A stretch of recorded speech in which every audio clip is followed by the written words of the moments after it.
Hi to all of you who are already in the chat. Hello, it's Axik here, aka Annika, as most of you already know. Hope you're doing well. Hope you had a good week. Let me know what's happening with you. So who is here? Coloring View, Serena. Hi, Serena. You've had relatives visiting. That is absolutely fine. We forgive you. Candace, Yana, hi. Hi, Amy. Hi, Chris, my baby boy. Now, how's Storm? How's the puppies? Oh, plenty of you here today. That is such a joy to see. For a moment, was touch and go. I had kind of a bit of a funny tummy today at some stage. And I was so tired as I was like, should I cancel? But no, I kind of woke up now a bit, so we're going for it. Oh. Hi, Andrea. You here as well? Okay, just saw it. So today's goal is to start and possibly ruin my first ever Kanoko Egusa page. I have 2 of her books. Where's the other one? Ah, wait a second. I forgot to bring it. Ouch! So it's not entirely 100% true, because I also have this book. I have Leon's Journey, which I have not touched yet, and where I actually like the art a lot. There's a lot of images here that really appeal to me. It's just her art really intimidates me for some reason. I'm looking for other people doing really cool stuff in here, and I've seen Jackie Spearham Studio.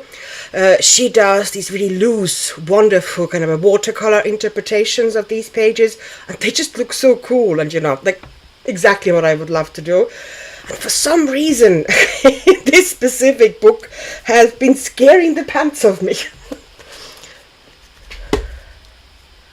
One of top 5 illustrators. Okie doke. Now I'm even more scared.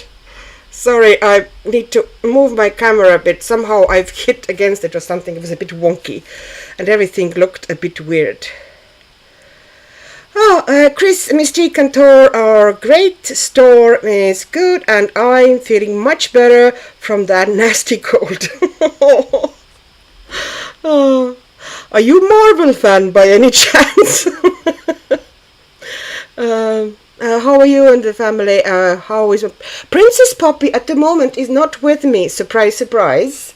I suspect she's lounging on my daughter's bed, or possibly on my son's bed. They're both at home at the moment, so fingers crossed. Maybe she won't kick the door open and shout at me in the middle of the stream repeatedly. And myself, as I said, I'm a bit iffy today. I don't know. Slightly off, but still functioning, It's like high functioning alcoholics. I'm still functioning. Oh. Yana, I love working in her books and tend to use light fast or luminance pencils. I want to take advantage of the fact that this specific Japanese paper takes water super well. So I don't remember if I did test here. This is water-based markers just dissolved on the paper, and it didn't even go through. So it was like, okay, this paper is fantastic with water-based materials, and since I have a book like this with art I really, really like, but I'm scared of, then might as well take an advantage. I did lie to you though. Because I have in this book, it's not really a page.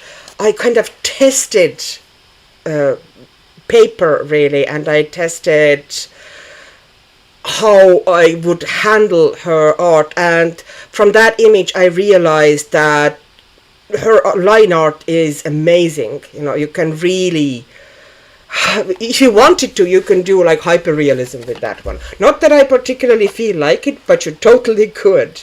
That's how good her line art is. It's beautiful. It's kind of a fluid, yeah, I just love it. It's not too neat, it's not too tidy, but at the same time, creatures look super realistic. So really cool. Chris, yes, and DC. So both of them. Yeah, myself and my daughter, we like both, yeah, but we like the DC comic books better. DC art, I feel, is stronger. The actual, kind of a comic book art. But of course, Marvel Universe is fun. At least the first cycle. I'm kind of getting, it got a bit too messy and soapy at some stage. It's like, Serena, excited to see you working in Kanoko Egusa. Oh, she says. Okay, so ideas were at first, I had kind of two options in my head. One was to maybe try these, which I've had for a long time, and I've used them, but not for anything in coloring books. I think I've done one background with them. I use them for other projects. They are Rosa Gallery gouache paints. There's 24 of them, and I like the fact that they come in those little jars that have lids in them. They're fun and very vibrant, but I think that I kind of doubted that I wanted to go with them. Like, since I'm doing FIRST Kanoko page and I'm already a bit nervous, I thought maybe not to go in with these. I might help afterwards with them, if I need more opaque elements. So I also have this, which I found on AliExpress. Hello Paints. Oh, hi Michelle. Hello. Serena, that's good to know, Jana. I've tried the police but wasn't 100% a fan of how they worked on that paper. Going to try light fasts and or Loomis. Do you have English or Japanese ones? Because the English one, the pencils I tried here, and they worked absolutely like a magic, were Deli pencils. The 72 set, they're cheapest chips. And they were amazing on that paper. Maybe it's just a great paper and pretty much any pencil is going to be great with that, which is probably the case.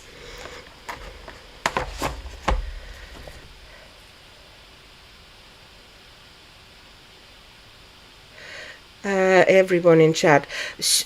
Call me Chris. Wonder Woman is my favorite of all of them. We like the Suicide Squad as well. And basically Harley Quinn is fun. Hi, Marika. Mari, sorry if I'm butchering your name. You can just tell me in the chat what I should call you, and I will literally write it down. Otherwise, I keep butchering it, and you'd go, oh, I don't want to hear what you're saying. Rosa has a gouache. Yes, Rosa does have a gouache, and it's very, very vibrant, and it also works. Let me see. I tested, it's just a quick kind of a lay down test on this book just before the live. I actually kind of tested, because sometimes gouache, especially lower quality gouache, can go down. What puts a lot of people off gouache is that it can go down fairly streaky if it's not a great quality one, especially if you put a lot of water into it. So it actually kind of pays to have less gouache colors but have them in decent quality. So I tested on Rosa. I diluted it with water. And worked in different consistencies, just in one color, and it does dissolve and lay down really nice. So yes, I can do stuff with it. This is going to be a decent one. For example, here I tested the same thing with Arteza. I think there was a mix of different Arteza colors, which I thought at first, because that was the only gouache I had essentially for quite a while, that it's a decent gouache, but it does actually go down fairly. I don't know if you can see, the moment you start diluting it a bit, it gets kind of streaky and blotchy. Can you see? It's alright, it's not awful or anything.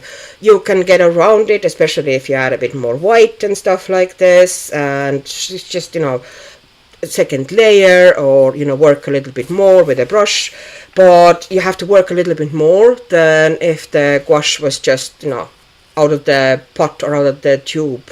Nice quality. This is why I got rid of Himi gouache, because Himi gouache was awful. It's like soap. It goes down so streaky. No, I am not dealing with that. Yeah, I got myself Himi gouache, and then yeah. No.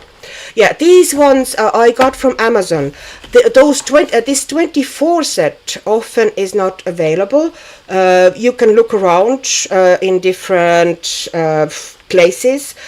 This one is a studio version that essentially you can work it as a proper gouache, or you can work it as very opaque watercolor if you just dilute it. And it does lay down. It's very vibrant. It's really bright, very pigmented. I can show you, like opening. This is how it comes. I've had it for quite a long time, but you know, it's really vibrant, and it mixes super well because the colors are so clean. So it's fine. Thank you, Marika. Oh, Jane, hi, Jane. Yeah, they are super pigmented. They're beautiful. But I definitely have seen the 12 set of them on Amazon. So you might have a look. 24 set might, you know, is sometimes available, sometimes not. But I've definitely seen 12 set. So if you want to try them out. And with the gouache and watercolors, if you have the primaries, you know, the basic colors, you can pretty much mix anything. So I got them, Serena, I got them from Amazon. I bought them on Amazon. You can also look around. Where are you, Serena? Are you in Europe or are you in US? Because in Europe you can also look on the websites like Arte Miranda and Hartem, Hartem. And these ones would also have kind of a lot of interesting art materials and brands that aren't already available on, you know, big websites. Also, Jackson's Art might have it. I haven't checked. I don't know. But I know that Arte Miranda definitely has Rosa Gallery stuff or Rosa stuff. UK, yeah. Look on Amazon, and if there's nothing there, look on Arte Miranda. So Serena just found them on Amazon. Yeah, they're pretty should be pretty easy to find, and they are really fun.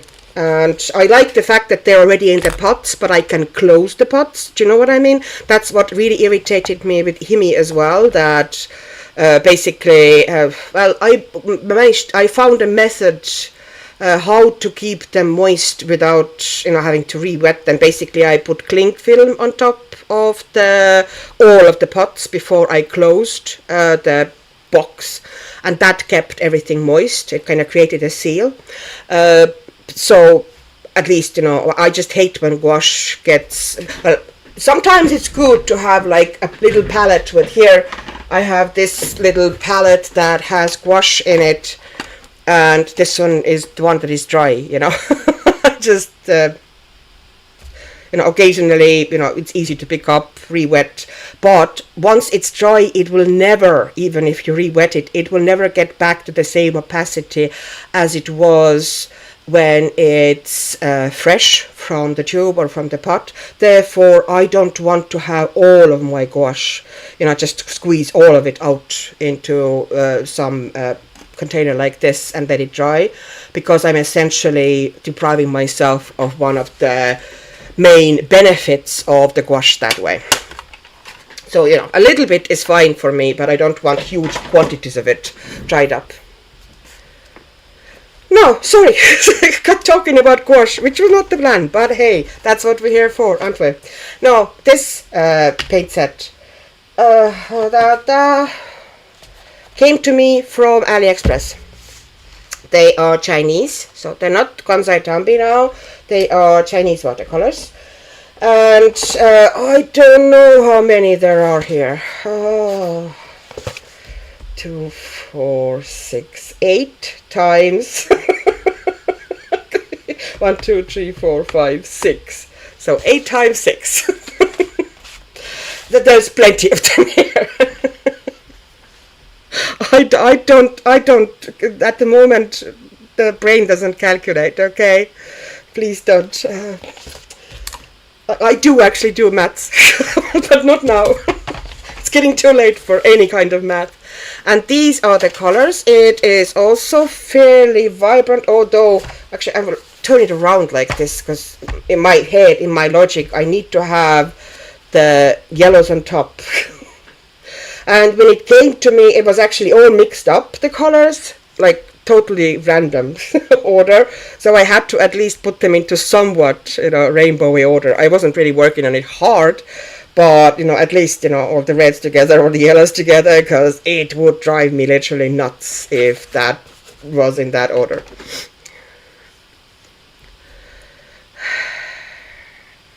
Chris, does not look like I can get them here in the US on Amazon anyway. Chris, yeah, quite possibly. I'm pretty sure I saw. Okay, now I'm getting curious myself. Let me go to Amazon.com. I could swear I just saw them there. Maybe I'm imagining things. That is entirely possible. Let me do it. Amazon.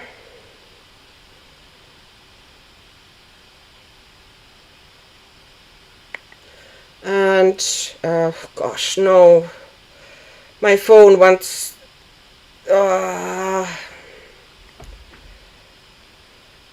Amazon keeps logging me out constantly everywhere, and then I wanted to re-log in on the same phone that I constantly use. I think they're doing it on purpose. I think they hate me. Gosh, I could swear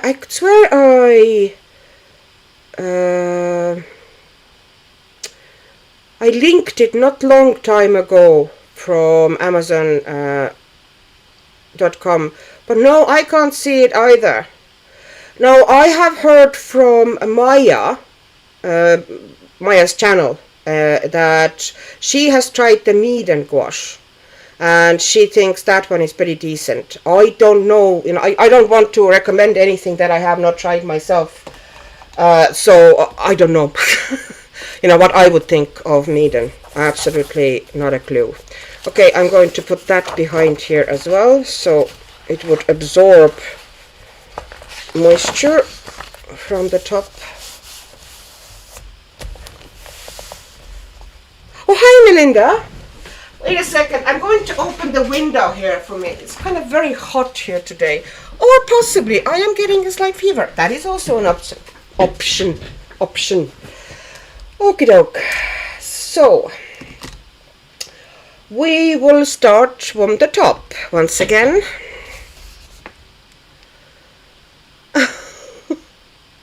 Oh, thank you, Chris. No one could hate me. Well, I certainly hope so. I hope I haven't given them any reason, because Amazon hating me would actually be legit scary. There's us and everything. Entirely too much power. No. Entirely too much money, entirely too much power. Okay, so the brushes I am using, I've tried it with some other watercolors, and I've actually been quite impressed when I did my little Amazon order. It wasn't that little, but I ordered some stuff finally. I haven't ordered for ages from anything from Amazon Japan, and I did now in end of January, I think, or was it beginning of February, I ordered some stuff, and I ordered also the brushes that Maya has been using, because I've been curious about them. They are called Neo Sable brushes by Pentel, yeah, and they're not like high artist quality brushes, but they are really nice for working Chinese type watercolors and gouache and possibly acrylic as well. They have quite a bit of bounce, but I really like how they hold the point. They hold the point real nice, like this, and they hold water very well. Yeah, I'm quite impressed with them. Quite a bit of a surprise.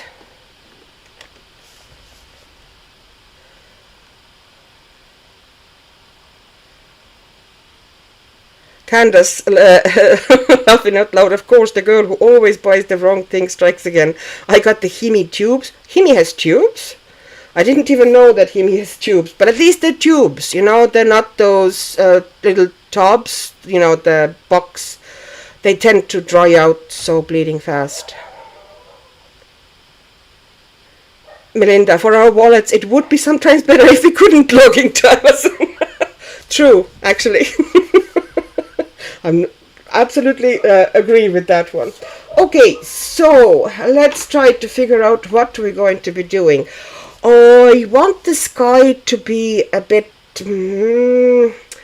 not very smooth, a bit more maybe some kind of a dynamic, bit more textures here, color variations. So I will start from the darkest color, and actually no, I'm going to put down first a little bit of the lighter one so I know which area to kind of preserve. Coloring view, I respect the Mead brand. I have some more coming. Have you tried the gouache? What do you think of that? Now here I have this color, which looks kind of very beigey in the pan, but if I'm looking on the chart, that's actually kind of the color I kind of want for the bottom of the sky. It's really soft, creamy color. So these ones, they are obviously more opaque, which usually is good in coloring books. Not always, but often it's a better option. So I'm going to put them down here at the bottom of the sky. These ones kind of tend to go slightly streaky on me. I can't say that this set has impressed me so far very much, but I might as well work with it a little bit.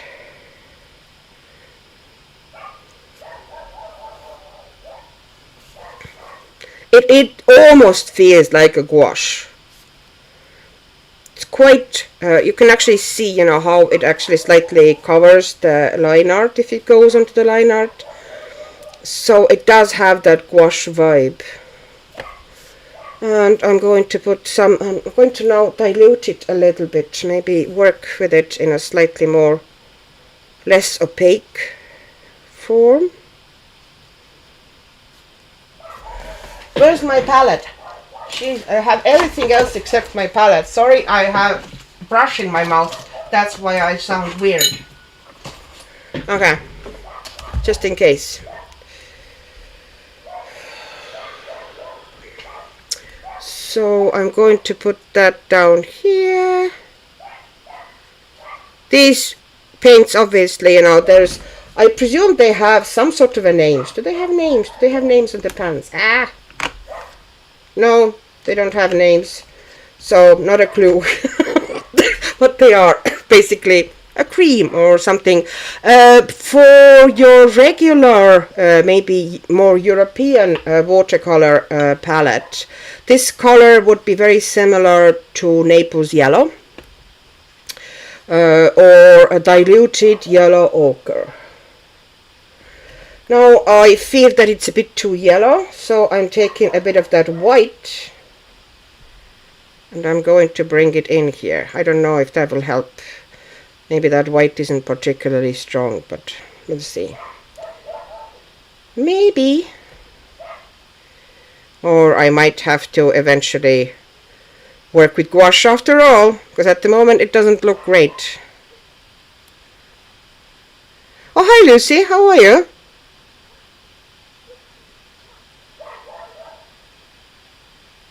Did you contact me, by the way, on Insta? I think you wanted a book. Which book was it? I don't remember now anymore.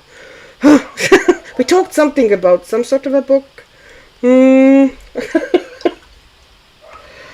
But I, of course, cheerfully forgot. And you might have somehow contacted me and I might have totally missed it. Now I took some of that kind of a lavenderish, purplish color here. And I'm going to work it. Yeah, it does not mix well, but we'll see. Yeah, you can see how it goes down gloopy. I'm not very impressed with that watercolor. I think I might be ruining this page. Possibly it would have been a good idea to take a gouache after all. I might still change my mind.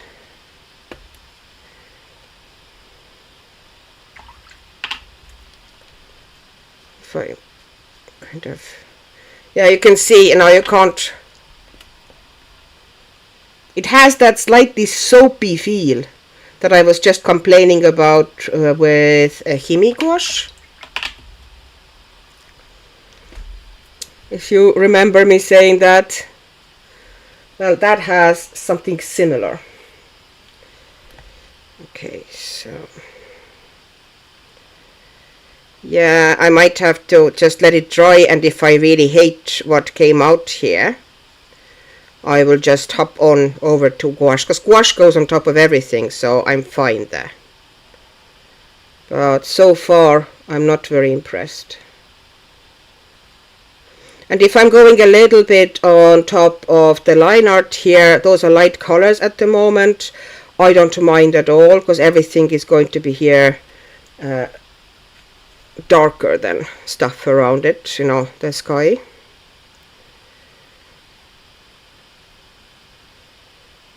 Yeah.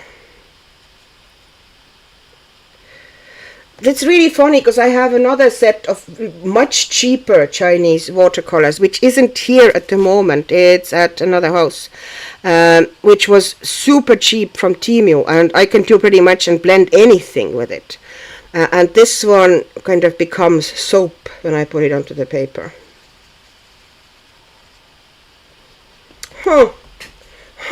She says. I'm feeling very judgy at the moment. Hi Dana, how are you? We are doing fine. I have to say this paint though is not great. I'm trying to make up my mind if I'm going to carry up with it. I have to at least put the base down, I think. But I might move over to gouache.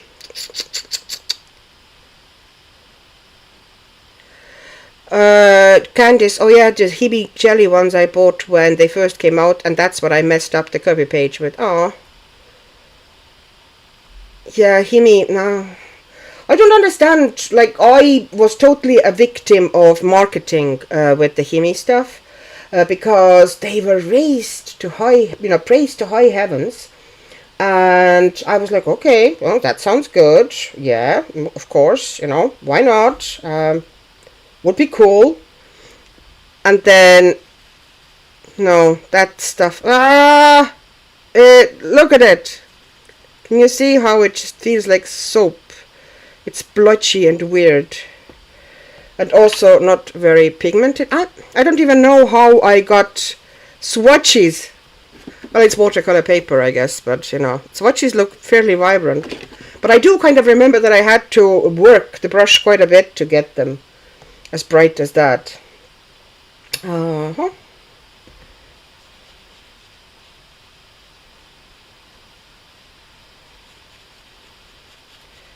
No, I don't like it. See, you get the genuine content here. Oh.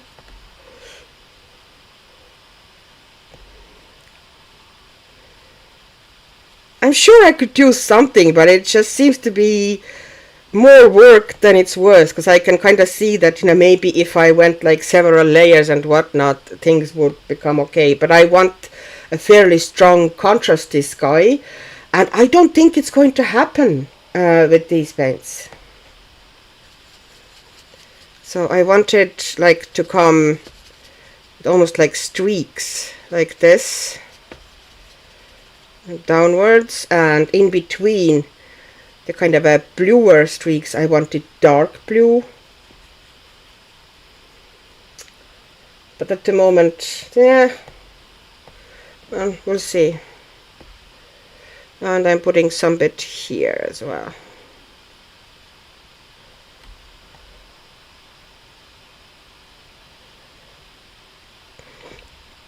Jane, well, I don't have this Kanoko Egusa book. I have the Story of Precious Cats. I will have to try some watercolors in that book and check. I think it might be the same or similar paper. I think. I don't have that book, so, you know, obviously I can't. But I think I've seen somebody using water media there and being quite happy with how it went down. Okay, now I put that one there, and I need kind of a lightish. Okay, I'm taking that color and I'm bringing it down that way. Yeah, I want them much brighter, and they just go down fairly anemic, I have to say.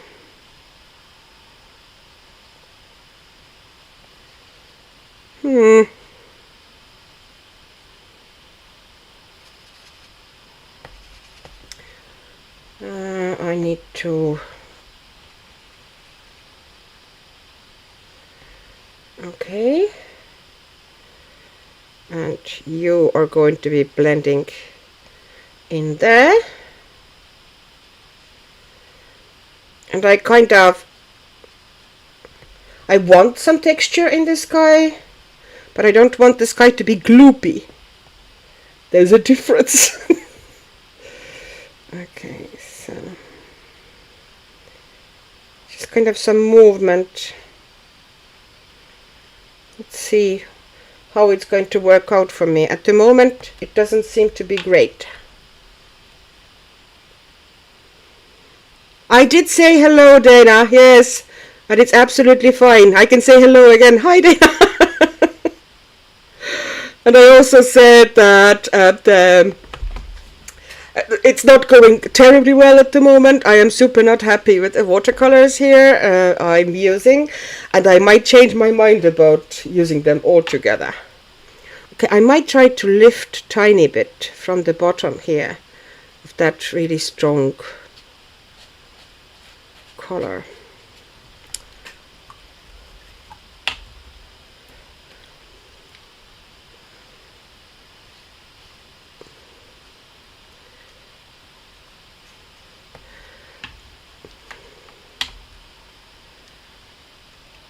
No gloopy. Yeah. My explanation or expression for that style of a paint is that it feels like soap. It's kind of gooey and gloopy on the paper.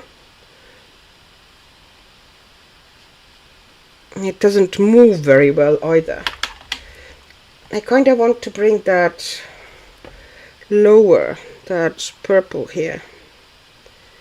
To see if I can. And the paint says no. No, you can't. Yeah, Dana, it happens occasionally. More than you think, actually. Often, most of the time, those things just don't happen on camera. But at the moment, it is very clearly and very surely happening on camera that I absolutely hate what is happening. Okay, so here I'm taking, this color is supposed to be really deep, fairly dark purple. And now this is a deciding moment. I want to bring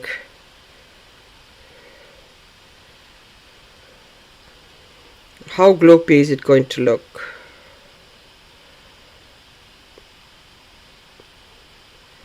Pretty darn gloopy. Okay.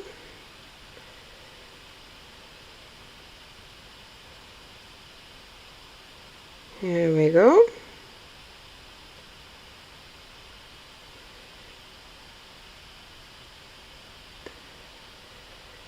And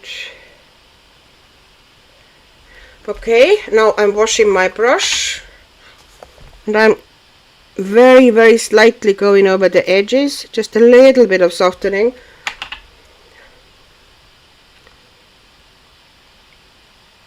Not blending it, you know, all super smooth, but a tiny bit of softening on the edges.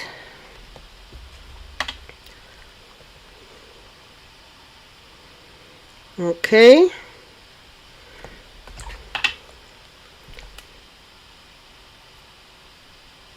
It's basically what I want is like dark sky between those much lighter areas.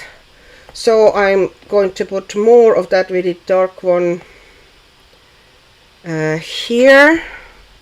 Now this one is going to be another one.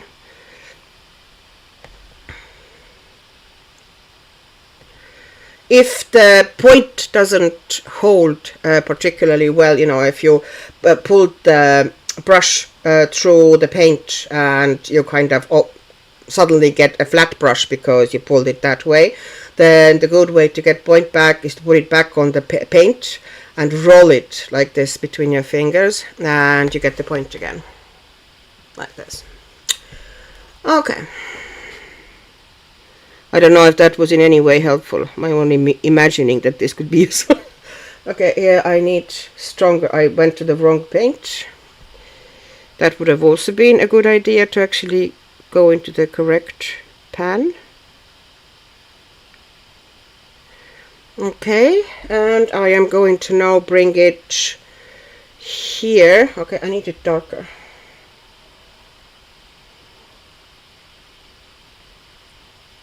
And I'm rolling.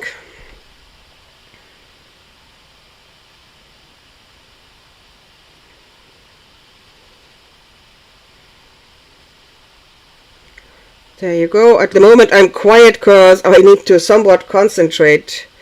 I'm literally fighting with that paint. It might be better in the small areas. It might just be, you know, if I'm working on the houses or whatnot, it might be easier. It's quite possible.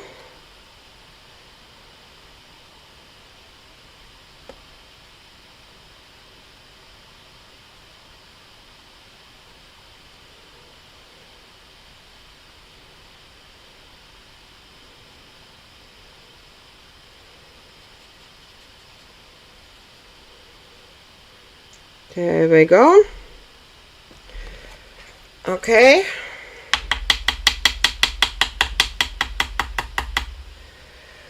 I didn't really pre-wet because usually they're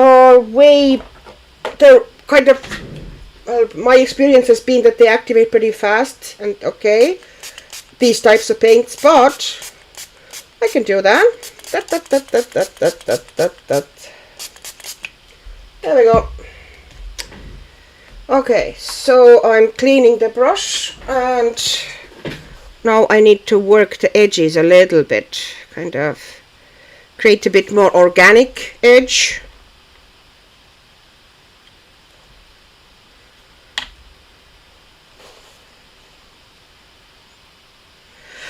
Chris, is anyone else hearing a bunch of hissing between the words? Annika saying, yeah, you do hear the hissing. I can take it away. It's my laptop that is, the fan is going. The laptop fan, because OBS, the software I'm using for streaming, which, you know, needs to be through the computer, it takes quite a bit of juice, and the laptop heats up, so it has the fan constantly going, and it's essentially next to my microphone. Now I took the, but specifically when it's charging, because I need to pretty much keep the charger in, so it would, you know, my computer wouldn't die in the middle of my stream. So now you should be able to hear, I think, that the hissing disappeared because I took the charger out, but now I have to remember at some stage to put it back because it can die on me. The OBS really takes a lot of power.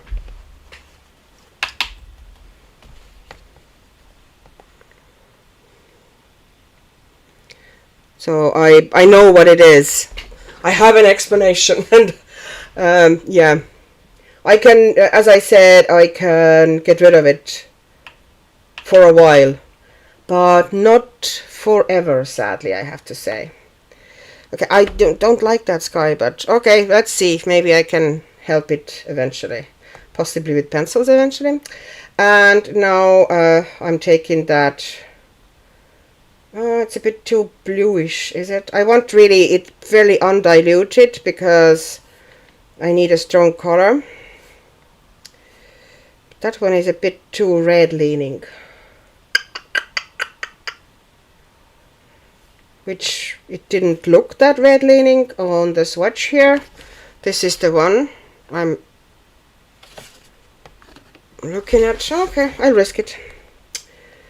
Alright, and I'm going to start with it here maybe.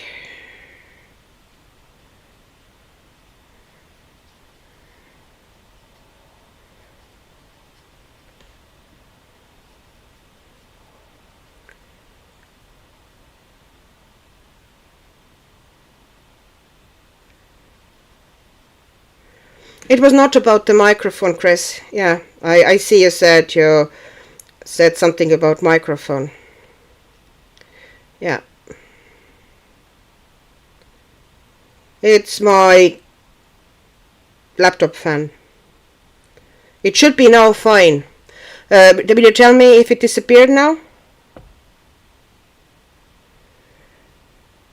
Yeah, I probably need to get a cooling pad.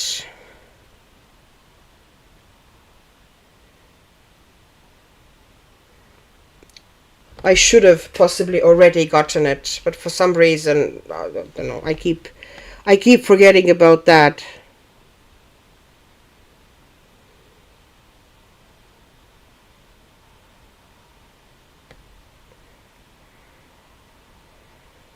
I think I might do the birds at least with gouache.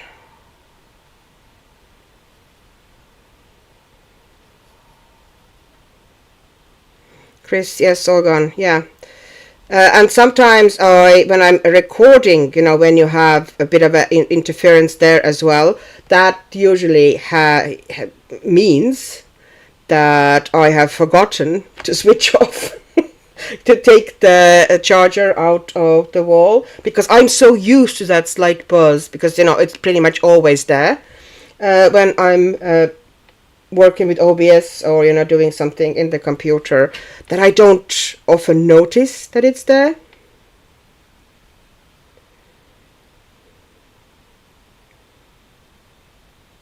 You know, when you get so used to something that it doesn't even exist for you anymore.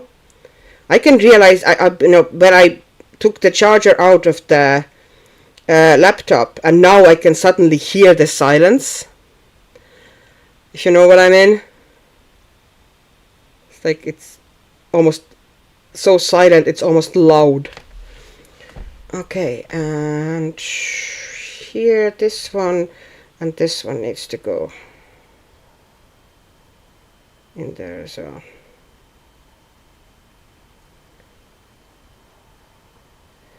Is that going to be one of these pages that I just mess up hopelessly? Huh? Could be.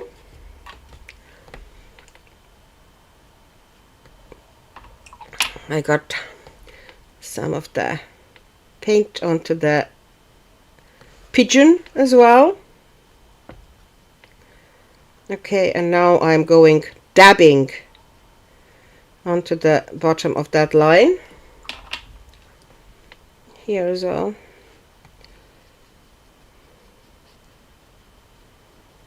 So it would be a little bit more organic.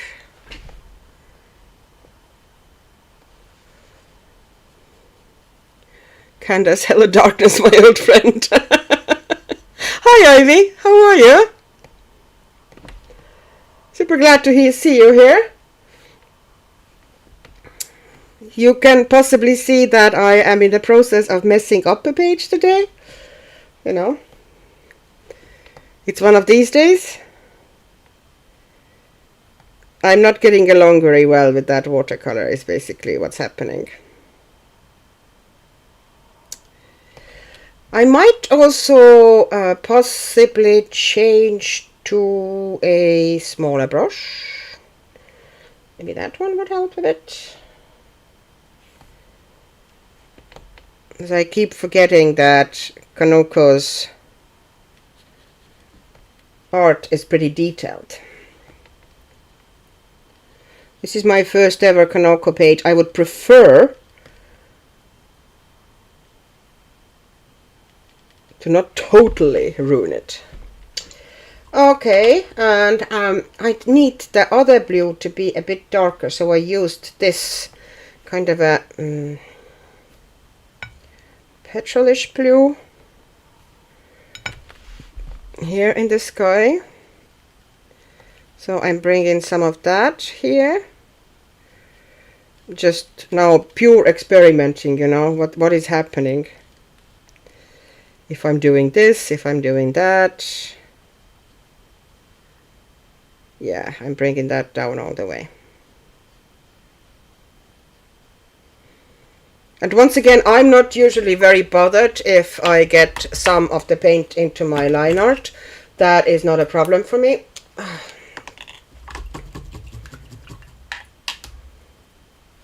Especially now that I pretty much have decided that I will possibly do the birds and everything, you know, most of the stuff here with the gouache anyway. Okay. Now I need the bigger brush. I need to kind of soften again here.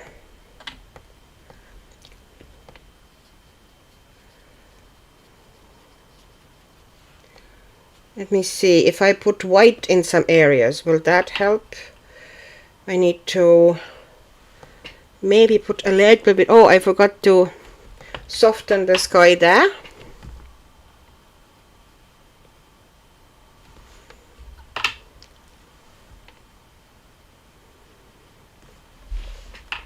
I have no idea what is happening.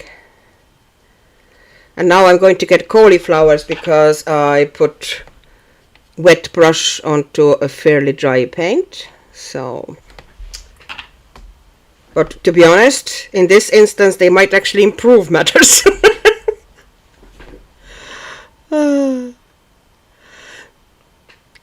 Ivy, I'm trying to fall in love with watercolor in my coloring books. We're still in the getting to know your face. Well, I'm getting to know this paint, and let me tell you, I will never fall in love with it.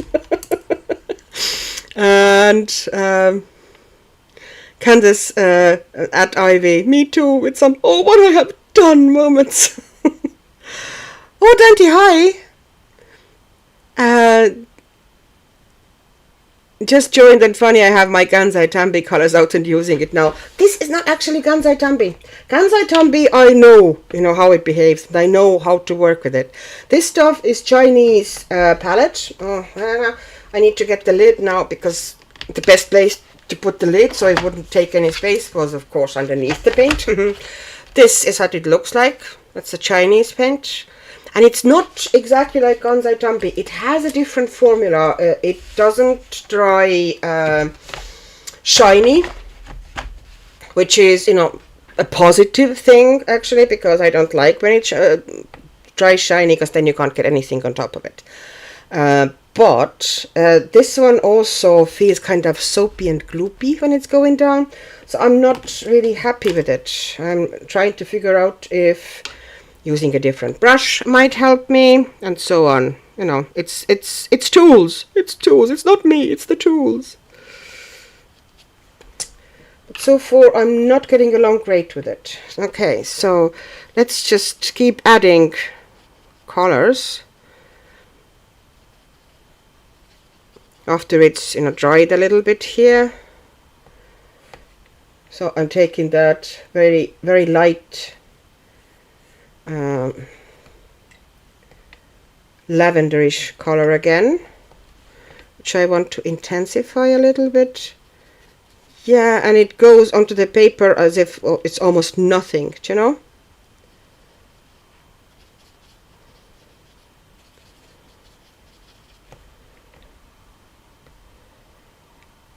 Yeah, this one isn't good.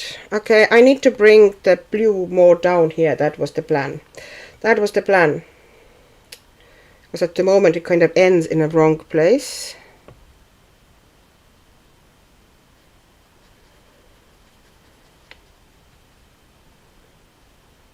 Are we going to have a green sky?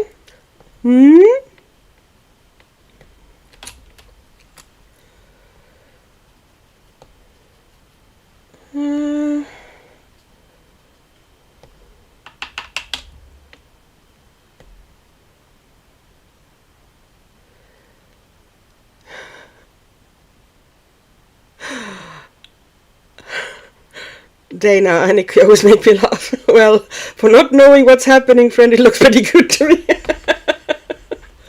Oh, one hopes that I can do something with it. Okay, so now I'm kind of finding some movement in it, but I need more of this paint, which is this really kind of a strong purple one, which I used a little while here, and I'm bringing that one actually kind of down, and I'm trying to make it a bit uneven, and I'm doing it that way, and I'm bringing it more down here.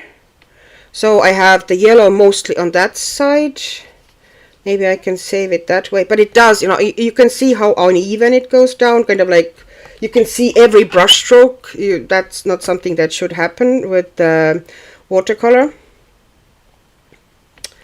So I'm constantly fighting the paint, you know, I'm kind of dabbing on it and trying to get it down more or less the way I want it to go down, as opposed to how it wants to go down.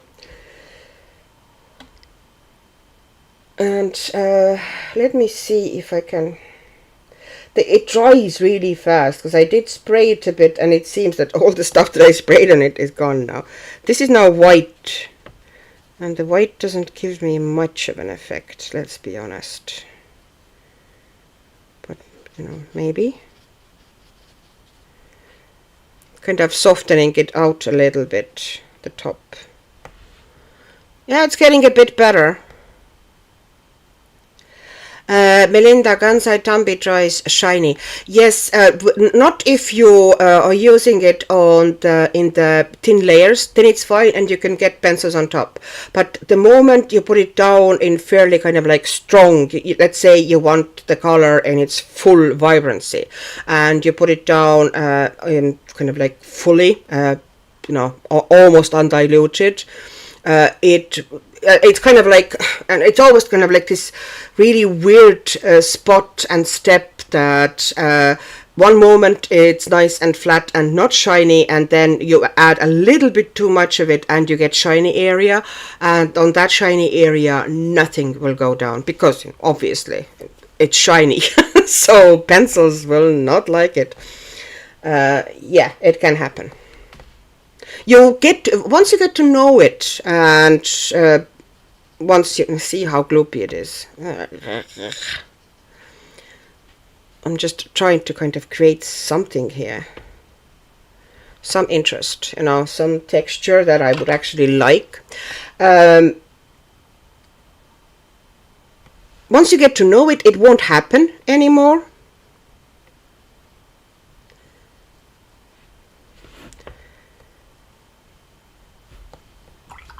Because you know exactly how thick or how thin to put it down. But at first, you know, when you're not used to it yet, you can totally mess up the whole page because you plan to put the pencils on that area and you can't anymore.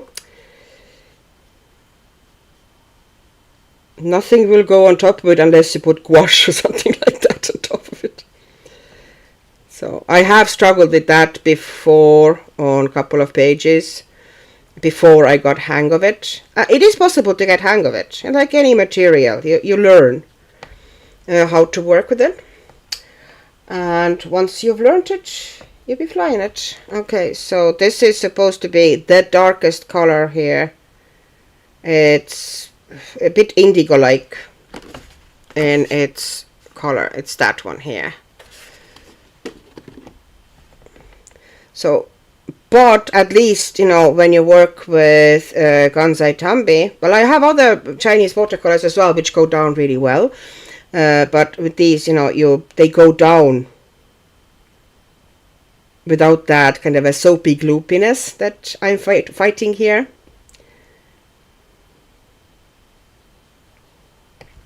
But now that I've committed, I'm trying to at least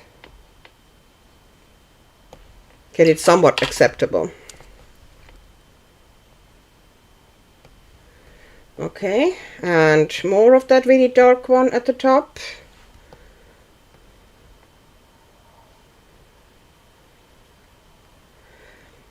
It's going to look better once there's going to be like I will probably splatter some white or stars onto it. It is going to look better because it essentially kind of pushes the whole unevenness and splotchiness to the back and almost makes it look deliberate. But I know it's there. Oh.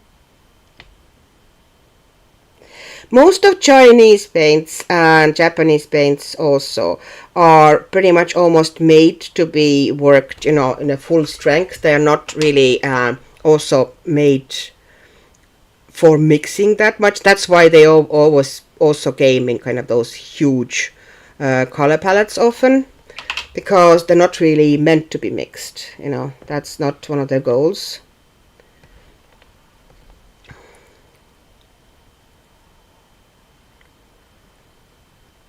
Hi, Millie.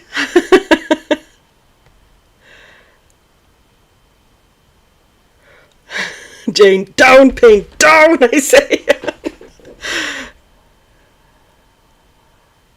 Jana, not sure the wisdom of doing big cobalt blue teapot in the middle of the page and then everything surrounding it.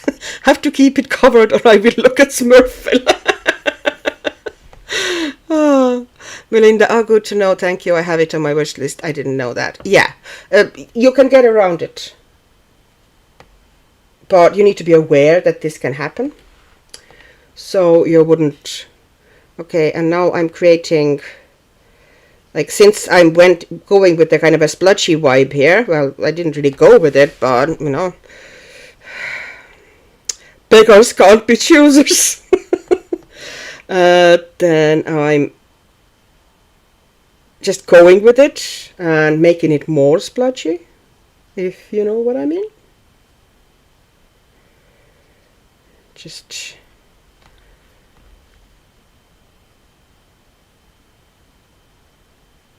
creating more contrast.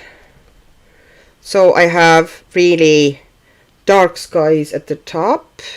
I'm actually wanting to bring that dark almost up there. So that's that kind of indigo-ish color, which definitely has some black in it. Black and possibly ultramarine.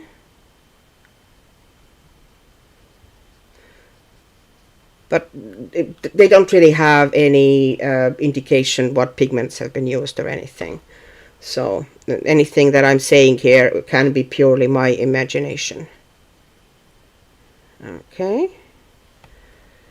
And I want to put some up there as well, just kind of figuring out how to save, for myself anyway, that page.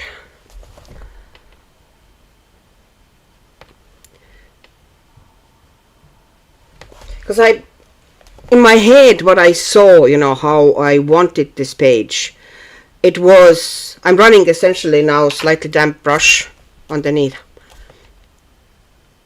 So it would just do its own thing. I'm not trying to force it anywhere. I'm letting it pretty much decides how it's going to position itself. I'm just putting some water underneath it essentially. And letting the paint do whatever it wants to do. And yeah, now I need to work more stronger streaks into that sky here, and we might cope. What did I start saying? I forgot.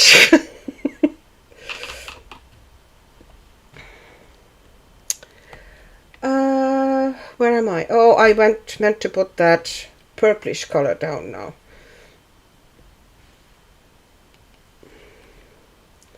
That's kind of a dark purple. Also definitely seems to have some black in it. So just darkening some areas.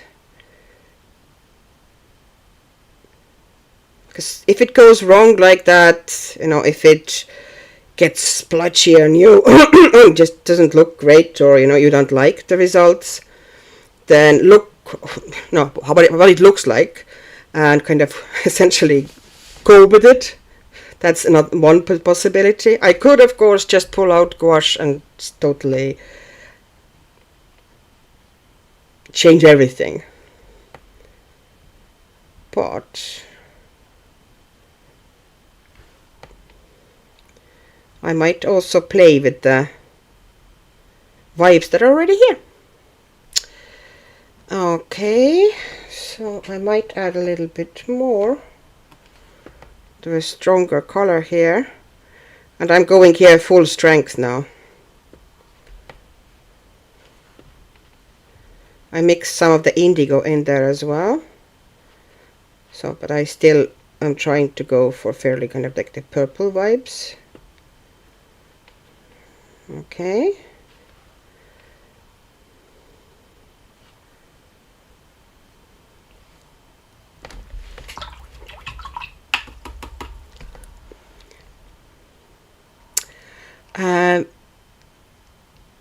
Making me wish I'd snagged this set before the price shot up last year. This set?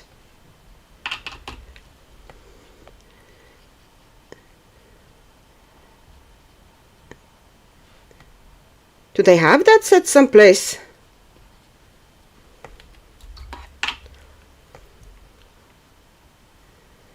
Oh, I forgot to put... Okay. I kind of neglected this bit here.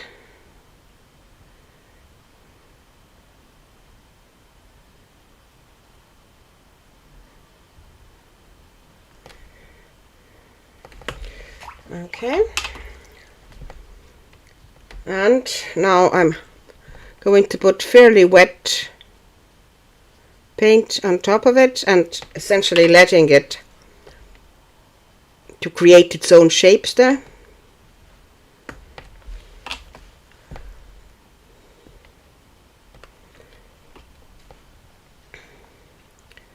Thankfully, this paper tolerates the water pretty well, otherwise I would be in big trouble. Okay, here is a bit, yeah, that wasn't great. And now underneath as well, just putting water underneath, and then it does pretty much its own thing.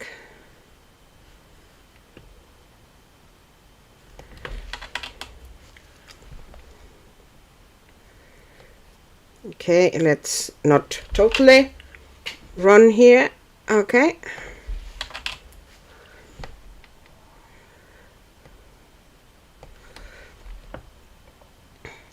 Hi. Hi, Desert Nails. How are you? Jana, saving a page can become a rescue mission. I sort of like the challenge. Yeah. I often I can't let go. Once it gets to the bad stage that I'm really unhappy with how things are going, I often can't let go. The easiest thing would be just say, no, that's it. Either I take a totally different medium and paint things over, or just abandon it. But if it's going really wrong, it's almost a guarantee that I'm sitting on top of it and just trying to somehow force into submission.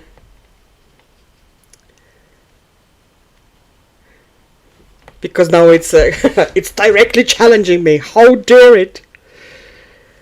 Okay, so I think I might need to put something a little bit here as well, a little streak of purple maybe, to kind of even it out, because it's kind of empty here and it looks a bit weird. Once it kind of dries, I think we're going to be mostly okay.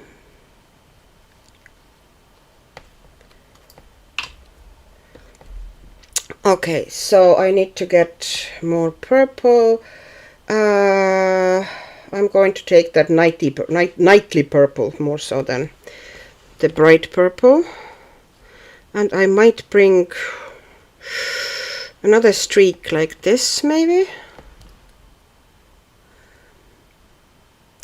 Dante, I haven't tried to put pencil on my guns, I just get it on the page unevenly because I like the effect of uneven coloring with them. Yes, Now I know to be careful if I want to use pencils. Yeah, it does look brilliant on its own, and the colors and the paints, to me anyway, are absolutely pigmented enough to not really need pencil. You know, if you do, you can do high contrast coloring with them if you wanted to. But yeah, if you do want to use pencils afterwards, then it's a good thing to keep in mind. That don't put it down too thick. It's easy as that, you know, all you need to remember. Because I have used it successfully on the pages as a base as well, and pencils on top. It's not impossible. It's just you need to be aware. Okay, so here. Okay. I'm a bit confused now what goes where. Okay, here, this one.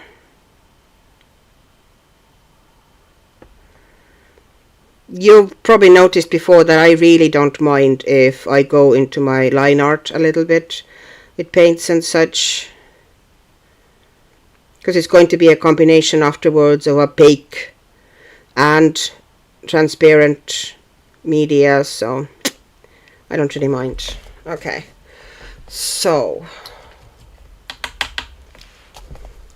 now I'm going to once again do the softening at the bottom. I'm not putting as much water on the as I did in the middle of the sky, because then it's going to be just running into the line art altogether. Okay.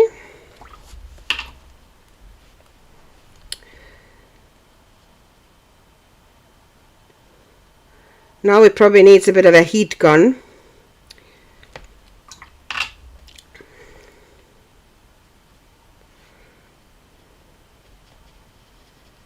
We'll see. We'll see how this will work for us.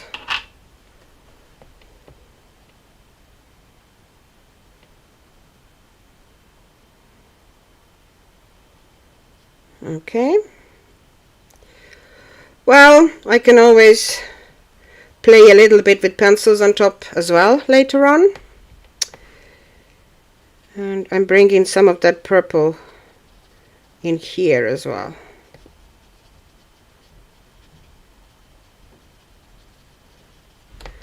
Or I might after all decide that no, I hate this, and put some.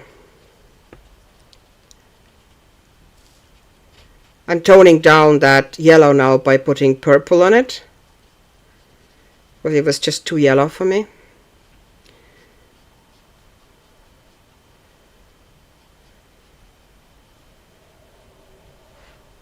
So I'm pulling that very light, very lightly, that purple color, very diluted form of the purple, onto that yellow.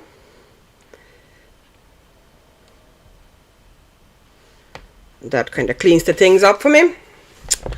Okay. Lucy is back, went to grab dinner.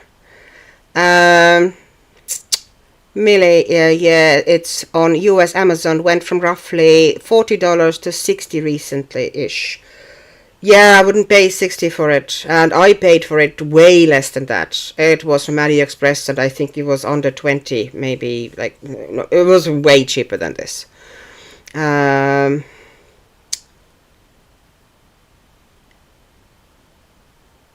it's coming along, time to get supper ready, be back when I can. Have a good supper, Jane. Dante. It's good to know that even seasoned colorists have to wrestle with mediums and pages. Annika versus paints. Yeah, I might have to do a second layer here, but I need to let it dry, because otherwise if I put any more on that, the paper will literally disintegrate. I'm pretty sure it's even that paper now, it has gone through. I just got carried away. It's like, I need to save it. One thing that I want to do, actually. Where is it? Let me see if I have white here. Oh, I have white next to me, because I have the rosa gouache next to me. So I'm taking some white gouache, just a little bit here.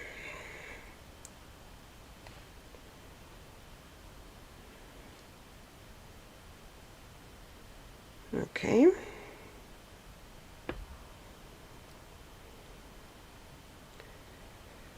I should probably, I will also do it with the brighter gouache when it's dry, kind of more opaque gouache, but now I'm going to wet it a little bit to make it a little bit more transparent.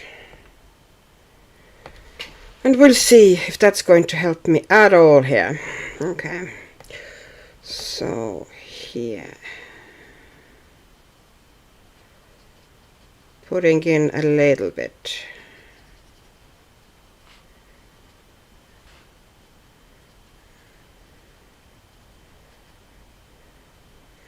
Here we go.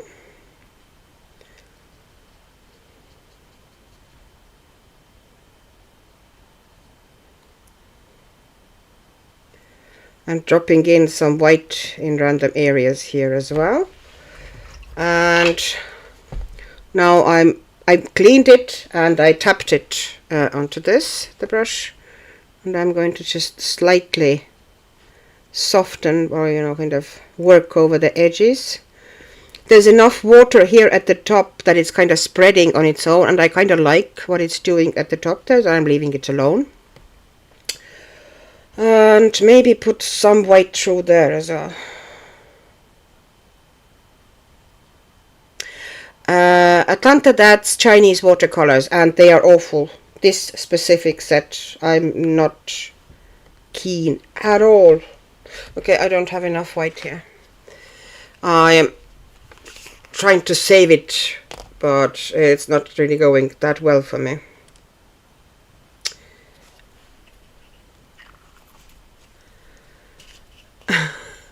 Looks great. Thank you.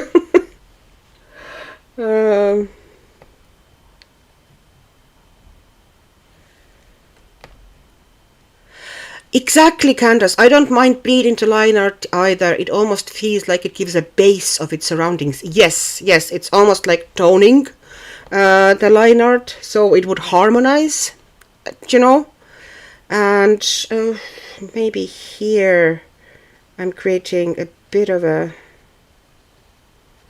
whiter area here. I will put on brighter white later when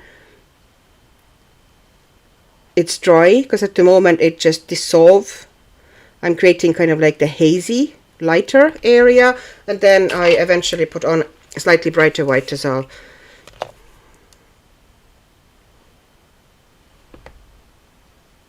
But I am dropping in some white here, which I usually wouldn't really do much with watercolors, but here, I just need to do something.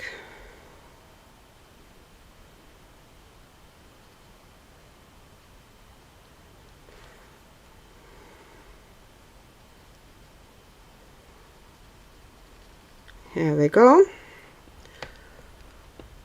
Now it's starting to kind of now take some sort of a shape.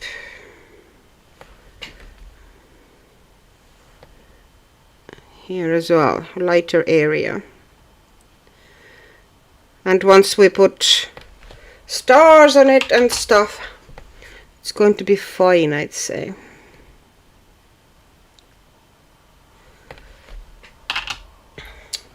And I'm taking a bit more white, and I'm dropping in some of that like creamy yellow, which was 2, and I'm putting that here where I want it a little bit cleaner, and I'm going to diffuse it upwards in a minute.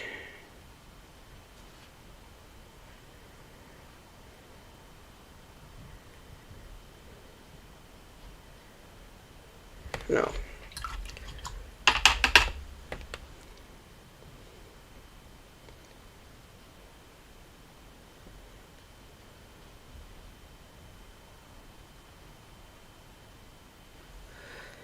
Okay, that looks a little bit better now. And I, afterwards, with a little bit of addition of gouache or something, I probably will be able to save it somewhat. Okay, so oh,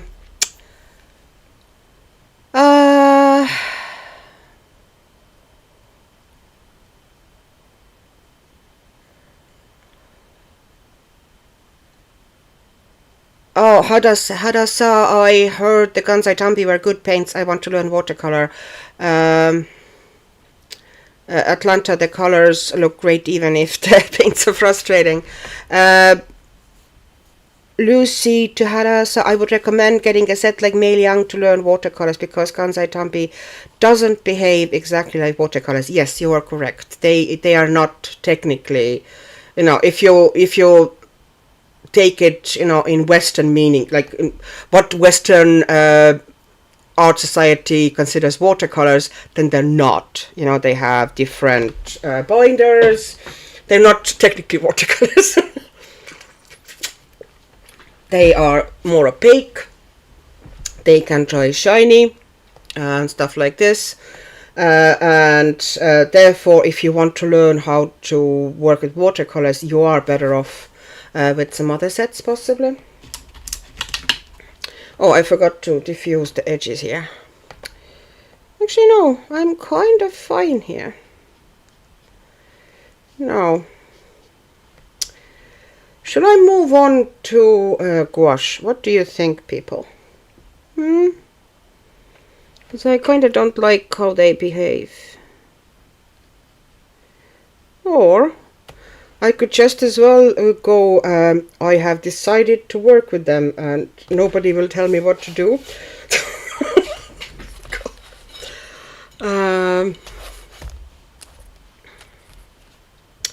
Mei Liang is a good choice, yes. If you want something, to try something fairly cheap before you invest, you really know that you like them and therefore you're going to maybe invest in something else eventually. Or you might be just happy with Mei Liang as well. They behave like proper watercolors. And yeah, they're pretty good, especially for the price. Like, I think from the budget ones, I consider them the best ones if you want to learn watercolors. Now I need to make the roofs. I want them kind of maybe that color. Yeah, that's going to be the rooftops. But I should possibly let it dry here before I go near that, because I can see that things are still wet here. So what else is going to be that color? I might make this bit of wall here. The base might be too wet. Too wet. There's quite a bit of detail here. I think I need to change the brush. I need to have a finer brush here, so I wouldn't paint over the windows. And I don't, in this instance, want to paint over the windows because I want them to be pretty yellow. And if I want them to be yellow, then I can't really have darker colors on them. I want the houses to be fairly dark, but kind of strong colors.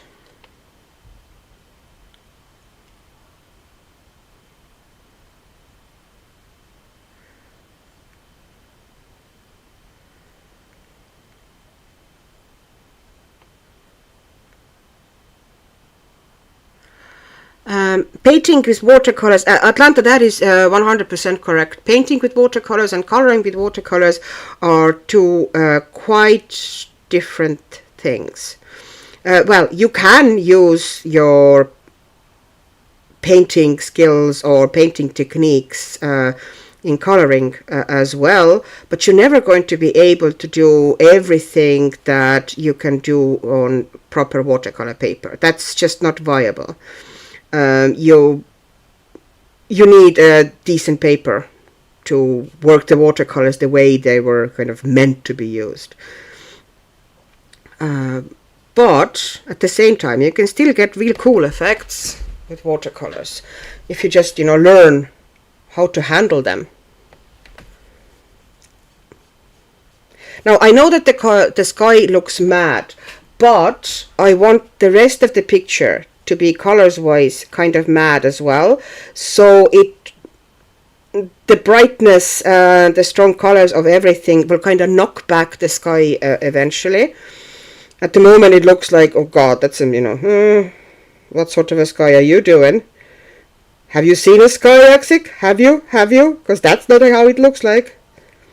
But yeah.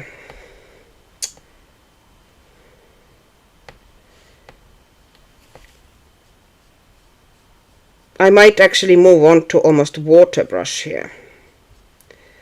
That might work better for me here.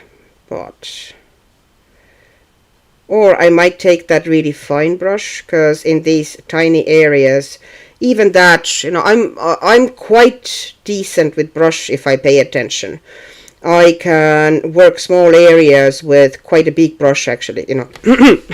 Although the picture here is proving you something opposite, I can actually. It's just I get a bit sloppy, especially if I get frustrated with something. I tend to get a bit sloppy.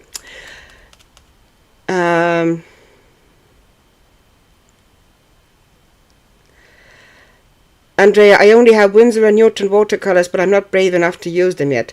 Oh, but they're wonderful watercolors. Are they Cotman or are they the professional line? They both are good. But Winsor & Newton ones are very good. Lucy, in my last travel to the US, I bought like 28 tubes of Da Vinci paint. That was 4 years ago. They are still going strong. Good quality watercolors will last you a very, very, very long time. Now I'm putting that kind of a brightish azure type of a color down on a couple of houses, because my plan is kind of create almost purplish, dark purplish shadows. Like at the moment there's only flat base here, but I actually want the shadows on these houses to be kind of dark purple.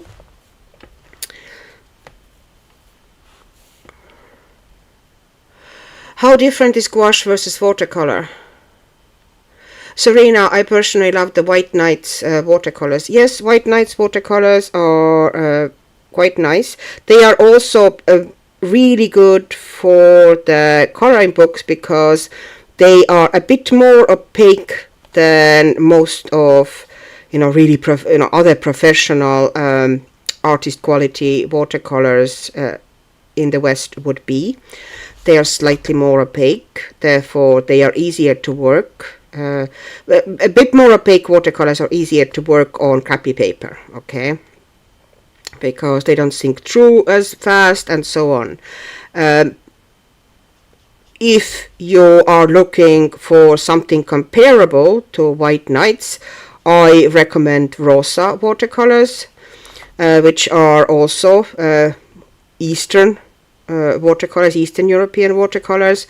They are manufactured in Ukraine, and they are fantastic. They are really vibrant. I actually, you know, a lot of colors that White Nights has, you know, they've been, I think, around for longer. They have bigger variety of colors, but I like many Rosa colors better. For example, White Nights watercolors, although I like them most, and they have really cool granulating colors and whatnot, but they don't have, they're earth tones. Not all of them, newer ones are a bit better, but the original ones, especially kind of, you know, most of the really basic ones that you need in every set, they're quite weak. They're browns and ochres and stuff. So I actually prefer Rosas, earth tones, definitely. Sorry, got talking about. Andrea, just cut man, the professional line is sadly out of my budget. Look on Vinted, Andrea. You can find some mad prices for stuff on Vinted. If you want them, of course. You don't need them. especially if you haven't even used Cotman. But Cotman is absolutely fine and totally okay. You know, from all the kind of more budgety or student quality watercolors, they would probably be one of the best ones to have. So you're actually quite lucky.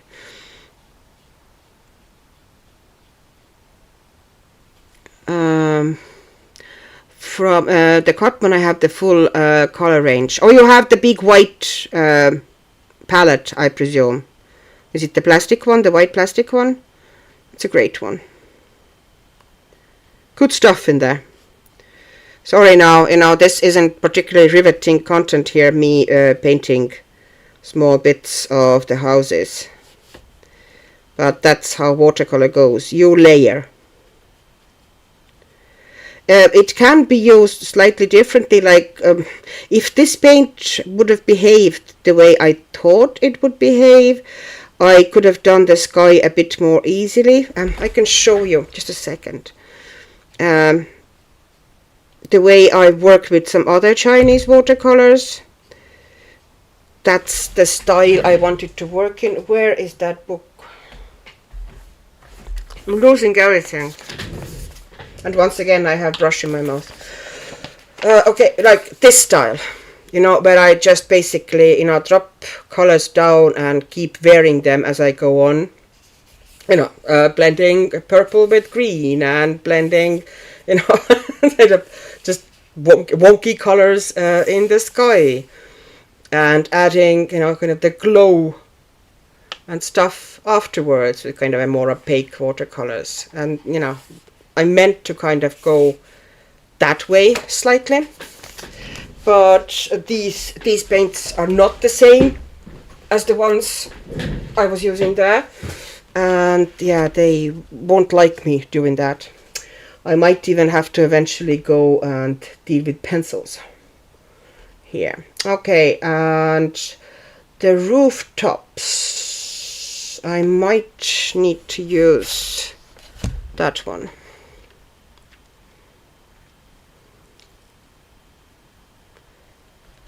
Yes, Lucy, sadly they aren't very affordable, but I'm hoping they will last me ages. Oh yeah, watercolors last you for a long time.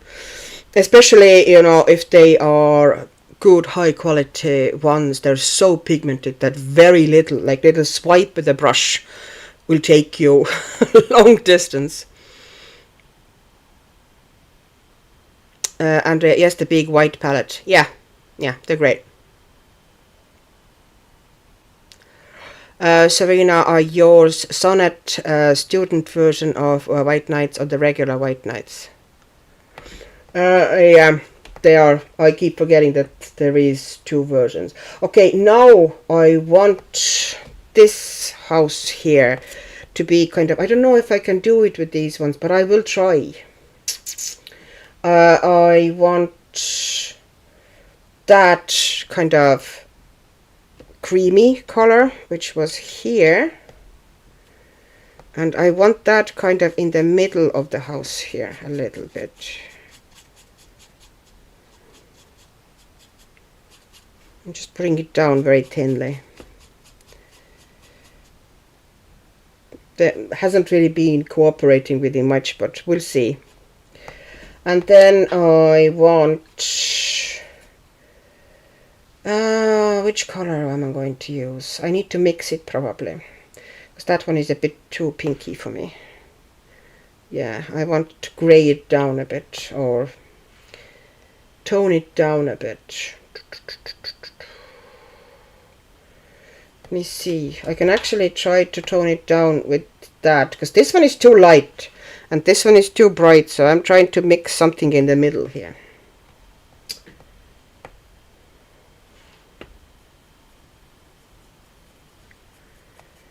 It's still a bit too, I want to gray it down tiny bit, so maybe I just literally add a tiny bit of gray, which is usually not something I do, but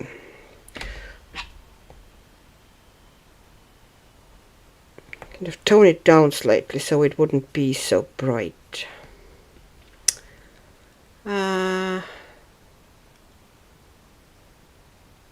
Yes, the best part about White Nights is that they come in much larger pans than other. Rosa Gallery exactly has the same, yes. And also another brand that does that is Roman Schmoll, which would be my favorite watercolors of the ones I own, because I have not tried them all, okay? Please, take that into consideration. Me saying that these are my favorites, that means that, I own them, I like them. So I'll see if I can get that work the way I want it to work.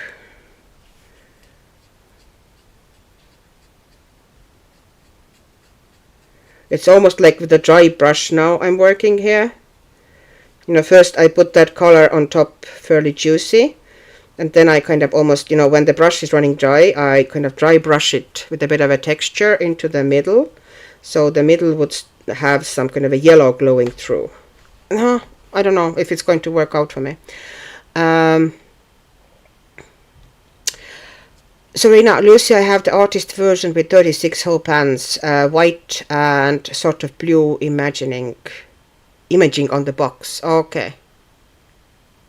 Oh yeah, that is a very good one, the 36 set. Yeah, they are good paints. They are very good paints. But yeah, so is Rosa. It all depends on availability and whatever. Also, at the moment, with the situation with these two countries, I would probably go, if I was to buy them now, and the choice was between them, I would probably go for Rosa.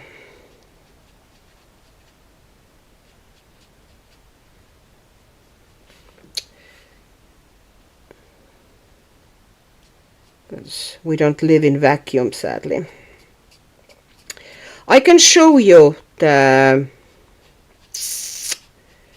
Wait a second. I'm going to finish that. I'm just dry brushing now the very light purplish hue into that house, so you have a little bit there in the middle. And eventually I want to, possibly with pencil, add some darker hues at the top there as well, and the bottom, some darker shadows, and gray it down a little because it's still a bit too bright for me, that purple. I should have grayed it down more. Too late now.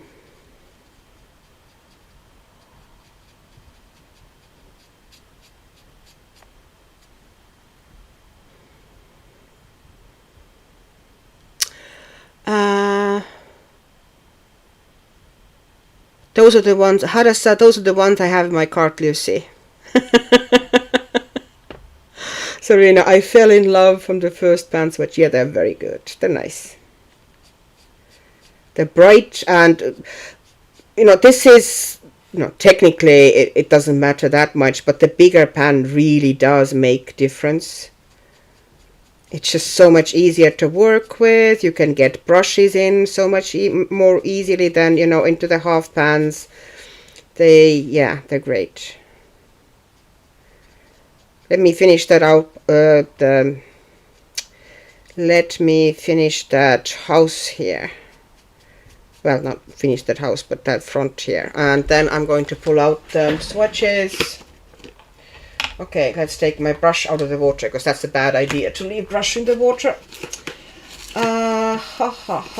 My watercolor. I have main set swatches like this here, the ones that I use. Okay, these are Mei Liang ones. This is the 52 set that I have, and if I do, a proper, current process or tutorial, I would often use these ones because they are easily available pretty much everywhere, and they are quite cheap. So, people, if they want to use the same watercolors, they can, and they wouldn't break the bank.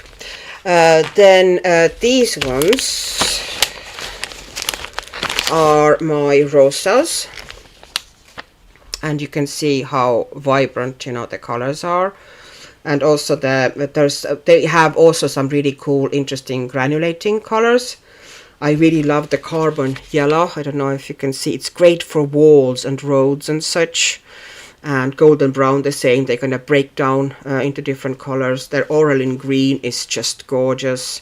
Yeah, they have some wonderful colors. But you know, as with many sets, I prefer to buy them kind of separately. You know, this one isn't one specific set. This is like pans. And this is by Roman Schmal palette. Now these are my faves. And because of that, I have a huge amount of them. They are kind of my weakness. There's loads of more colors in their actual, you know, color library. But you know, this is my choice that I have, you know, chosen to get. They are also compared to most of other artist watercolors, very reasonably priced. Not as cheap now as White Nights and Rosa, but very reasonably priced. And they have also large, you know, full pans. The same large pans as the Rosa and White Nights. And do I have my White Nights palette here? Oh, this is my granulating paints, you know, from different brands. They're just fun. And this is my White Nights palette. Here you can see. Also very lovely and vibrant. But I have removed some of the, like I have replaced and removed some of the earth tones that I wasn't a fan of from that one. This is the palette that I kind of work with.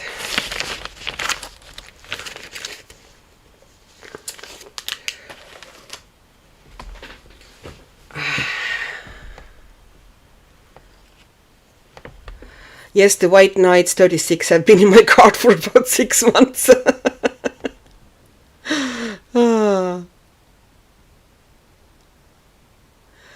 Serena, okay, I'm going to have to scroll because I've missed some bits here.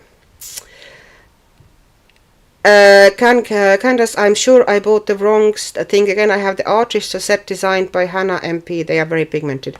If they are working for you, then it's not a wrong thing, okay? The fact that I'm using different ones, that does not mean that I'm the only, you know, these are the only correct ones. Lucy, also Paul Rubens, but basic full pan set is manufactured by White Nights. I did not know that. Yeah, kind of makes sense, you know, Chinese watercolors, China and Russia, you know, being pretty, yeah, strong trade ties. I didn't know that. I didn't even know that Rubens had basic full pan set. Duh. Oh, hi Kimberly. Hi. Sorry, didn't see you coming in. Serena wants Rosa watercolors. They are fantastic.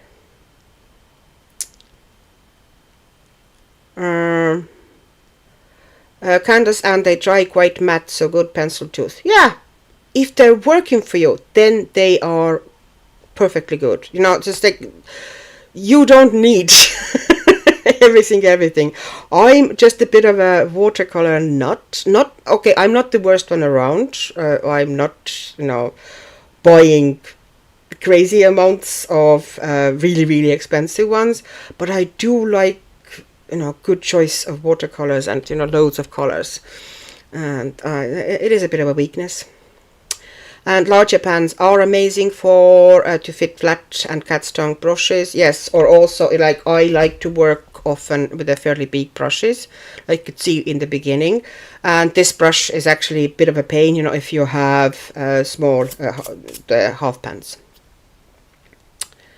Candace, love that carbon yellow. It's gorgeous. It's so nice on the, you know, if you put that just on the stone or on the wall, all you need to put in is a bit of a shadow and the thing is ready. You know, it gives such a beautiful breakdown and texture. If you can get hold of it and if you can afford it, definitely one of the colors. Like for roads, for kind of a rustic stone walls or stones. Yeah, really cool. Or certain kind of rocks and cliffs as well. Okay, so I'm missing something like that. Lucy,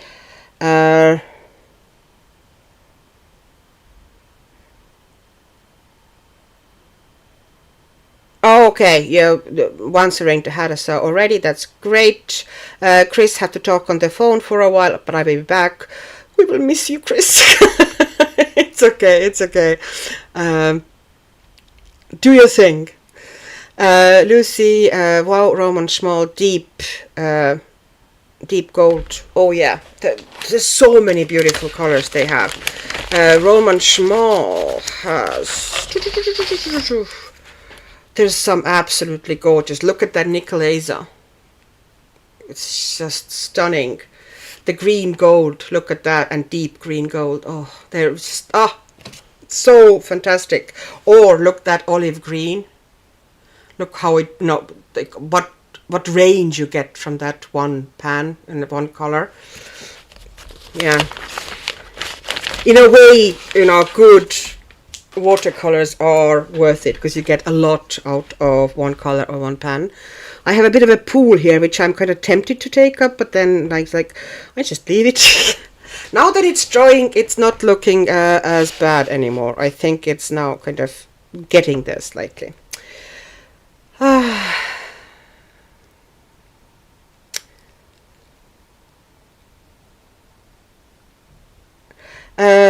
Lucy, I think White Knight's weakness is their greens. I find other brands' greens better.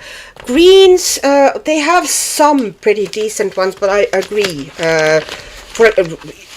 Roman Small has such a range, but I think a lot of them have this philosophy. A lot of paint manufacturers and kind of especially very traditional artist brands, that they don't pay much attention that much to greens because green are mixable colors. So they kind of assume that you're going to mix your greens. I have that range of greens here, which I can actually cope pretty well with. I have emerald green, which you would never use on its own, but it's great for mixing.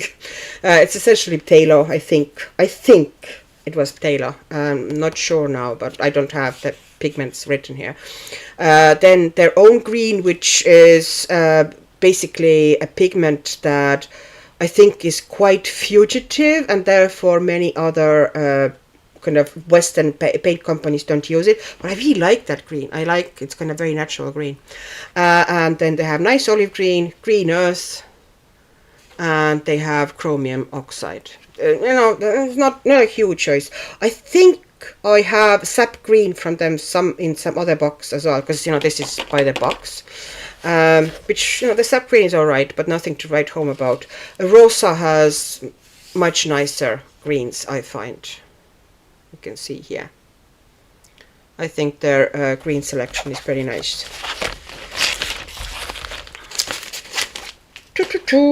Okay, so this one, I think I'm making it.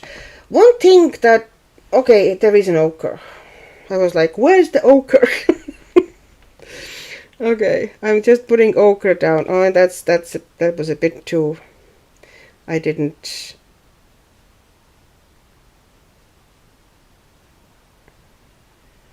Keep my brush. So I'm putting a bit. Basically, I'm just now putting the base on the houses, and it takes a little bit time because there's a lot of itsy bitsy teeny beeny stuff. I possibly could have put drawing gum on the birds, which would have made it possibly a bit faster, but I would have still had to do the stuff like this on the house.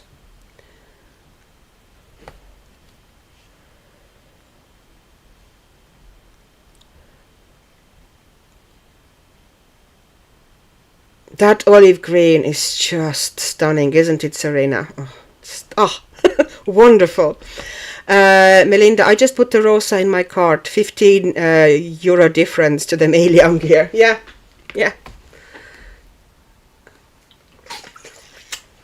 They are really good value, and the quality, in all the fairness, is better than Mail Young. And you get more. You get big pans, which I just love working with big pans.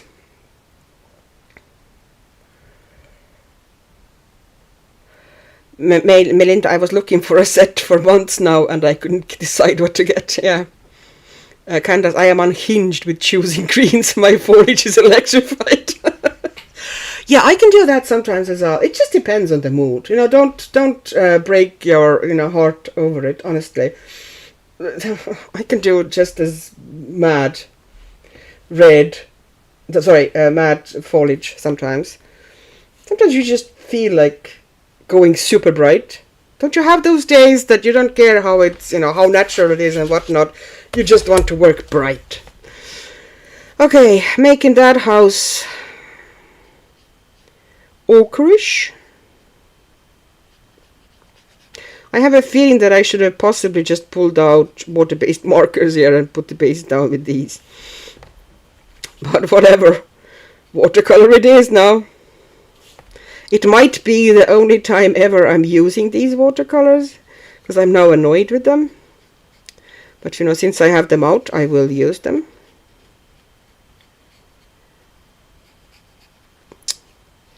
But they might go on vintage. Oh.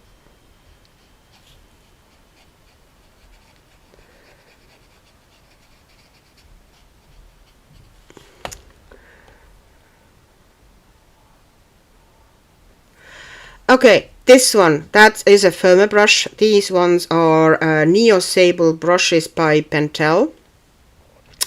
I saw them on Maya's channel and I got curious about them, and when I ordered stuff from Amazon Japan, then I tossed them. They're super cheap there. They're like, cheap as chips. It was a 3 set, and gosh, it might have been something like 5 or 6 euros. I don't remember exactly, but in that range. For 3 different sizes, which the middle one actually isn't here at the moment, which is the best size of them, and I definitely want to order more of them when I order from Amazon Japan. They are firmer, but they have nice bounce, and they keep the point really well, and the point is nice and sharp. You can see that. So I'm actually quite happy with them. Yeah, I was going to be good. I think she's recommended them as well.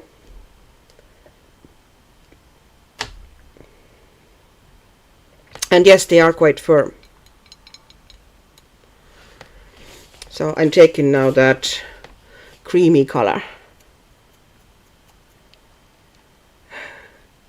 Dana, here you go, Annika, we're just chilling and happy watching the process. Thank you, Dana.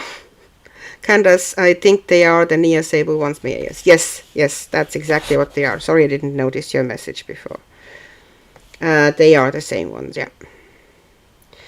I want these bits of the bridge to be yellow, because why not? I want a lot of colors in this image. I'm at the moment in this, when I'm coloring, then I'm using a lot of colors mode. Sometimes I have, I'm all for very limited palette. You have these weeks or days, but I'm at the moment, everything has to be colorful. Maybe because I was doing a page or two which were kind of fairly subdued color palette wise and fairly dark, and I'm like, nope, need color in my life. Hi Chris. You're back. Hope your phone call went alright. Anna, your sky has a lot of potential. Yeah, now that it's drying, it's not as bad as it was. The fact that I had to work it over 15 times, of course, helped, but yeah.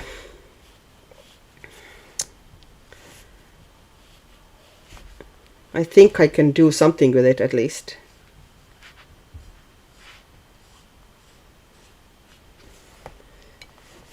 So I want these ones to be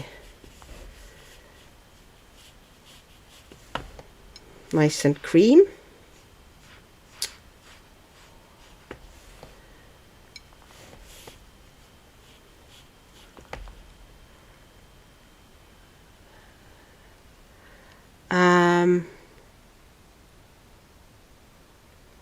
$11.99 for 3 on Amazon US. Oh, Candace, you looked them up.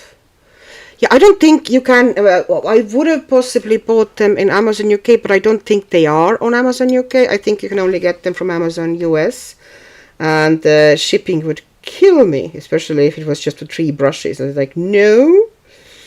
But I need to make an order soon anyway, because my stash of Prismacolor whites is getting very low, and the only place really, you know, the for the amount I use them, the only cost-effective way to really get them for me is those 12 packs that you get on Amazon US, which is quite reasonably priced. So I go through a lot of Prismacolor white, trust me. So I need to get new ones soon, and that's kind of, oh, the set itself isn't that expensive, but the shipping. But I need them, that's the thing, you know, that's one of those things that I can't really, you know, just go without, do you know what I mean? And now I want this house here to have kind of greenish undertone and also purple shading. So I am going to like bluish green. Bluish green. Do I have anything here that isn't the color that those ones were?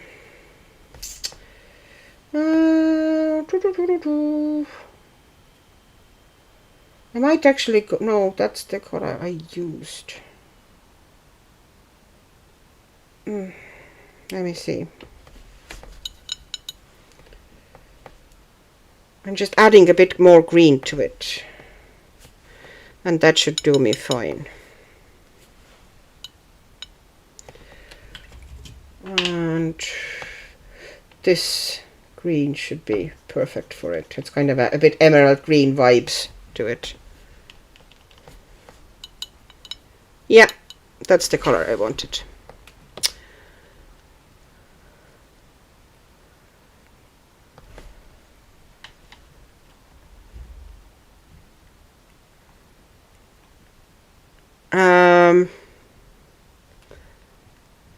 Okay, Andrea, I'm actually obsessed with that sky. Thank you. Yeah, it needs a little bit more, something more, but I think even splatter of stars would just pretty much be sufficient. And also, you know, it's going to be pushed a lot backwards once I actually get to doing things here. You know, the stuff on foreground will start taking color. About those brushes, they are, yeah, the 3 brushes set is like, yeah, £3, yeah, something like this, or, you know, like 4 or 5 euros, something like that, you know, by my calculations. It's like, next time I'm ordering them, you know, ordering anything from Amazon Japan, I will put like 2-3 sets of them into my basket and just, you know, have them, because I can be occasionally, I'm ashamed, not really ashamed to say, but I can be a bit rough on my brushes. Especially if I'm using the same brushes, for example, for acrylics as well. Even if you, no, actually, I'm not rough on brushes in a sense that I don't take care of them. I do take care of my brushes. But I'm working a lot with different fairly types of paints that are just naturally rough on brushes, like acrylics, for example. And also gouache can be, you know, it's just naturally more heavy on the brushes than regular watercolor. But acrylic especially, you can be as gentle with your brushes as you want and take care of them and clean them. But acrylic will destroy the brush quite fast, actually. So there's not much you can do about it. You can, of course, you know, if you take care of it, you know, they last a bit longer, but the main thing is that the point just will go and they start fraying, and, you know, and that's nothing to do with the fact that you took bad care of them. It's just the paint's doing. Chris, yes, it went fine. My cousin wrote a book, about her family and wants to send me a copy, so he needed my mailing address. By the way, everything is looking beautiful. Oh, thank you. Cheap as chips, as you say, Annika. Candace, yes, it's a third-party seller, but shipped by Amazon. Critter Day, it's on Amazon UK, but it's 19. Oh, God. If it's 19, honestly, do not order it from there. You know, if you order anything, or if you're planning to do any orders from Amazon Japan, just wait, and order them from there. Trust me.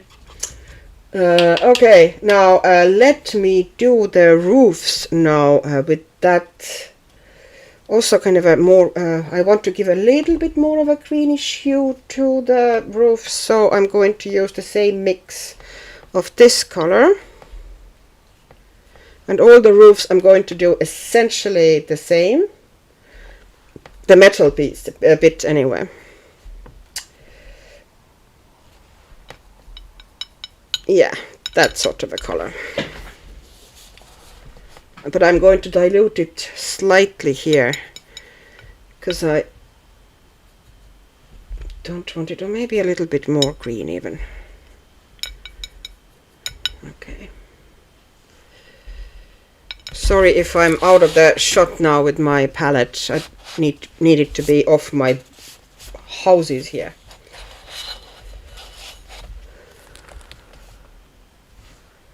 Okay, I'm scrolling down the chat now. Oh, hi Linda. I didn't see you joining, sorry. I was late getting out of work again. Oh. Love these Saturday night chats, Annika. That sky looks beautiful. Thank you. I was just struggling with that sky big time. Trust me, it did not come easily. Rasa, you gotta have that Prisma white, that's what I'm saying. So I have to spend that money, and it's not cheap to get them to Ireland. Sorry. Prisma is an essential item. I absolutely agree with you, Serena. Jana, my favorite white is the Holbein soft white, the most opaque and softest I have found. They blend like butter or can create outstanding highlight lines. Yeah, but they're not easy to find here, to be honest, especially in Europe, it seems. And if they are available, they're just stupid expensive. I might have one for like special occasion pencils, but I would not be able to like get a 12-pack of them to go through them at the rate I'm going through Prisma whites. It's not going to happen. Yeah, sadly. Lucy,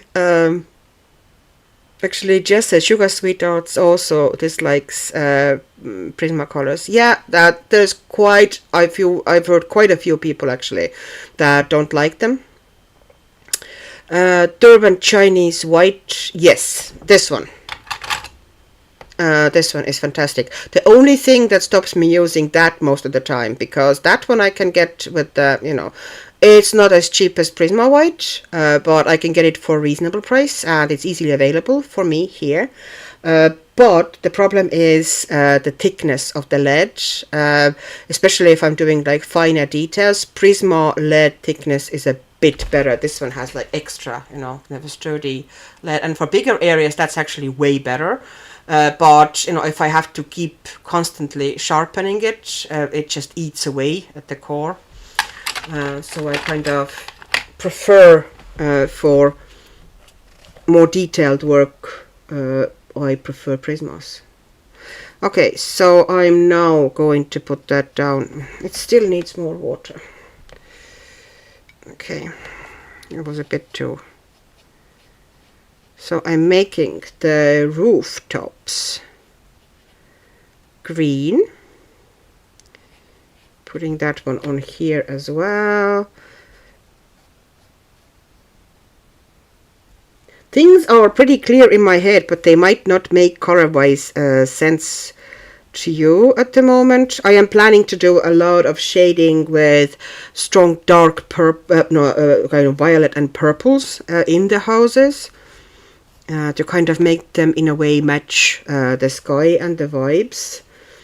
And then I plan to have the doves in kind of like multicolored. They're not going to use like traditional doves. They're going to be all sorts of different colors on them, and quite a bit of purple and violet.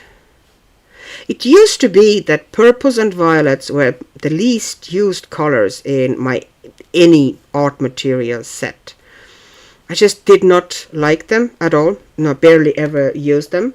And suddenly I have found appreciation for them, and I use them quite a bit. So things change.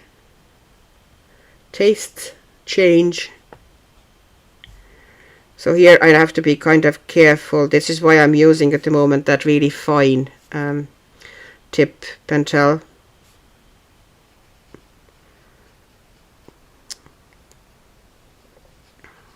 It's really nice for doing tiny images like that, you know, tiny areas like that. It really, you know, it's slim to start with, and it holds the point exceptionally well. So I'm very happy with that one. Yeah, I definitely, you know, next time when I'm ordering anything from Amazon Japan, I'm going to get extra.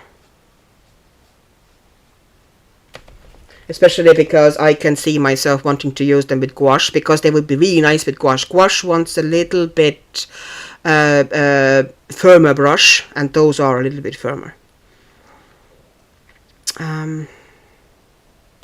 Okay, Holbein talks. I never tried Holbeins, but a lot of folks seem to love those pencils. They are really expensive, as I said. They are a bit too much for me. I probably never have them because I just don't. I can't see myself paying that money. Lucy, yeah. I do love me some Holbein soft white, but I also like polychromos transparent white. Exactly, they just have different functions. Yeah, love them both.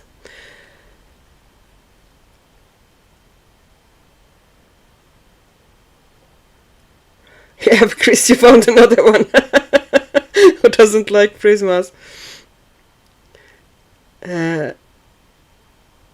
Yeah, Jessie doesn't like Prismas. Yeah.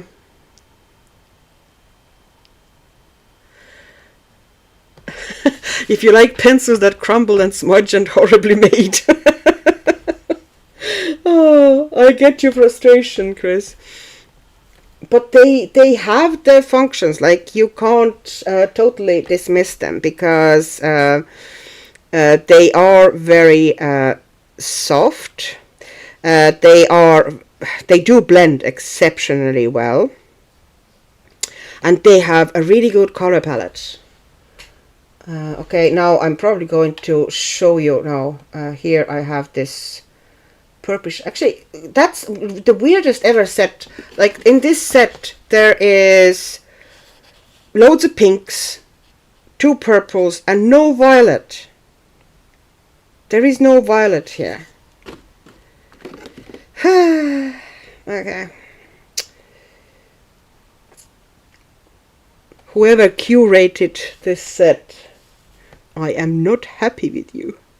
So I'm putting that kind of a dark purple. No, I didn't take dark purple, did I? I took the indigo color. I'm putting that now there. Only problem with that smaller brush is that it doesn't hold much water, so it can be good thing or bad thing, depending. So I took the purple, and now I'm just gently blending it into that green. Because one lives in firm belief that you can blend anything with anything.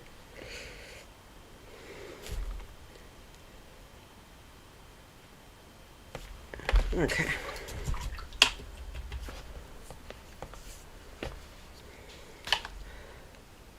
He always said that ever since Eagle sold them brand to Dixon, he swore off because he refuses to purchase a pencil that sells itself as a professional but with such deficits of quality control. Yeah.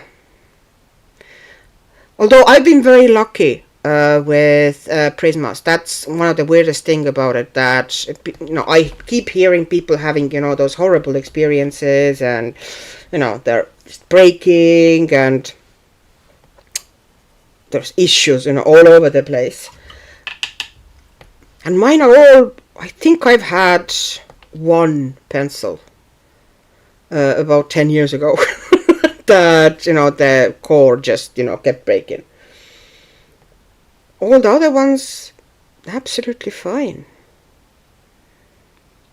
So, I don't know if I've just been super lucky, or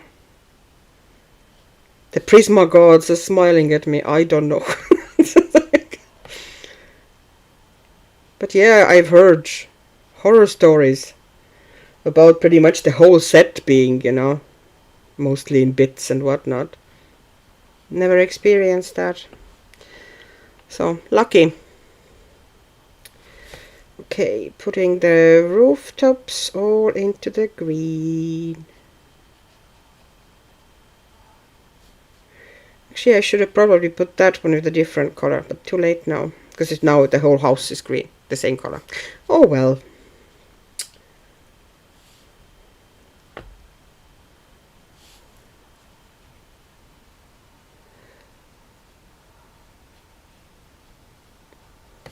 Jessie is fantastic, though. Okay, let me look at the... the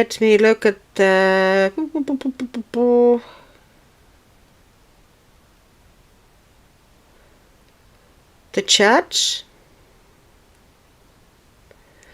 Oh, you're talking about the Japanese ones, the barrel, and okay, yeah.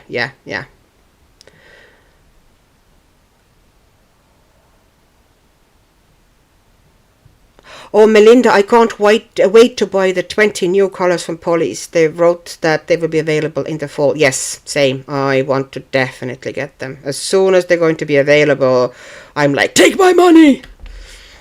Yeah.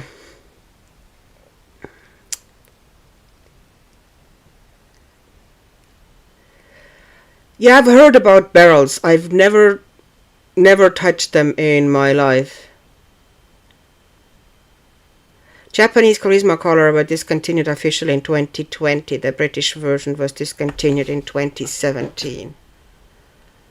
Yeah, why do they discontinue good pencils, huh?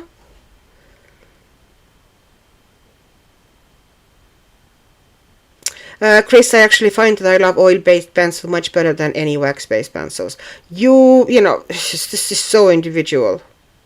What fits, your hand well, that is what is good pencil for you. A layerer. Chris is a layerer.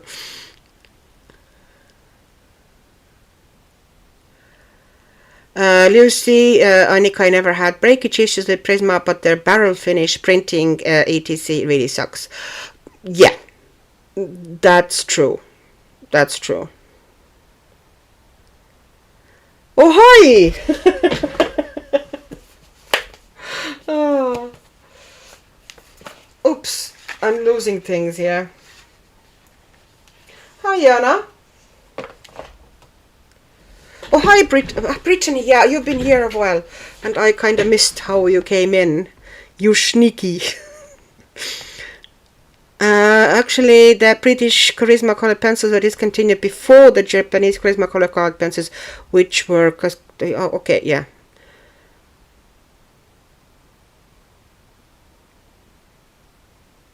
Solidly Gen X milliband. Hi, Brittany. I'm sorry. Oh, I missed your coming in. I'm so sorry.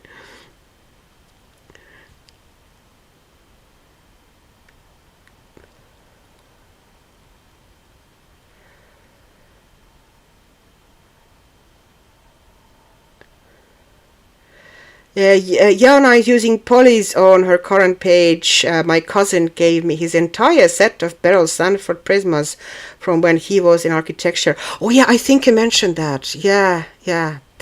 Those are like gold. The Japanese Charisma color pencils have been replaced with the desert colored pencils that only come in 36. Well, that's useful, isn't it?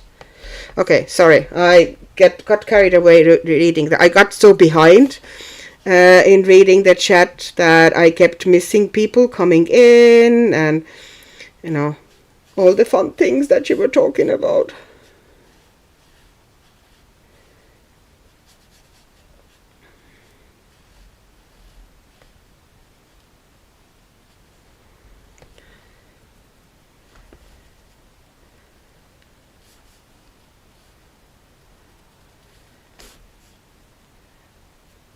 Sanford Prismas. No, I'm at the moment good with Prismas, except I do want my Prisma whites. I do consider them essential tools, because you know, I can just not particularly like the cost and the kind of a usefulness and value are really well balanced in these.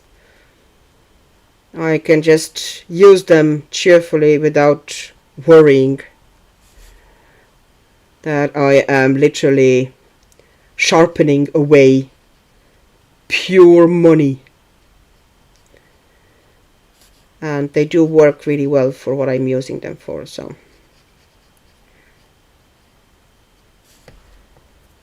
I don't think I'm going to be stopping using them anytime soon.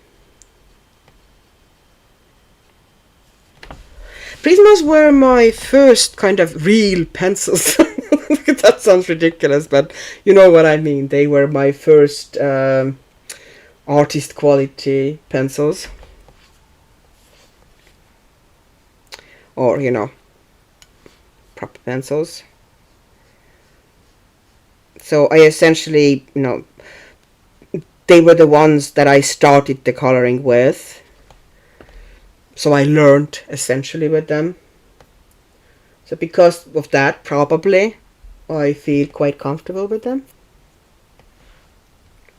As you would, obviously. Okay, so I need...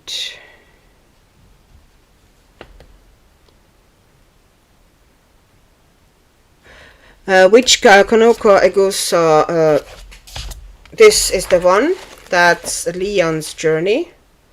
That is a Japanese version, but I think now it's also available in English version, from what I remember. Okay, I need to put dark purple into these areas, and is there any... Oh, okay. I need to put maybe pink here as a band.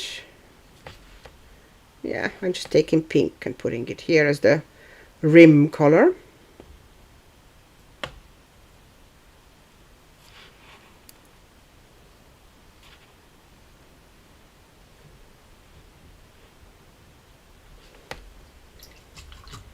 Okay.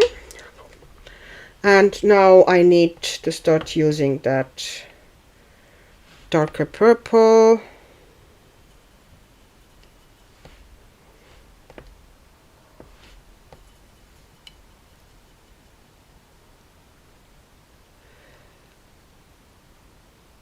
Melinda, Annika, there is an online shop in the Netherlands that sells Prismas. Would that be cheaper for you to get them from there? If I put together the amount I would order, you know, that even I suspect with the shipping and everything, it would still, you know, if I order 12 pack, it would still be probably cheaper for me to order from Amazon Japan. But I'm curious what shop you're talking about. Do you know the shop name? I would happily check it out, because I would prefer to order within Europe, to be honest. Okay, now I'm just taking that dark purple and I'm putting that into the very shadow areas of the building, because that's essentially for me a quick and easy way to make things look like they're deep in the shadow. And these little, that's why I need a really, really fine brush here, because there's like tiny bits there in the skyline. And I'm putting all the kind of shadow sides in with the purple, and the contrast of the colors essentially creates a shadow. Instead of using darker version of this mixed up a blue green or whatever, which could be a bit of a challenge to find and mix here anyway, I'm just doing the shadows like this. And I will possibly deepen them with pencils eventually. I don't even know what pencils I'm going to use. I might use something like Deli's. Sorry,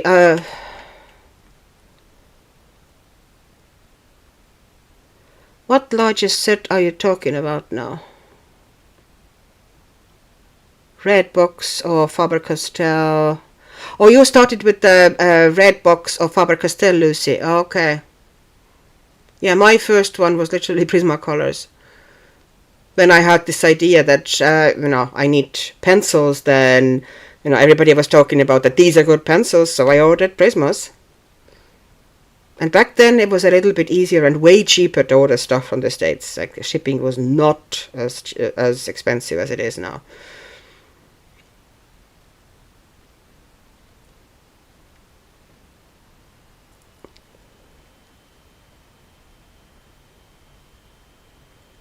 I like them very much. I only use those on special occasion coloring, because I do use them, oh Jana.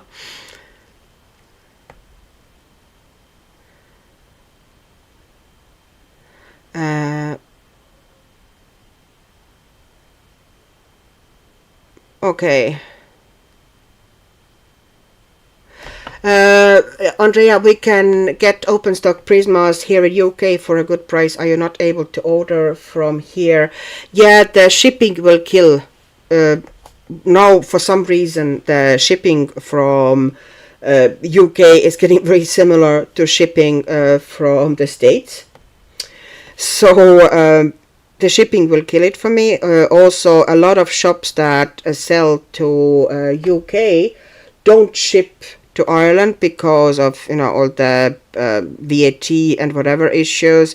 If they can't guarantee that there won't be issues at the customs or whatnot, a lot of them, instead of going through the rigmarole that Amazon and bigger shops go through, to be able to ship, charge the correct VAT at the checkout, they just don't ship to Ireland.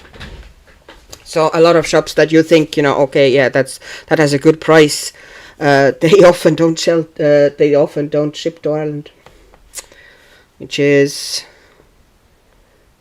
trust me, annoying.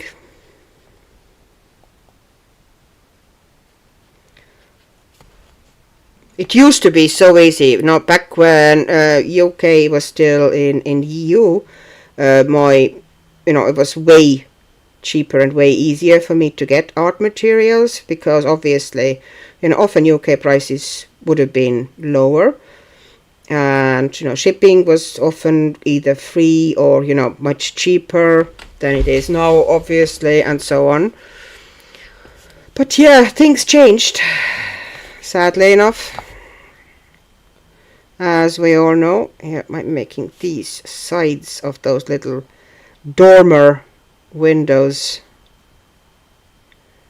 with dark as well, so we have shadow here, and it's all going, at the moment it looks like weird when it's just on its own, the purple, but because I'm putting in the buildings themselves, in the color, I will do some kind of purplish shadows as well, so it'll all become more cohesive then.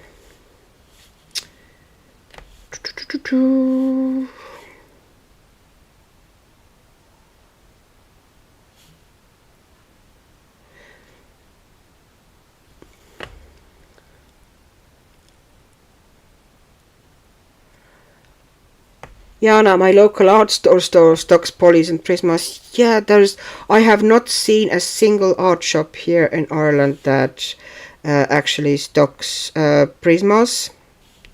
I have seen polys open stock. There used to be one shop near me that actually had polys also on open stock. Not the full set, but at least some. Now there's not anymore. That shop kind of went away. And the only shop that I think kind of has them open stock, it seems anyway, kind of is in Dublin, and they do have online shop as well, but it's quite expensive to buy them from there. Like for me, it works better. I have some relatives in the States that occasionally do come over. So I have, if I needed something like that, usually I just, before they come, I get Amazon to ship to their address. And they take them, stuff with them. So they have brought over, I buy the stuff, but they just, bring it over, and that then makes it worth it for me. Because ordering from States with the current shipping prices is kind of mad.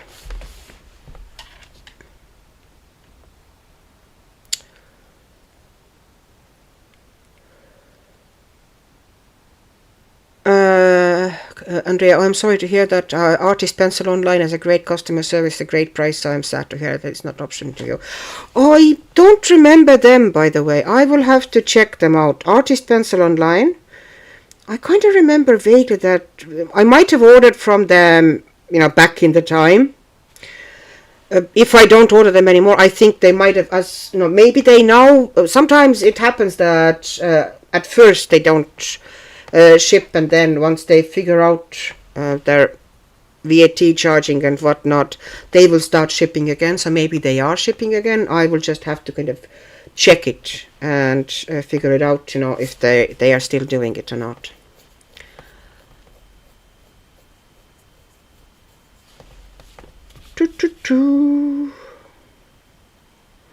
This is coming along beautifully, Annika, thank you.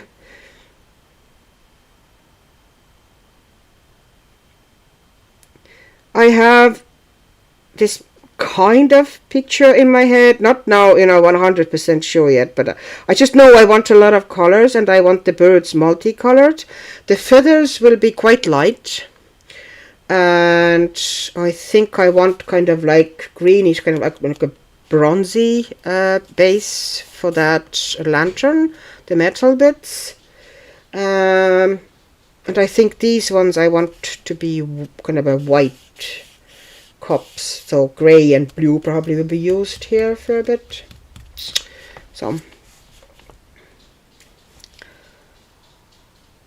but once again, nothing is set in stone. I might change my mind. Okay, somebody knocked open the door. I don't know if you can hear the tip, tip, tip, tip, tip, tip, tip, tip, little nails on the floor.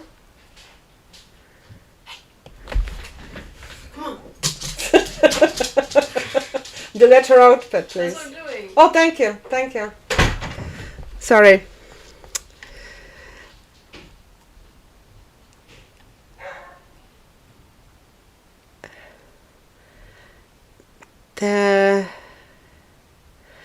Brittany, the Japanese Sanford Charisma Color colored pencils has been replaced with Des Art colored pencils that unfortunately only come in 36 colors total. Oh yeah.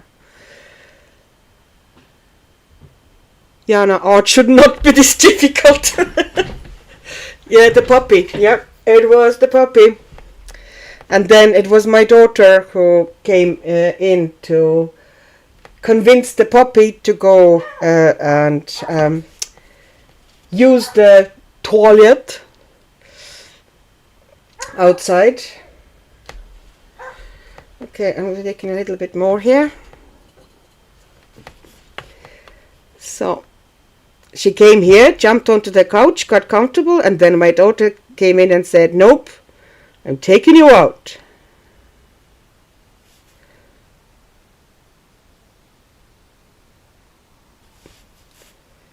And here's that one.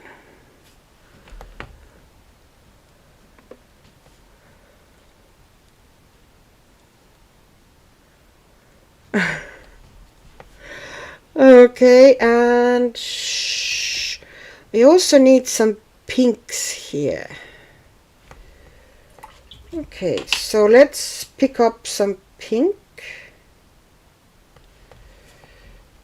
Okay. Okay. And I'm mixing some of that violet color into pink to tone it down a little bit so it wouldn't be so in your face pink. Okay, so I'm putting it here. And here.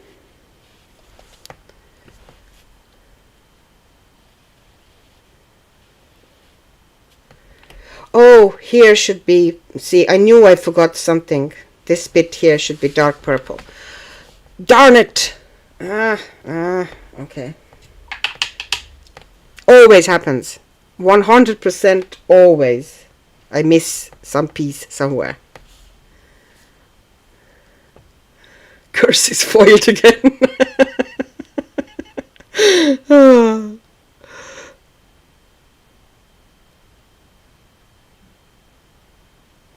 Call me Chris, Annika, I cannot wait to see what you do with the water. I know you probably won't get to it today, though. The more I look at the sky, the more I think it's gorgeous. Thank you. I don't know if you're interested. What do you want me to do? Do you want me to just, color it today up until the moment, then, however much I get done, and then do the rest off camera? Or would you like me to do kind of carry on with it, at least parts of it, next week? Oh, hi, Louise. Canada! Yay! Cool. Hi from Ireland, where it's now past me. Oops. Do you know what? I need to put on the charger again onto the laptop. Sorry.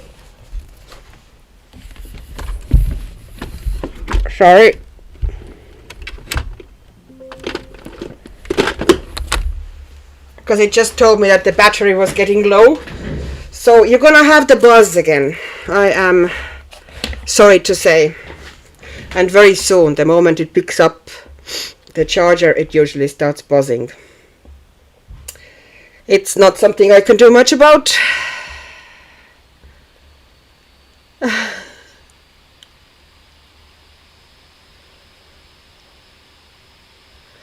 The back bit of the building is missing. Yeah, these ones I want to do kind of pinkish, just to have a bit of a variation. This is just, I don't know why I decided that these bits are going to be pink. Just so everything wouldn't blend totally together, but because I wanted to make one of the areas pink, I essentially need to do a few of them, so it wouldn't be just one bit. So I'm going to drop in some pink here as well.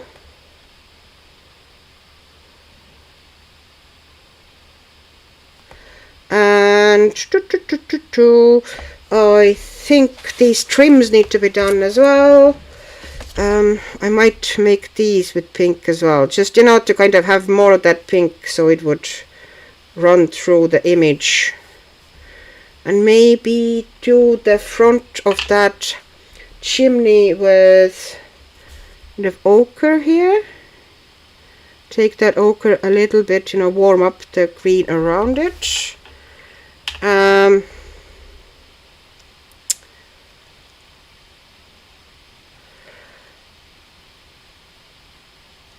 I'd love to see you do more on the stream, as this has me captivated. Thank you. As I keep looking at the sky, I see the clouds moving. That's how real they look, Annika. Well, thank you. That's what I was trying to do. That's why I'm saying now that I want to make it more dynamic than just kind of little gradient in the sky. But I was really struggling. Let's be honest, just like struggling big time. Okay, so I need to make this area there, I want to make that darkish as well, but I'm putting a little bit more of that reddish purple in. Now I can put the color in here because the colors around it have mostly dried.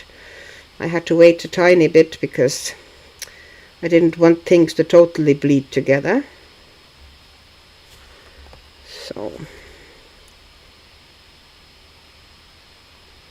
yeah, these buildings take so much time because there's so many kind of tiny areas, and I have to kind of painstakingly make sure that I don't go into the windows, because the windows are supposed to be yellow.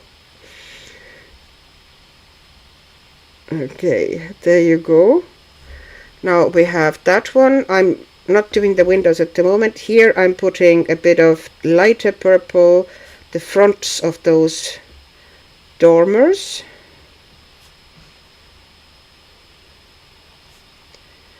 I might actually put, like, you know, I might even put some gold ink someplace here eventually, if I feel like it. Okay, and then there's those dormers there. The front I want to make same kind of a blue, green, green, blue, whatever it is I mix together. It doesn't really have a name. Oh, and the fronts of and dormers there should be the ochre color, like that, like that. Okay, what am I missing? Oh, this bit is missing. Oh, there's always something. I'm making that pink as well because it's kind of very close to another one, like this. Okay, doke. I think I'm leaving the buildings as is. I need to give a base color for that lamp post thing.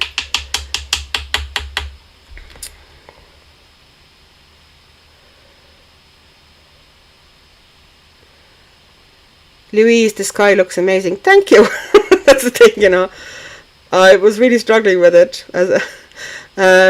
Hadassah, I can't wait to see I can wait to see the completion of this beautiful page. Gotta go for a little while. Beautiful souls. Oh. Have a great rest of your day if we don't speak again today. Oh, have a great rest of your day yourself. And hopefully we'll pop in again sometime. It was great talking to you. Hadassah, 1981. Sorry if I'm butchering your name. I really apologize. Serena. Oh, Lucy, absolutely no need to. No, I need to now find a color that will be kind of like aged bronze, which might be a bit of an issue. I need something. Actually, this one might work as a base color for it. Let me see if I use that color.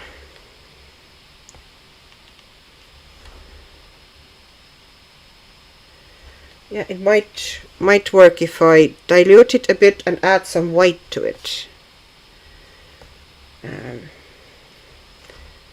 Then it might work, and I might maybe tone it down slightly.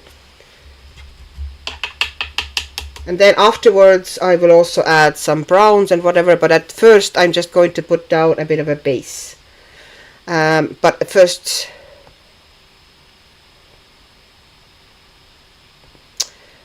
I need to, okay, the white, yeah.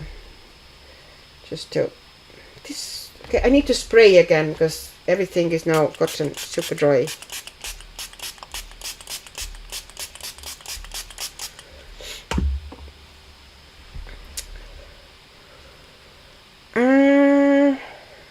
Where was I?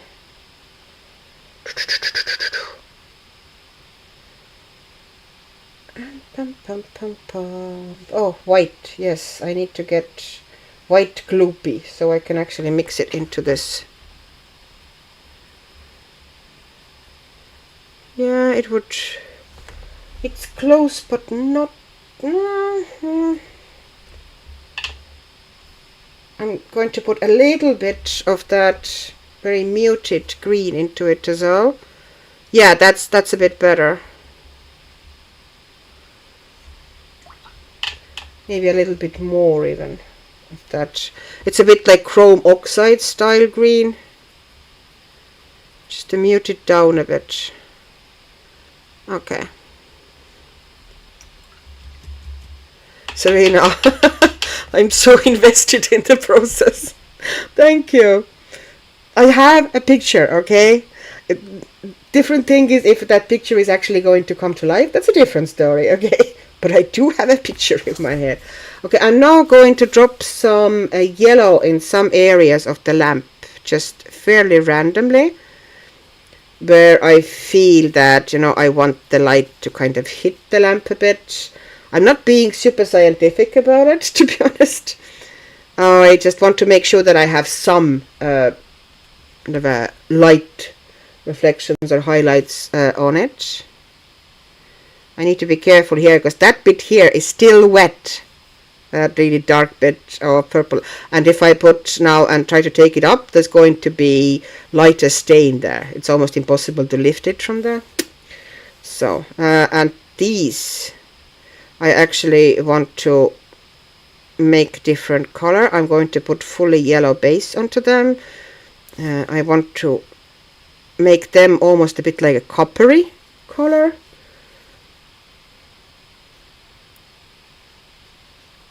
That bit here, and this bit also slightly coppery, diluting that here, and then the rest of it I'm putting the green in again. And where's the, yeah, where else do I want to put the light?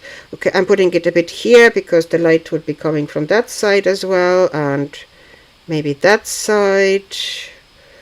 I don't think it's going to go much lower than that, the light that hits it. And this little curly whirly thing, I will also put yellow base on it. But I'm using that really pale.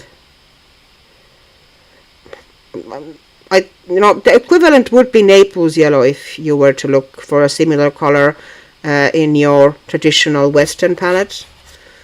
Then Naples yellow would give you a similar effect.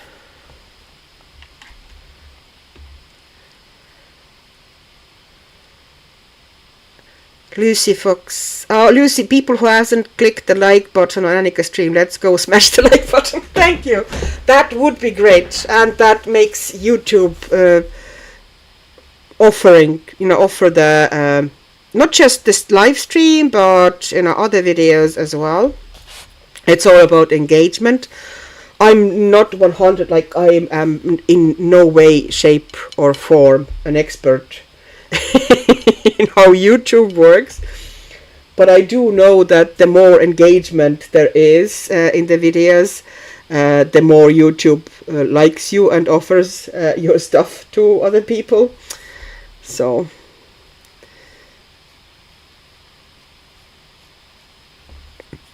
now I think I have the yellows where I want them, and now I'm going to put the kind of a greeny base down. This is just going to be flat base. there's going to be a fair bit of shadow work in it afterwards, but I want the, it's too opaque. It needs to be less opaque, kind of more watery.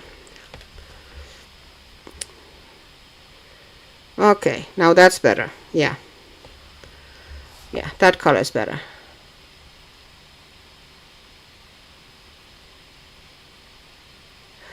Thank you for smashing it, Chris. Thank you everybody who did. Really appreciate it. All of us who are doing YouTube videos, we all want them to get, you know, it's a bit of a passion project of mine. I like sharing the bits that I have learned over the years, you know, without becoming too preachy about things. It's just helpful stuff that I wish that was there, or I wish that there was a single video about, you know, certain thing that I was looking the information for, instead of having to go and watch like 15 videos to get the information together. So I'm essentially making videos for past myself.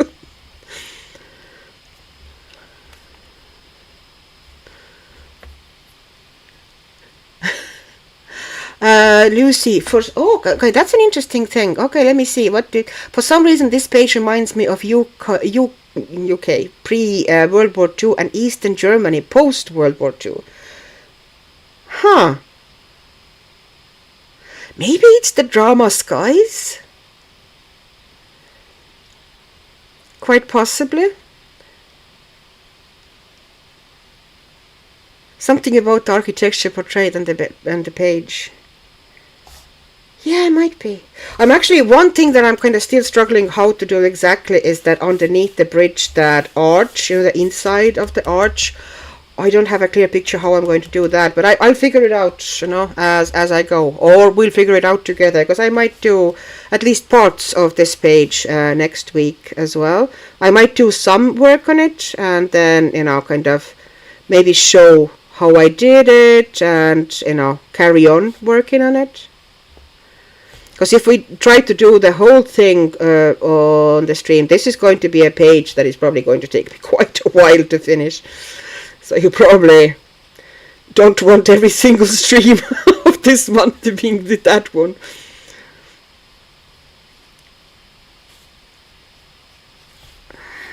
There we go. I'm softening the stuff that is already there. See, that's a good paper. I can still lift, you know, even the paint that, you know, I got some of the sky paint onto the lamp here, and I was able to reactivate it on the paper. So it really has good sizing, this paper. The paint is sitting on the top.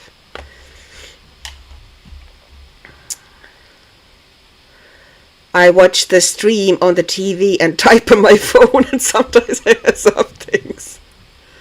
Lucy, definitely not the colors. Those are very modern.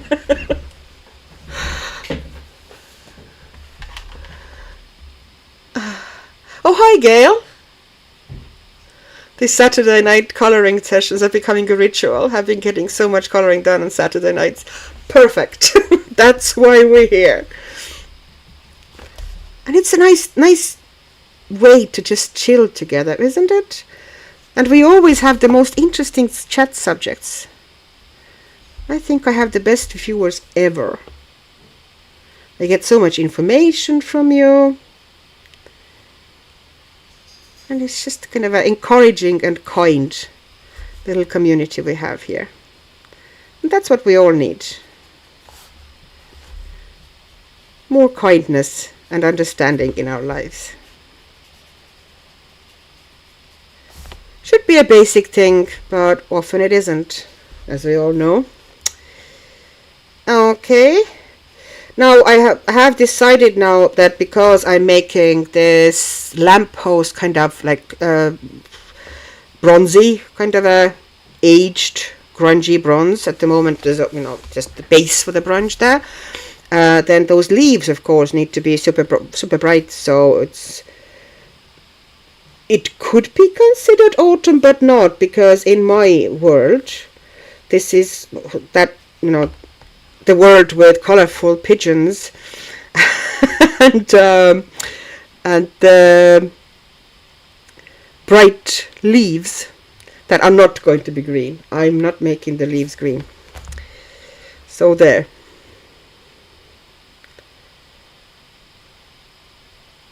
I think there's going to be yellows and reds in these leaves. But it's not because it's autumn.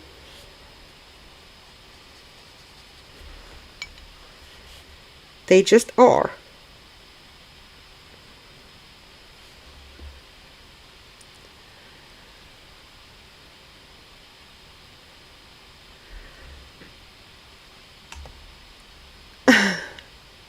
Oh, hi!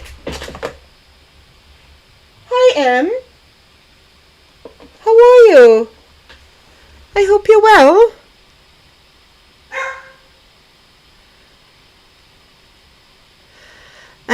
Louise, I was at a flea market today and got 3 sets of Black Widow pencils for a total of 15. Wow! That is a great buy. Yes, and they are also not all of them now readily available. Not always, anyway. I need to get. I have 2 spare sets, but I want the dragon set, a spare set for dragon set. So if I find it somewhere, I'm going to get, because it has some really good colors. And I also don't have a spare for Monarch, but in Monarch there's a lot of pastel colors that I don't really use that much. For some reason I don't use the pastel colors of Black Widows that much. So I don't know if I'm going to get a spare. At the moment this one is, hasn't been going down as badly. Although there's a couple of really good darks there that I kind of would like to have spares for. No. Is it all no color? Am I missing bits again? Oh yeah, I'm missing a bit here.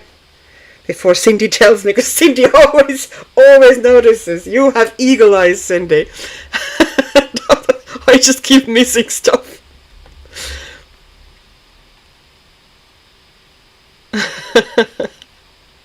Any bleed? Okay, do you want moment of truth? Nothing. Let me show you. And you saw what I was doing in the sky. I was going over it, like, I don't know, 5-6 times in different colors. It was absolutely soaked. This is, how fantastic this paper is. That is, wow. Gail, too true. So much hatred in the world. Lovely little oasis like this is needed. Yeah, no, I've not used my Black Widows in ages. Yeah. It's the problem when in my case, because I have loads of them, so I can't use all of them all the time. Okay, now I've decided that I need to make these little things here yellow as well, because they are kind of protruding from this border that is yellow, so I want them yellow. So there, I am going back and yellowing things, because I don't want to forget about it. So I'm just going to drop some yellow into them.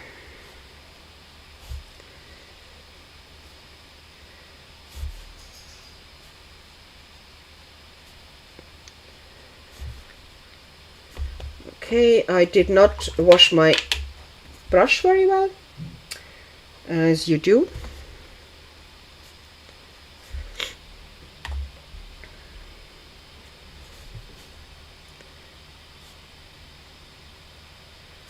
I thought I was not going to have many pages for February at all, because I didn't feel like, it was a short month as well, and I didn't feel like I was getting anywhere with any pages. It felt like, by the end of the month I'm going to have a good 4 pages. But somehow I counted. Okay, I did count the double page spreads as 2 pages, but there was 18 pages. I could not believe it. Louise Axik, that's amazing. No bleed through. Yeah, this paper, the Japanese paper for Kanoko Egusa books. There's several books. Like, I know definitely that this one is very good, and also Eri, the Laramia. Is it Laramia? Yeah, that book also has the same amazing paper that you can pretty much do anything on top of it, and it will not bleed through. So I know these 2 are fantastic.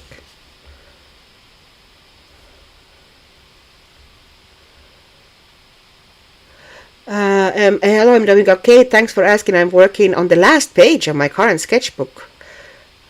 Oh, it's always fun to finish a book. That is so cool. Yeah, no, I usually post my pages on Instagram. Okay. I know, 18 pages. I could not believe that. Well, granted, some of them were like very, very basic. Like very simple. Like one of the double page spreads, I think I did within an hour. which, you know, let's be honest, isn't your regular thing. It was just kind of a splashing watercolor onto paper, because I just felt like that night. And it's actually in my late night coloring spell as well, the full pretty much process of doing that page. I just felt like messing around a little bit with watercolor and not going into huge amounts of detail. This is going to be a lovely bridge.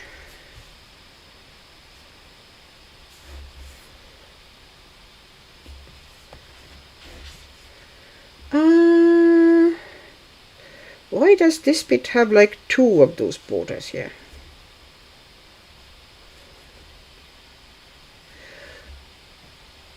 This paint does feel a bit, you know, like bad gouache. And I mean bad gouache because good gouache is fantastic. Just glides onto paper.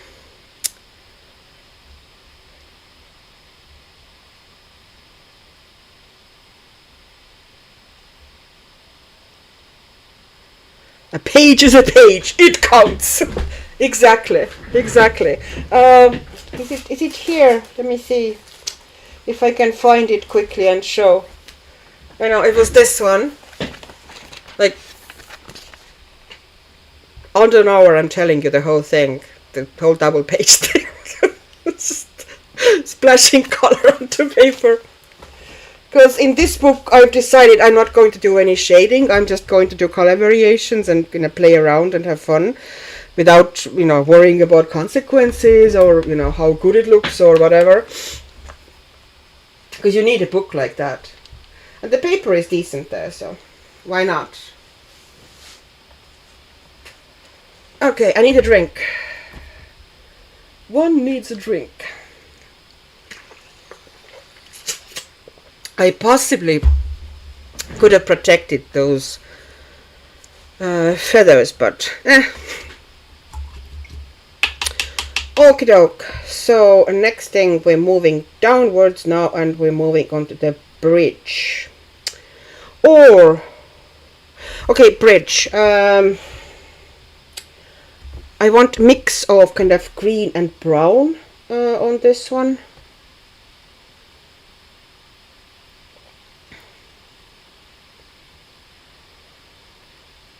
You've been posting more often, Annika. I've enjoyed the late night coloring spell videos. Very fun. Thank you.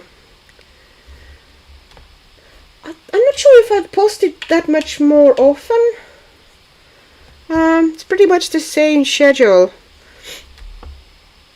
But sometimes, some weeks, I almost feel that, I should possibly pull back a little bit so the schedule wouldn't be so... not demanding, but some weeks I feel like I should maybe, if there's no very, very kind of big commitment or anything, that I should just skip maybe one of the posting days. No, that's not a correct color. I don't like it. I'm not sure. Okay. This set doesn't have a good brown that would be easily, and mixing these colors is not good. They don't mix well. So, I need a neutral brown, and it's just not... Well, there's something. We'll find something. Okay. Here... I want kind of a mix of blues and greens and browns on this bridge. So this is the brown. And I'm going to put maybe that blue here, a little bit darker in this area.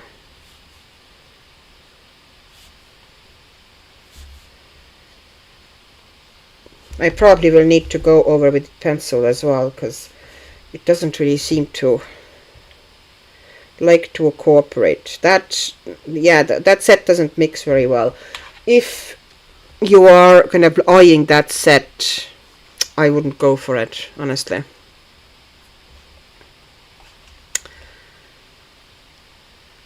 "18 pages, you deserve a drink and a nice dessert." I know, I couldn't believe it myself. Honestly though, quite a lot of them were kind of very simple pages, pure relaxers or very small ones, but it just added up. Because I also had some very relaxy pages. Okay, so I need to put some of that darker green here. And then some of that color maybe. I just want kind of color variations here. And maybe that color. I need to spray again. It dries so fast. Can't pick up anything. And let's see if... No, it needs to be darker.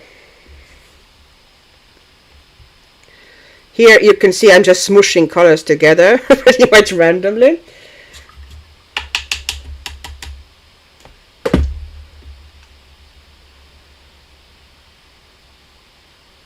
Oh, Jana's pages are gorgeous.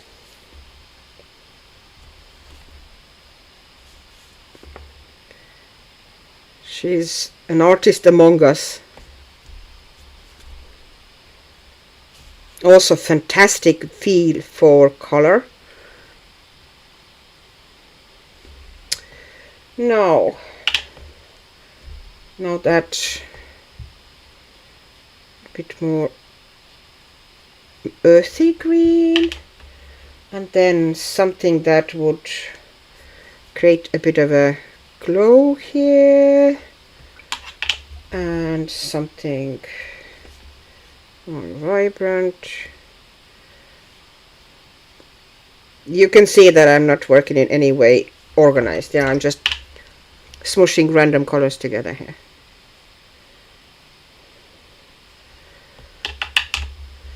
And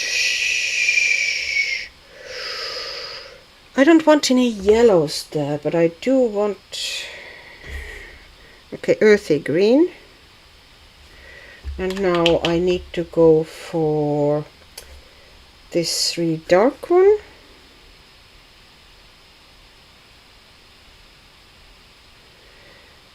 Yeah, it is almost gouache, but if I work on tiny areas like that, I can handle the gloopiness. Bad gouache, but I can work with it.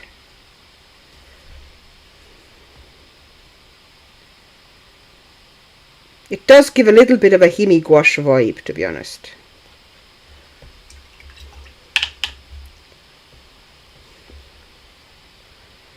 Okay. Alright, but it's kind of giving the vibe that I want here to achieve. I will of course need to darken the edges and stuff.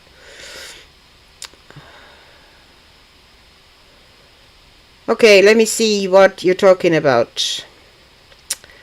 Magical Dawn. Okay, I've been here. Oh, Linda, Magical Dawn is a great book. I've been hearing you can't get spirit animals and seasons anymore. They have stopped printing them. Thank goodness I got them when I did. Yeah, I have spirit animals, and I do have seasons. I don't think I have Magical Dawn. Possibly, no, I don't think so. I don't have all the Hannah books because I do love her art, but I'm not saying I'm struggling coloring with her, because I don't, but I get this thing that when I color her pages I kind of feel this need to go all out, which means every single page of hers takes me absolute ages, and therefore, although I have loads of her books, I have actually very few works in them.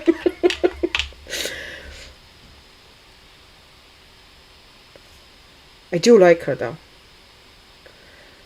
I really need to color in her books more. Okay, let's see if I can put that. No, that doesn't work there. That one is better.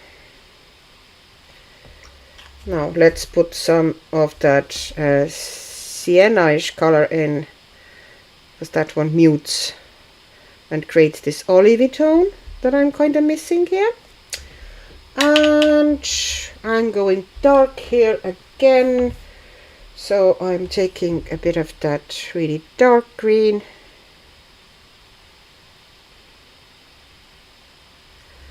and now I'm taking that sepia type of a color here and I'm making that really dark, and here as well, just making it very dark there, because it's at the edge of the page and we don't want to create too many color variations or anything there. Louise, I bought 2 new coloring books today from the bookstore. Garden of Dreams by Yoshimi Sekiguchi, which sounds familiar, but I can't think of which one it was. And Witch Hat Atelier by Kamome Shirahama. I know that book, it's really beautiful. Andrea, I just got lucky and the lovely lady just sold me Spirit Animals and Seasons too. Oh, you are lucky. I am actually thinking about possibly eventually selling my Spirit Animals, because although I do like it a lot, it's still untouched. And I have so many other Hannah's books, like there's only so many pages I can color. It kind of feels a bit redundant to have that book. Okay, now I need to put similar stuff, not exactly the same, but similar stuff here. So I'm making this bit very dark. Okay. And now I'm starting to drop the color variations in again.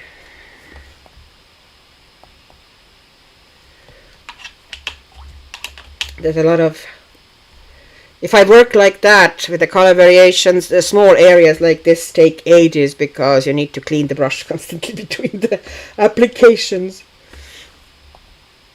Okay. I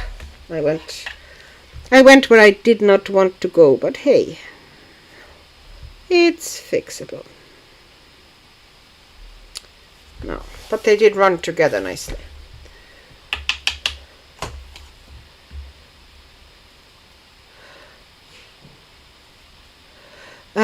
Lucy, I don't know where you're in the world, but if you find Spirit Animals again, please I'll buy it from you. I just talked about selling Spirit Animals.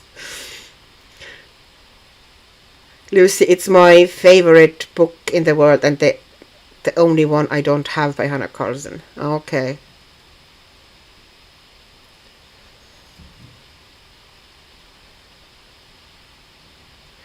Jewelry Box is one of my least favorites of hers, so I wasn't particularly heartbroken about that. I watched quite a lot of flip-throughs and decided, when I was buying her books, not to buy that one. There's a lot of kind of very detailed, fussy jewelry, which there's only limited enjoyment I get from coloring that style of a image. So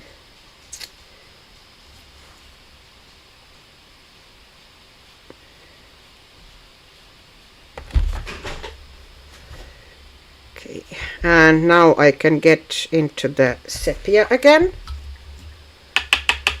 Oh, hi Diane, sorry I didn't see you coming in yet.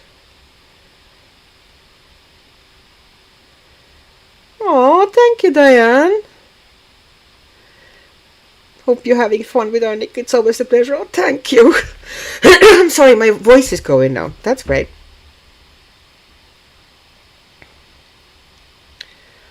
Jana, you have most of Hannah Carlson and Maria Chale. Okay.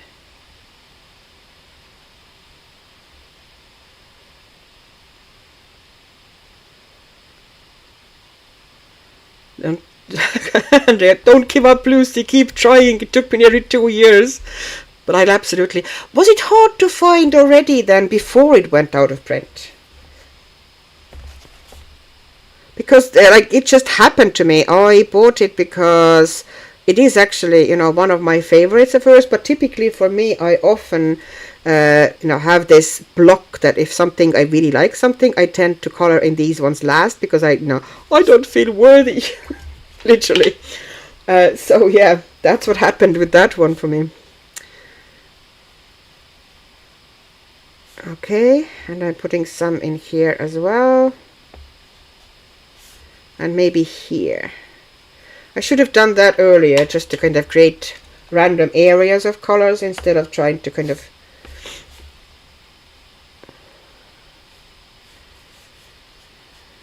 Okay. A bit of a shiny area here, a bit of a shiny area here. Oh, I have a run. I have a run.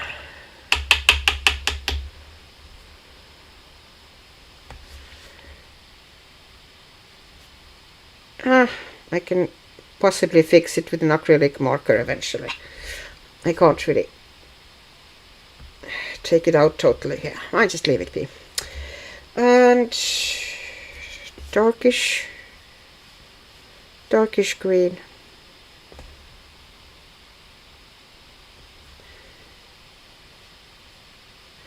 I kind of enjoy Hannah Carlson's the newer series often more than the older books. I know that, you know, it's a kind of a matter of opinion because a lot of people say they like the older books better and a lot of people say they like the newer books better. I'm possibly in the latter camp. Sorry? Now I'm sneezing. Okay. Excuse me. I need to find tissue. And possibly close the window.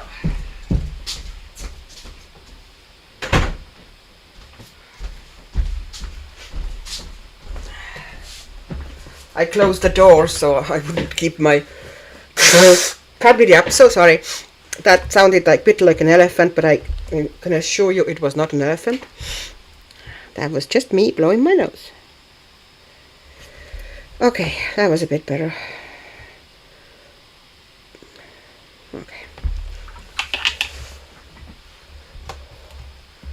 Lucy, Annika, I kept feeling I wasn't worthy of Spirit Animal, my favorite book of hers, and bought all others to practice on, to be good enough to color on Spirit Animals, and now it's gone. Oh my gosh. Cindy, I have all the Hannah books, but my brain won't let me color them because they are so popular. My brain just likes to be difficult and different. I suspect we have similar brains in that sense anyway. Also, with Hannah and sometimes Maria Cholle books as well, I often, you know, unless I get a fairly new book and I do my own thing without seeing many other pages or many other versions of the page, that can really throw me off if there's a lot of versions of the same page. Because I then feel that everything has already been done, you know, and everybody has pretty much done it, you know, as good or in most cases better than, you know, I would have been able to do that. And I just get that block. That, you know, why would I bother? I don't want to repeat, you know.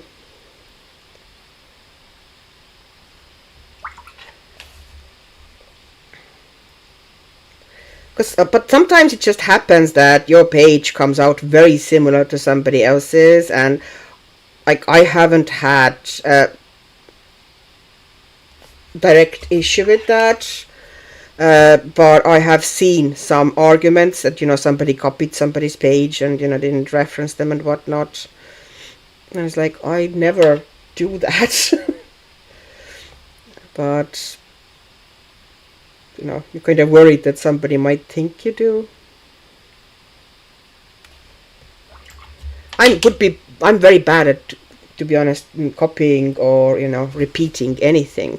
I can't even most of the time follow a recipe because I, you know, no, I don't like this ingredient, I will replace that ingredient with that ingredient, that cooking time is too long, and so on, you know. The recipes become something very different.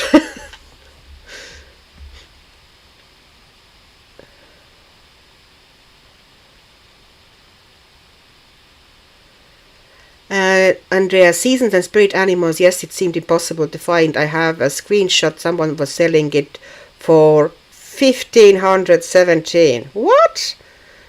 Nobody would buy it for that price, surely. Like, that's unhinged. I'm sorry, but that's unhinged, that price. You might sell it for that, but I can't see anybody actually looking at that and saying, yeah, that's reasonable. I'm going to pay, 1,500 quid for Hannah Carson coloring book. Like, they're lovely coloring books, but surely there's so many other books out there.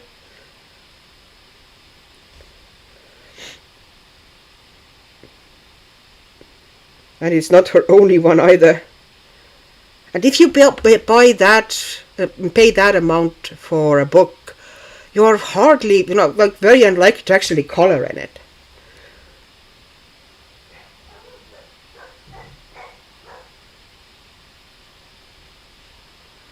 Lucy, well, I have no issue replicating someone's creation as long as I give them proper credit. Yes, I do agree, and there's nothing wrong with, per se, in duplicating. It's just I am quite incapable of doing it. As I said with the recipes as well, I can't. Even if I try, it just doesn't never work out for me. Okay, now I sincerely hope that those little, what do you call them? Those supports here, that they are dry. First thing I do, of course, is that I put some water in them. I love Hannah, but not that much. I think my son came home. The dog was going nuts, and I think I heard his voice downstairs. He went to his friend to do some gaming, from what I understand. Something to do with a football manager or something like that. Not my game, so, not in my interest range.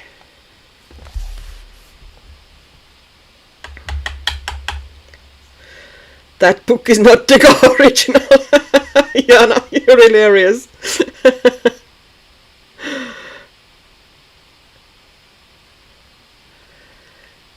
I have a similar issue with wanting to do my own thing in all things, but I also am reluctant to start anything unless I have a clear vision. Yeah, I get that. And some pages speak to you and some don't. And it doesn't, like, there's no rhyme or reason to it. I was paging through that book and I liked many pages here. And I'm usually all about, nice dog pages and art with dogs, which I, can occasionally be very hard to find. And this book actually does have some. And like, okay, maybe you should then do some doggy stuff. No, the page that spoke to me was this page with pigeons and coffee cups. It was like, I just put that kind of a bluish color here as a variation. I don't know if I'm going to, I definitely probably will put some kind of a stone or brick texture a little bit in there. But at the moment I'm just creating kind of color variations. So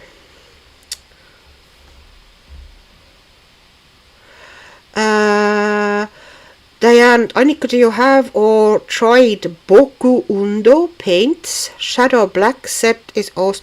No, I have never heard of them. Where are they from? Are they, European? Are they US? Are they Chinese? Are they whatever? Where are they from?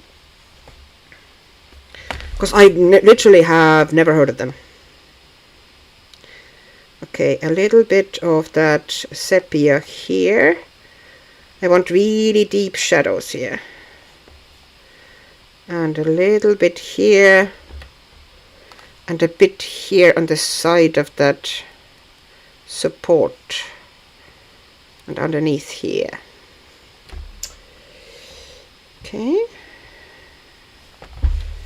Alrighty, and now I am going to put in some of that blue. I'm using that blue today a lot for some reason. It just appears to me today. You probably won't see very well what I'm doing here. Do you want me to try to get you a little bit closer, but then I have to take the paints out of the shot?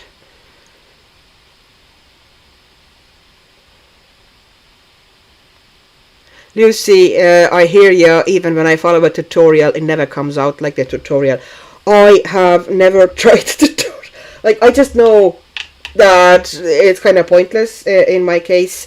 I do watch tutorials, but I watch them in a slightly different way, in that I look at the techniques the artist, the colorist is using, and kind of learn how they're doing things. But I'm not even trying to go and use the same colors or do exactly the same page, because I know it won't end well for me. Kind of pointless.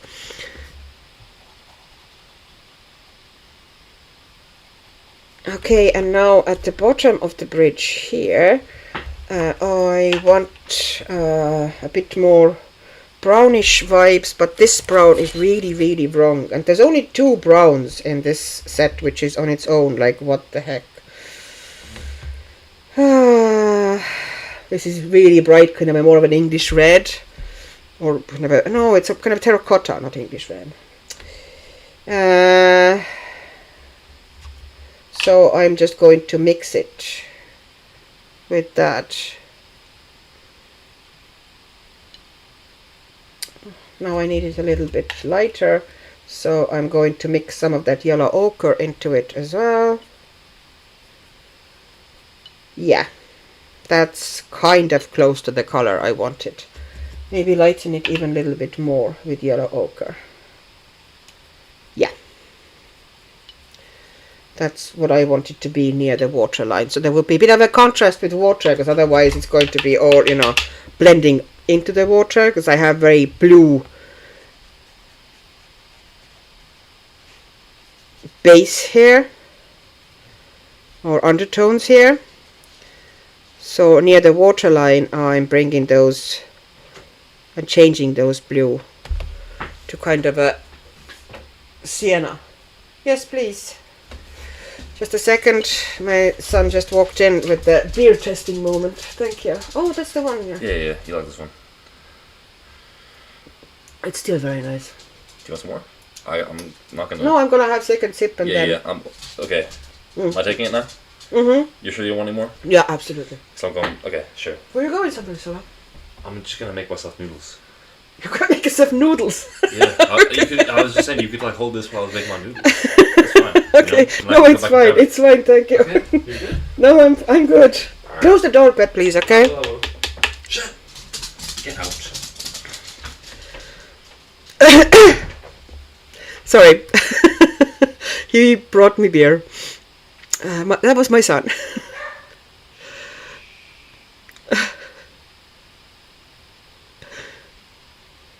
Andrea, there's nothing more relaxing than these Saturday nights watching Annika creator art and chatting with all a lot of people. Oh. But it is genuinely really, really lovely and encouraging and welcoming group, and that's what I need in my life. Okay, so now I need to move in a bit of a bigger area. Maybe I'll try to kind of bring you a bit closer, but I need to change the layout here. Okay. Can you see a bit better? Now you can't see the paints I'm taking, but I can kind of tell what I'm doing. Okay, Chris, I did start our dog page. I am going to take my time with it. I haven't started it yet, but I will also take my time with it because it's a fun page. And I like Veronica Kolinska. Diane, similar to Gansai size. Oh, those are the paints, okay, we're talking about. But like Sumi ink in paint form. Oh, didn't Gansai Tombi, the Kuretake, have also something a bit similar? They had those kind of basically colored blacks. What was the name of that? I have that set. I really like that one. Maybe it's a bit similar to that. Just a second, I'm going to finish this bit here, and then I'm going to bring the Kuretake version here, no, if it's similar. And Andrea, Annika, I sent you the screenshot on Instagram with a crazy price. Thank you, because I need to see it. That's mad. That's so bonkers. I can't see anybody actually buying it though. Like, is it just wishful thinking?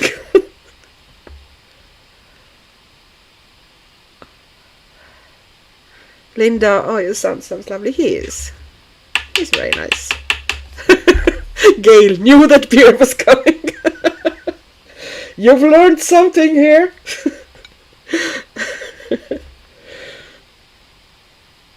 We were in the shop together, and and I'm shopping, and if he usually talks me into buying some beer, but there's always this, that if I'm buying it, I want to taste it as well. So he dutifully brings me beer, as a loving son would.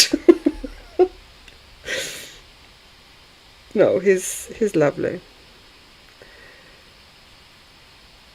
We all have our faults, but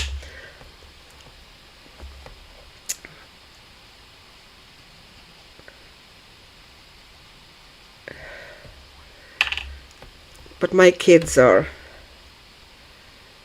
kind souls.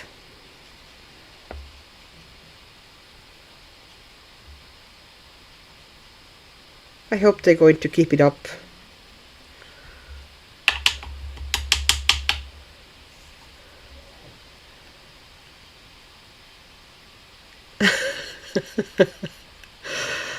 Linda, what ages are my children? My son is 19 and my daughter is 17. I have a gentleman's family. And I essentially had them 2 years apart. And then if I had been younger, I might have considered another one, but I had mine fairly late because I met my husband when I was like 30. So I at that stage didn't want to go there anymore because I was exhausted. They were not good sleepers, neither one of them, and I was just beat. It's like, I don't think I can do it third time in a row, with that small gap, and there wasn't really much time to wait anymore. If I was to have another one, I would have needed really have it then. And it's like, yeah, no, I can't do it.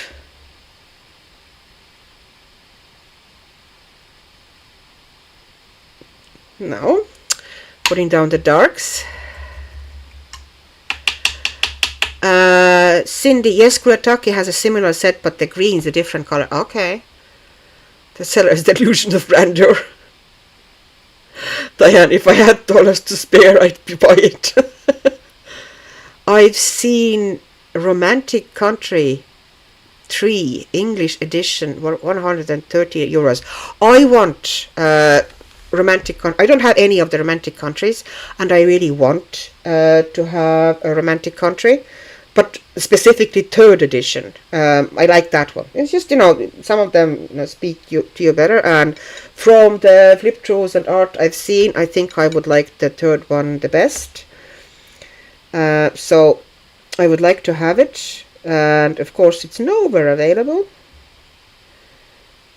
And I'm not going to pay for any coloring book 130 euros. Nope. That's not who I am, sorry. It has to be reasonable. It has to be reasonable money. I'm not looking for super cheap or anything, but I am looking for a price that I can justify to myself.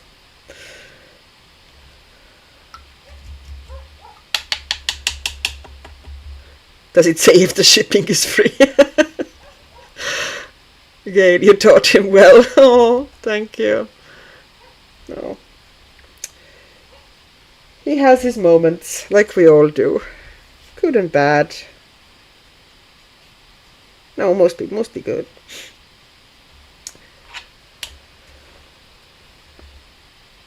He was always kind.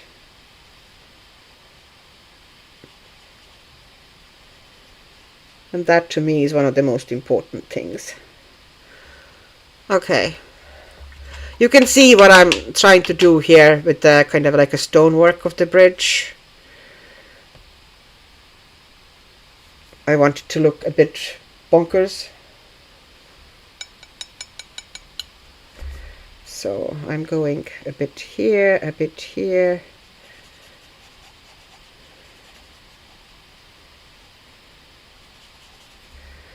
Okay, this didn't have enough. Okay. And now I need to bring that brown I made into it.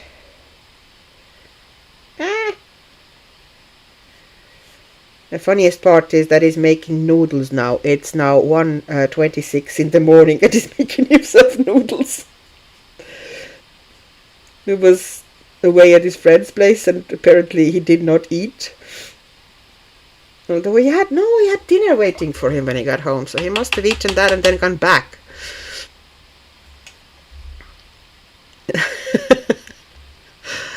The fun, Lucy, the fun part of these streams is we are almost always the same crowd, so we're becoming a group of regulars at the stream of Annika. Yeah, but that's the thing, it's like a group of friends, isn't it? And we meet up on Saturday night, or whatever time it is, in your corner there. It's literally night time here. I would like to at least finish, that part of the bridge, and then I probably stop for today. This is getting very late. But yeah.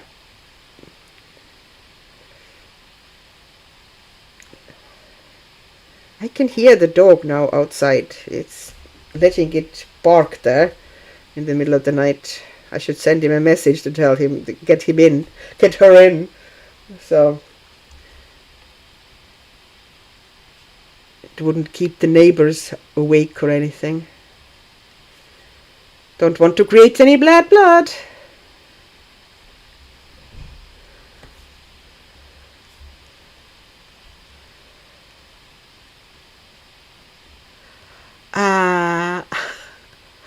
Louise, my oldest son is 43. I'm getting old and I have 40-year-old son and 37-year-old son. I could, technically, probably not 43, but like I just had them late.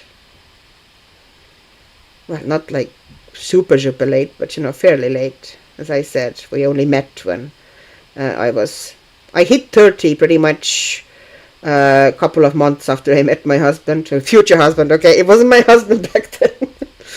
So yeah, and then it was flying between two countries for a couple of years because we lived in different countries and so on. And before we kind of decided who's going to move, that was decision was made eventually. Here I am in Ireland.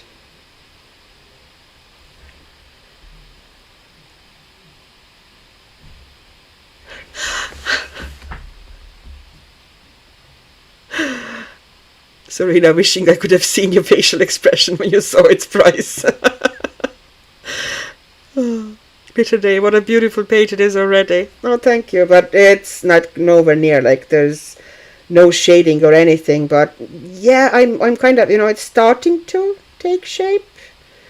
There's some idea now of the page that it hopefully eventually will be. It's just, once I get the color guides down for myself, that's always a great moment, because then after that you can just start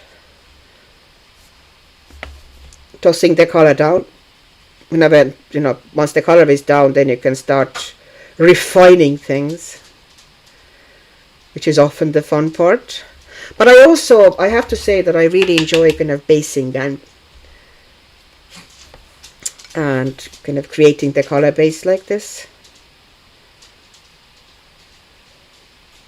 And often to me that almost is the most creative part, because I really love coming up with kind of a color play and color variations like this. Okay, I need a bit darker blue.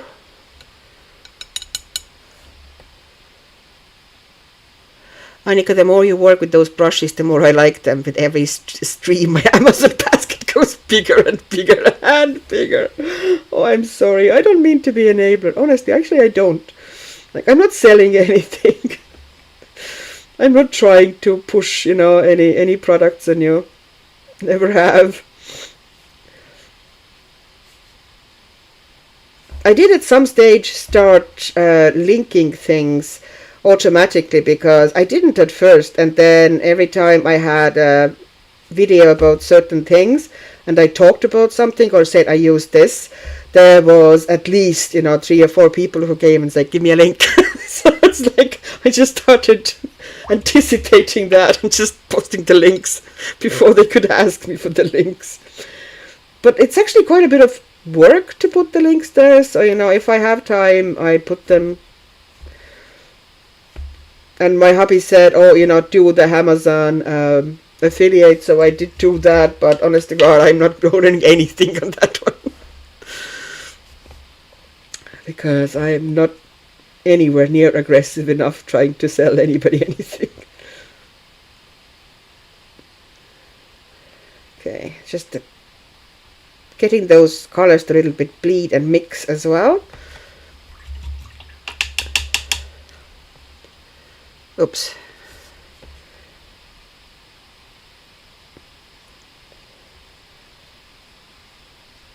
And the reason I'm also putting, you know, that kind of a lighter and brighter color, stone color, in these areas is where it would meet a darker area. For example, underneath those arches, there's going to be a really dark area. So I don't want very dark edge here. So I'm bringing in that yellowish brownish color to allow me to create deep shadow here. So here's my reasoning, and also of course purely because it's fun to create a bit of a bonkers color like this. As I said, I'm at the moment on splashing color mode. They come and go, those modes.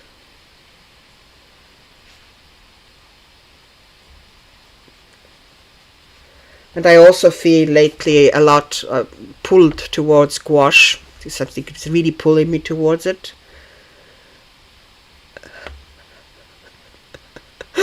Oh. Here we are just sharing wantables. Wantables. That is a great word, Jana. Sorry, I need to create a folder in my Amazon called Axic. God. That makes me feel a bit guilty.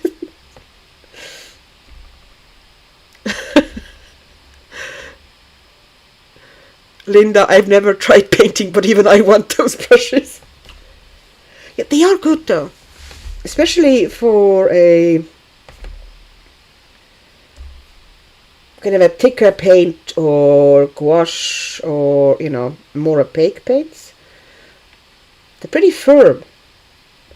But not too firm, if you know what I mean. I'm trying to explain without being very eloquent about it. And they really, you know, allow for a nice precision. The point is fantastic. And it really holds it. Even, like sometimes, especially for softer brushes, what happens is that if you have gloopier paints like this, although they hold the point very well with watercolor, with the thicker paint, they lose the point. But firmer brushes like these will hold the brush, will hold the point even with thicker paint. And it's necessary here. So very glad that I have them. But I also was very happy to work in the sky there. I needed the bigger brush. So that set of 3 is really fantastic. It pretty much has all your needs. And I like the middle one as well. The middle-sized one, which I don't have here at the moment. I don't have it in my house at the moment. It's in the other house. So I forgot it. It's very good size. Most of the work I would actually do with that one. Oh, hi Patricia, hi. Sorry, I didn't notice you coming in.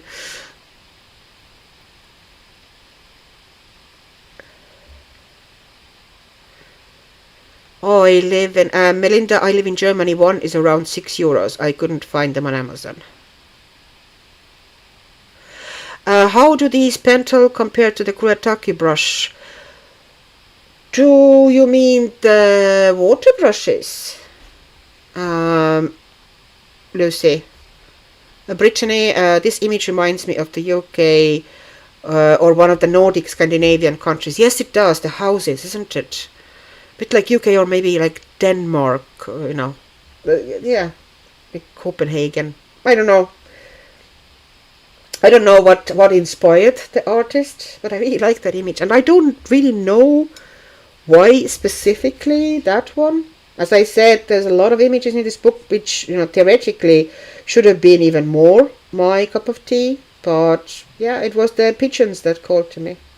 Maybe because I kind of felt sad for them. It's one of those birds that have really bad rap, which isn't really deserved. They're flying rats and whatnot, and in reality they are just an abandoned breed. They used to be pets, and then humans didn't need them anymore, and they were essentially abandoned. And they still, they had a habit of living near humans, and so they still do. They were pets, and they were, working animals.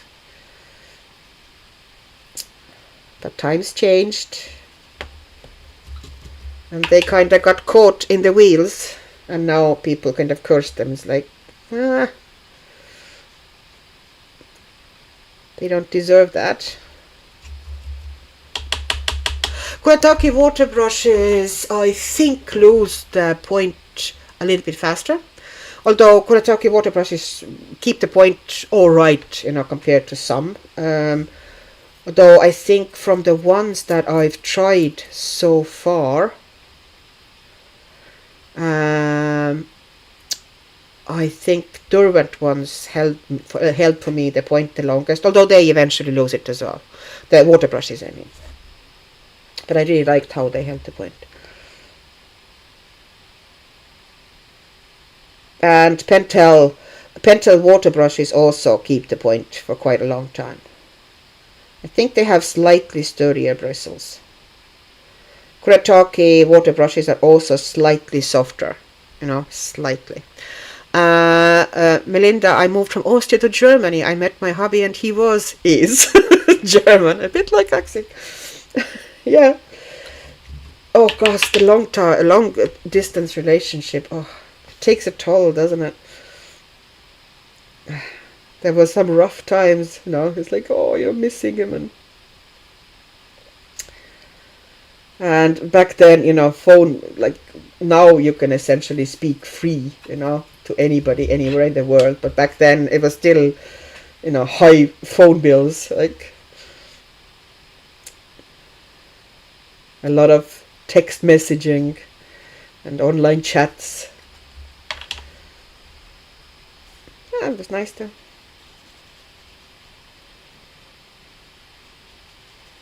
Some sad times, but mostly very good times. Now I'm doing the last bits here on the wall. And then I'm looking around to see if I've missed anything, because I usually do.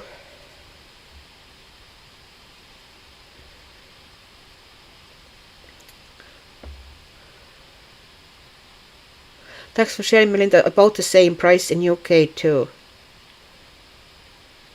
But a piazza in Italy wouldn't be right without pigeons. No, it would not. It would not. And I like pigeons. I don't have absolutely anything against pigeons. I like doves too. We have a couple of pairs, because they essentially pair for life. We have some couples that come to... I have loads of bird feeders, and you know, I put out daily loads of bird food. I like birds. And we have a couple of pigeons who come regularly to find and pick up the feed from underneath. You know, the small birds, when they are picking through the seed mixes, often, you know, they like some of them better than others, so they often would drop some onto the ground, so the pigeons are very much there on the ground and picking up everything that is falling. So very useful.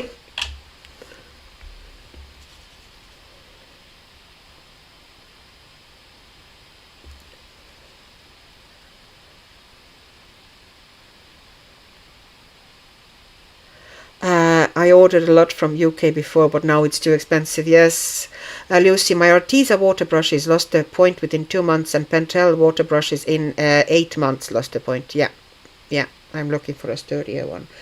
Pentel is one of the best, to be honest.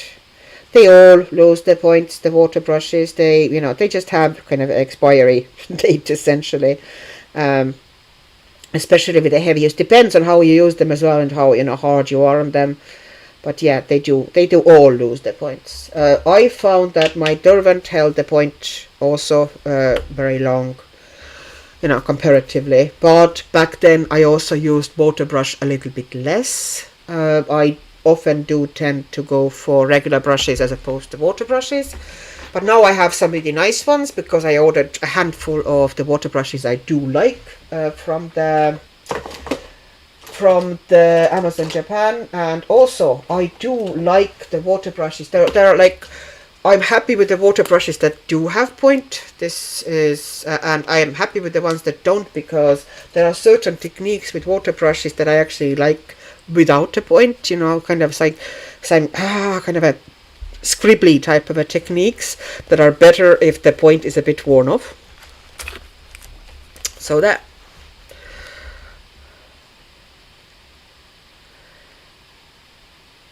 Melinda, yes, for 3 years he traveled to me every weekend. He was crazy. Oh wow, every weekend. That's a lot of travel. Then again, you know, at least Germany and Austria are next to each other, but, you know, flight from Ireland to Estonia, like, there wasn't even a direct flight.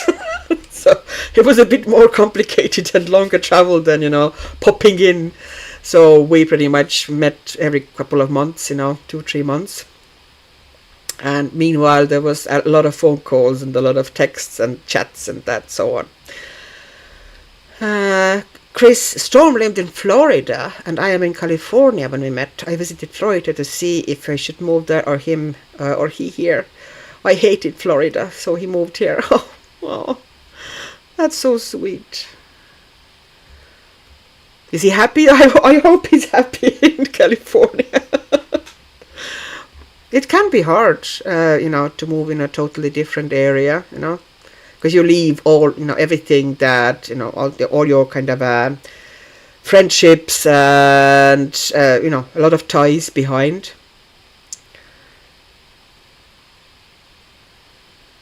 It was, Lucy. I miss those times sometimes. Gail, that's me. Just added a bunch of wantable pencil brushes to my wish list.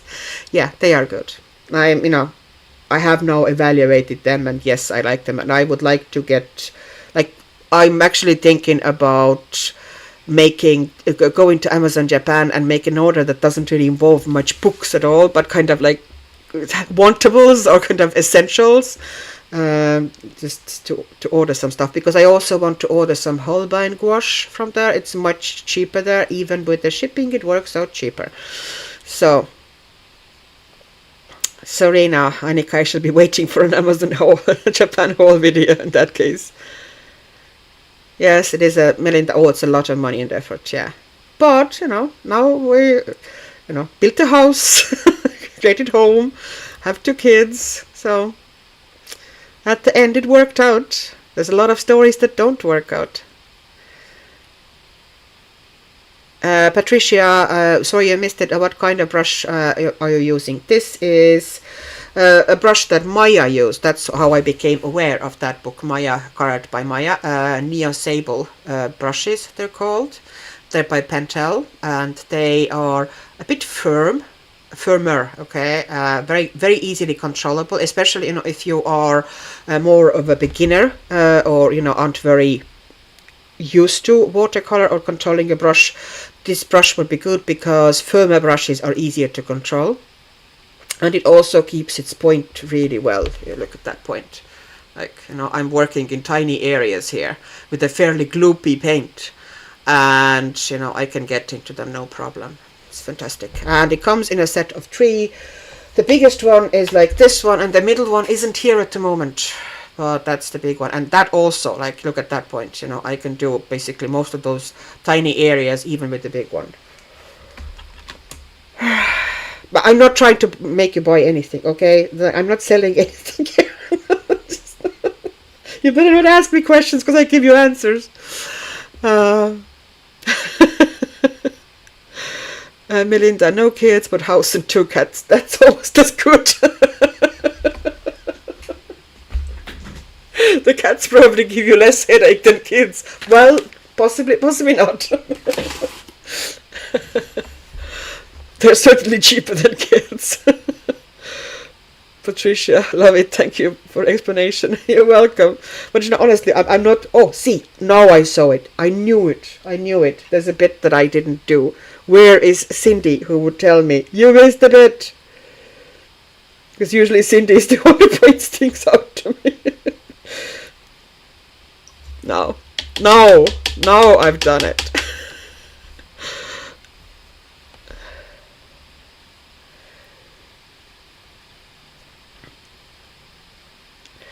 Chris, he loves it here. I'm so glad to hear it.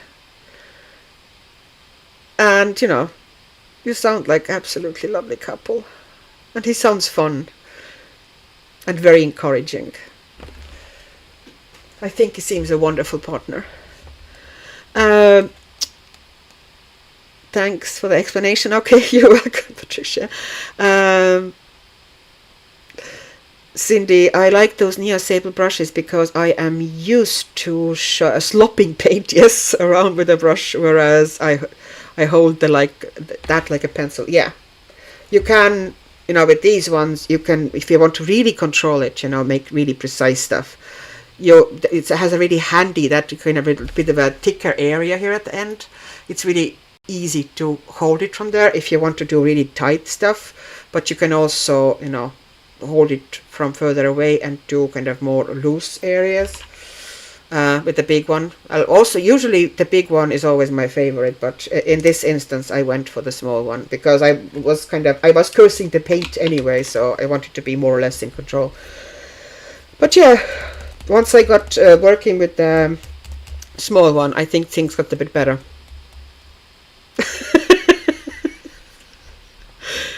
I am Melinda, too late, Annika. Rosa and brushes. Gail, 4 cats here. They're more hard work than children. Okay. Okay, I'm taking your word for it. Cindy, I did notice, but I thought you'd be cranky with me. No, Cindy, I am not cranky with you. I need those reminders because my head is always in the clouds. I rely on you to be my eyes. Linda, I color with pencils, but after watching Annika tonight, I really want to try painting, but haven't a clue what paints to begin with. Not these, okay? Whatever paints you get, don't get these. I was struggling so hard.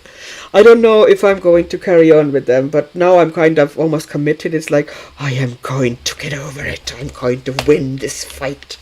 Actually, one thing that I might do, since I'm here anyway with these paints, is that I might put yellow in that lantern, because then, you know, that part of that image is sorted with the base.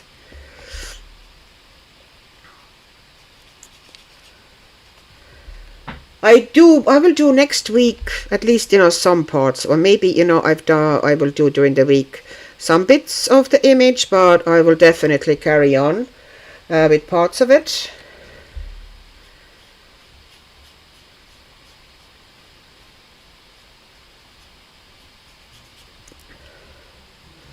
This is all about essentially, you know, the way I was doing it, you know, especially like the most of the image I want to kind of base like this, that there's those fairly drastic color variations underneath, and then I will go with pencils on top and kind of tidy it up. But because those houses were so tight and I kind of needed them to, it would be easier for me to put on stronger shadows and stuff when the paint underneath is dry, essentially, because of those windows that I don't want to get the paint onto, because I want them to be yellow.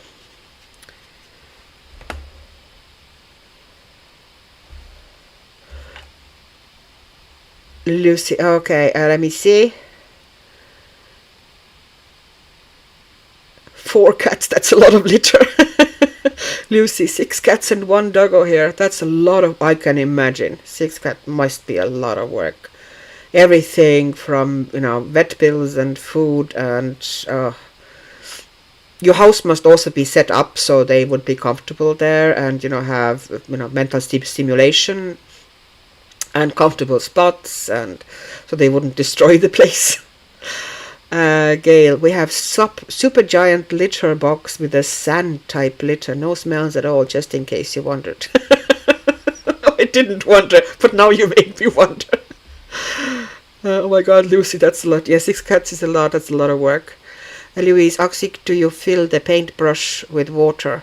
You mean the water brush? This one is just a regular paintbrush that, you know, doesn't fill with water. It's just a paintbrush. You dip it. Here, let me show you. This is what I use. I'm dipping it into water. If I'm working with a water brush, then yes. Yes, with water brushes, I do fill them with water. This is one of the ones I'm using at the moment. That's also Kuretake. Is it Kuretake? Pretty sure it's Kuretake. It's made in Japan. Does it say Kuretake? Yeah, it's a Kuretake brush. This one. And, you know, you can see that there's water in it. I like Kuretake brushes because it's very individual also. It depends, you know, what sort of a flow do you like. But Kuretake and Derwent flow really suits me, you know, how much water they keep releasing. It is very individual, as I said. You know, some people like heavier flows, some people like middling, some people like, you know, almost nothing. So, yeah, I just, you know, they work really well for me. And so do Derwent. And I have liked Pentel brushes in the past as well. I have one, but it's not my favorite size, so I tend not to use it as much. But, you know, these ones are kind of, I feel that from the brushes I have, these ones have one of the heaviest flows. You know, it gives quite a lot of water, which can be good in some instances. It can not be great in some other instances. Gail, Dexter, Teddy, Archie, and Livy. Oh. Cindy, I have 10 cats and 1 dog and 1 duck. Wow, Cindy. The vet bills alone, you know, with all the vaccinations and, you know, everything that they need. Wow, that's a lot of work. They're probably cool, though. And I especially, of course, love the 1 duck bit. Is the duck living indoors, or is it living outdoors? Brittany, Serena, it was me who brought up the high price for an acceptable copy of Spirit Animals. I found on 2 US websites for over $400 each. Ouch. That is... Wow. Melinda, that's cute. To have Nova and Bruno. Cindy, I always wanted a pet dog. I always wanted a pet pig, but they sadly never stopped growing. You know, and eventually they are just, you know, too big for the house. And I don't really have like, you know, big outdoor area where it could live. And besides, you know, if the animal has been, you know, grown up and lived indoors all the time, and then suddenly you banish it outdoors, that's not great, is it? So I don't think I can ever have a pig, but I really like pigs. Lucy, I have 4 giant litter boxes in the house and use litter made in Germany that leaves 0 smell. Cool. Because I have hyperosmy, olfactory development, so I wouldn't be able to deal with the smells. Okay, my sense of smell is so destroyed by my rhinitis that I could probably live with even fairly bad litter box issues.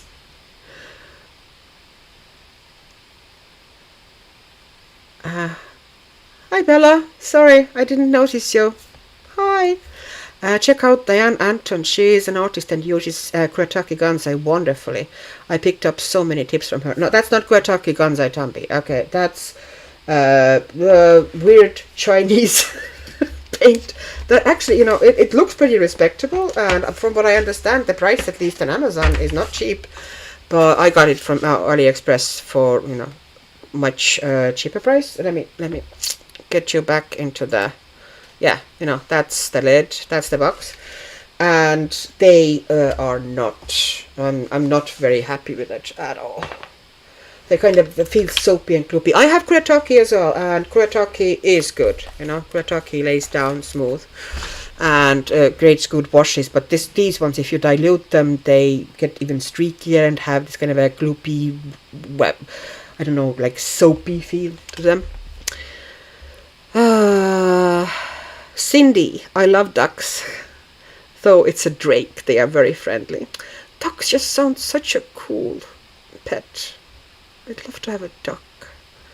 But, you know, like, how do you keep duck in that? Like, don't they need some body of water to kind of hang out in fairly often as well? How do you deal with that? Or do you have big outdoors area, in which case that's not an issue? Yes, with a good litter there is no smell. Huh.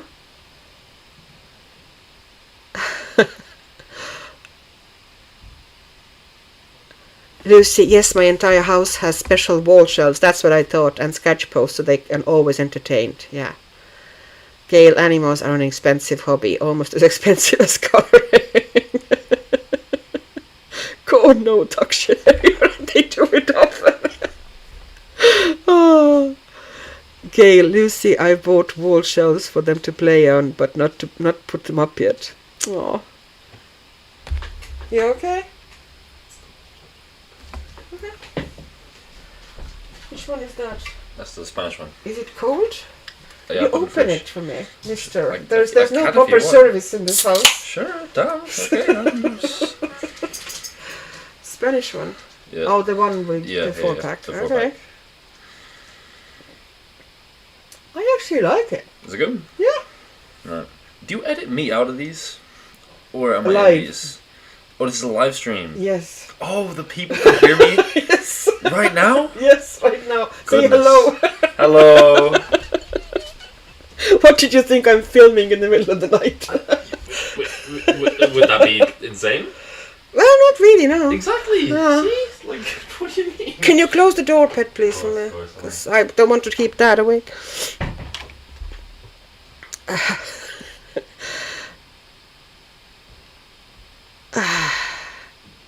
My 15-pound Maine Coon mixed breed cat named Satchmo. Oh, that's a cool name, Satchmo. Is not as expensive as my adult coloring hobby.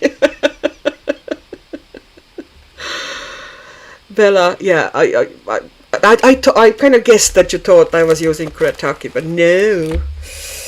Kuretake I know how to deal with, and I have their, at the moment I only have the Art Deco set. Well, I have the Sumi ink style set as well, And I think I at some stage had pastels. Did I have pastels? Might not. Anyways, I have some of their paints and they're very good. I can deal with these. But I can't use them as a base for pencils, or, you know, something that I want to put pencils on top, because here I wanted to use some of the colors pretty intensely, you know, and fairly thickly. And in Kuretake, if you do that, you get shiny finish in thicker areas. And if I have a shiny finish, then I can't put pencils on top. Sorry, that was a long, unnecessarily long explanation. Oh.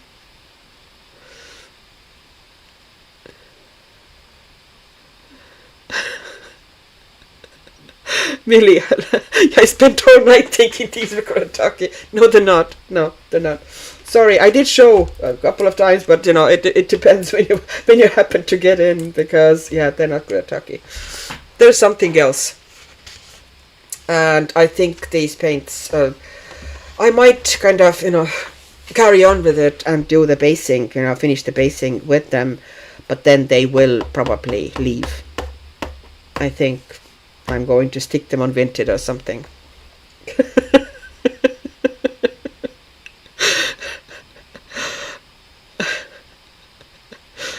Hello, son. He's famous now. Cindy, I've had goats and they are very dog-like. I love them, but my yard is not that big. So though it's a fair size, I desperately want a cow. Cow would be cool. They have such soulful eyes. Killian, what a handsome fellow. Hi, Killian.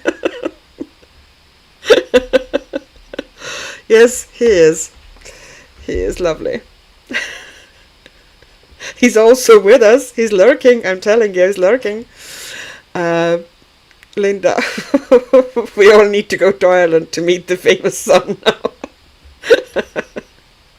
Lucy, pigeons from the neighborhood here are fed by my aunt that lives with me, and they love my yard. My cats watch them for hours, like if they were in a movie on TV and they can't get to them. Oh, Bella, I always imagine retiring and owning a farm with animals, but then again, I don't want to spend retirement doing more work. Yeah, that's a lot of work, you know, keeping a lot of animals.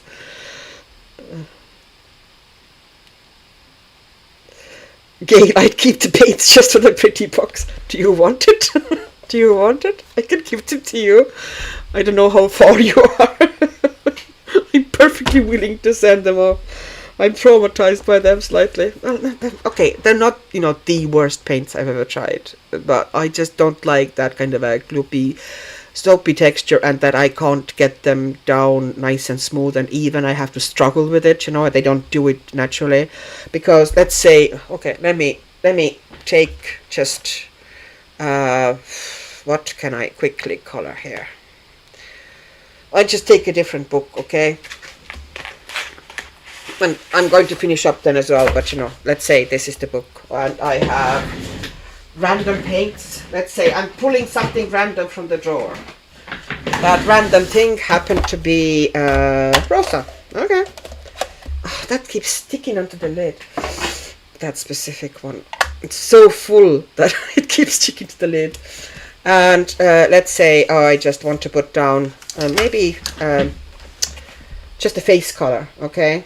So I'm just taking that, being lazy here, you know, I'm taking the Naples Rose, which is really convenient and lazy skin color if you want to put it down, you know, without much work, you know, base. And then, you know, this also has white in it, so technically it's on the more opaque side. And can you see the difference of it going down? It's just, you know, goes down super smooth, no streaking, no gloopiness,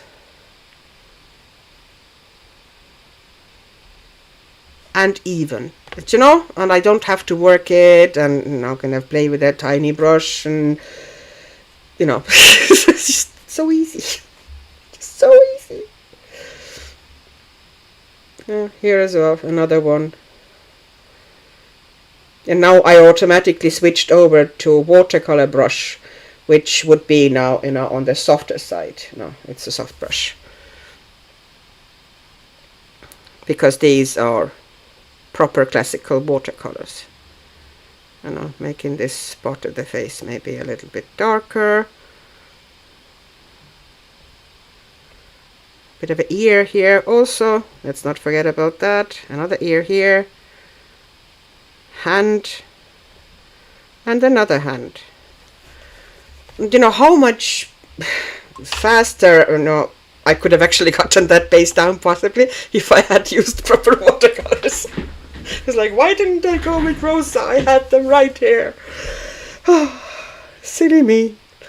Or, you know, if you think that maybe it's just, you know, that light color, let's take here, what color is really bright red? You know, 2 more red. It just goes so smoothly. I love this paper in these books also. There are Spanish versions of Fabiana Atanasio books, and they are published by White Star Publishing, and the paper takes watercolor really nicely, and pencils too, you know, which is even more fun, because some of the books, you know, they take watercolor for you really well, but they're not really great with pencils. But these to take both really nicely. So I'm super impressed. And of course, because I discovered that, now I want to work in these books all the time. And how pigmented they are. I literally had to, like, very slightly just touch. I didn't pre-wet anything. I just touched the pen to get plenty of pigment out of it. So, you know, that's the difference between decent watercolor. There you go, even, with no struggles. So there, it's all about what you're used to. You know, if you're used to something that is really nice, then yeah, this one can be a struggle.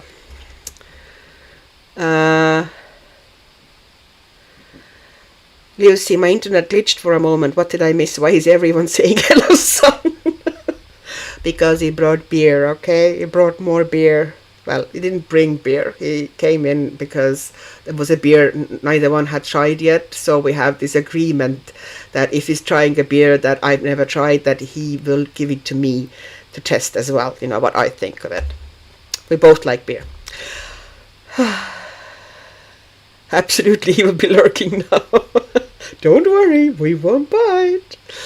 Oh. Louise, we certainly do not need the most expensive watercolors. However, we also don't want the very cheapest, exactly.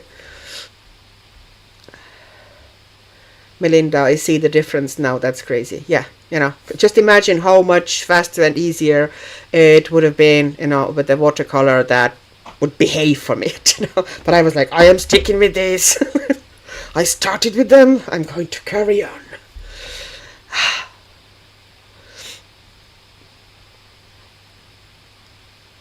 Yeah, no, it's not art unless some part of it is torture. Louise, sorry for the typo, I should have said certainly, not certain. Where was autocorrect when I needed it? Louise, Bella, yes, and also personal preference, yes, yes. Lucy, nice, yeah, they are, like Rosa's are just, they lay down like a dream. And like many of, like, it seems to be that the watercolors that are more Eastern European origin are often a little bit, they're not opaque, but they are tiny bit more opaque than other artist quality brands. This, as I can say, can be bad thing for artists that are looking for, you know, super transparent, super kind of a glazing watercolor, or it can be good thing, especially in our coloring books.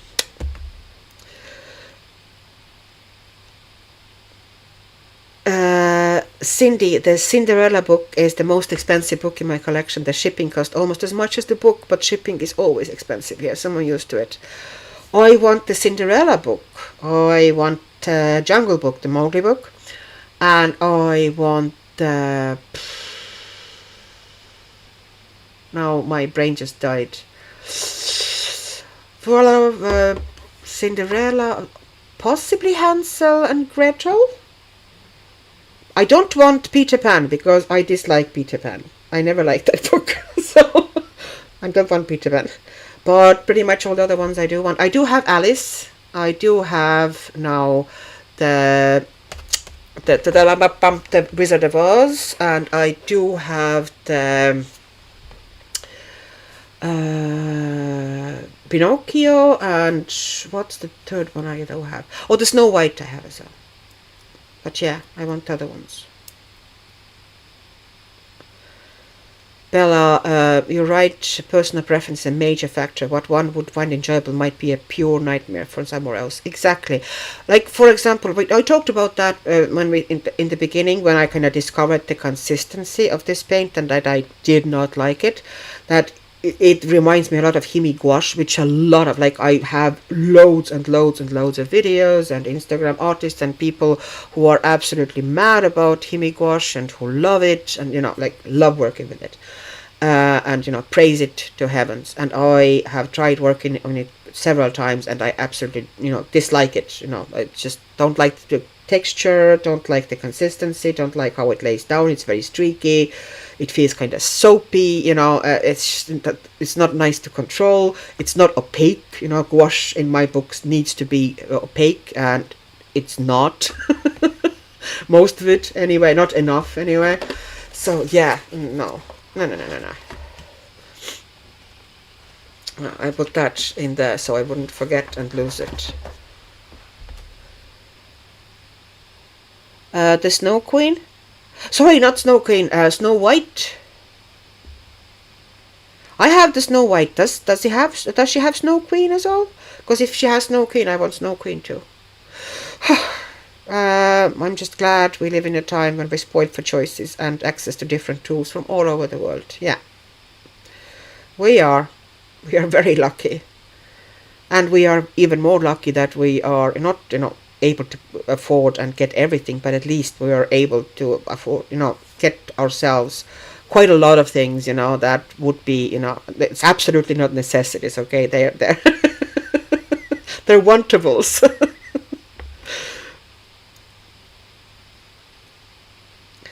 Cindy, I'm not sure if that's right, as mine is Italian or Spanish. Mine are all Spanish. Mine are all Spanish, and they the one that I have. Where is my? I don't know at the moment. I don't have it at hand. Oh, Beauty and the Beast. That's the one I want as well. That's the one I want as well. I want Cinderella, Beauty and the Beast.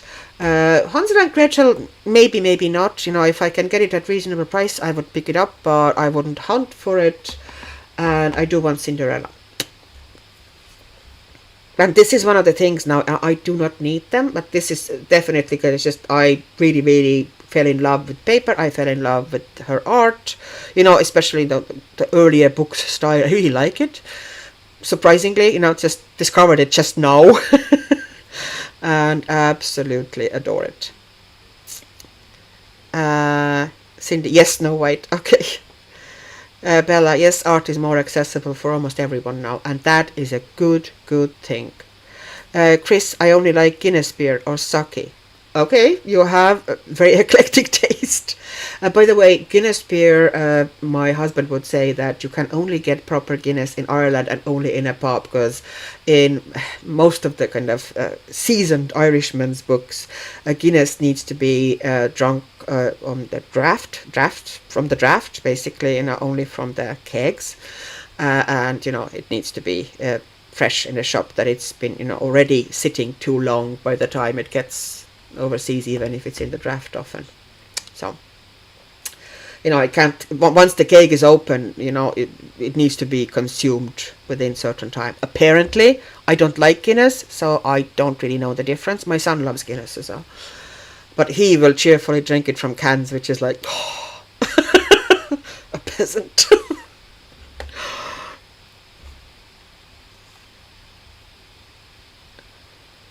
Bella, which artist books are we talking about? We are talking about Fabiana D'Annunzio older books, the fairy tale series.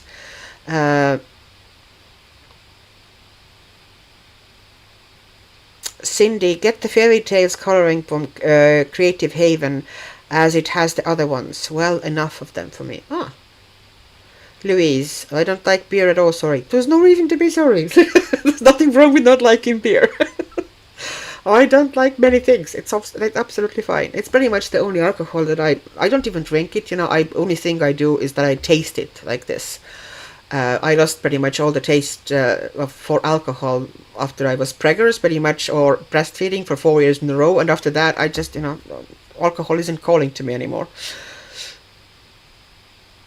Melinda, I live in Germany. I have learned to like it. Wow. But I do like tequila. I like rum, dark rum with Coke. I like that. And I used to like gin and tonic. But even, you know, now I'm not even a big fan of these anymore. I just don't want to drink that much. I can't drink any wine or any champagne because I'm instantly, it's like somebody hit me over the head with a hammer and I'm just, you know, instantly asleep, essentially.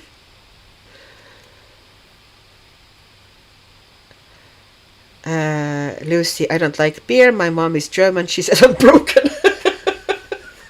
Where did you come from, child? Sorry, my nose is closing up today. I have, sorry, the spray here which you heard. I need to do that occasionally. Some months are better than other months, but at the moment it seems that things are getting a bit worse again. Oh well. Jana, I am Kentucky bourbon girl. I don't like bourbon. Or Estonian or Latvian vodka girl. I get that. Estonia, yeah, has actually a pretty good vodka. Not very well known, you know, internationally, but I think Estonian vodka is good.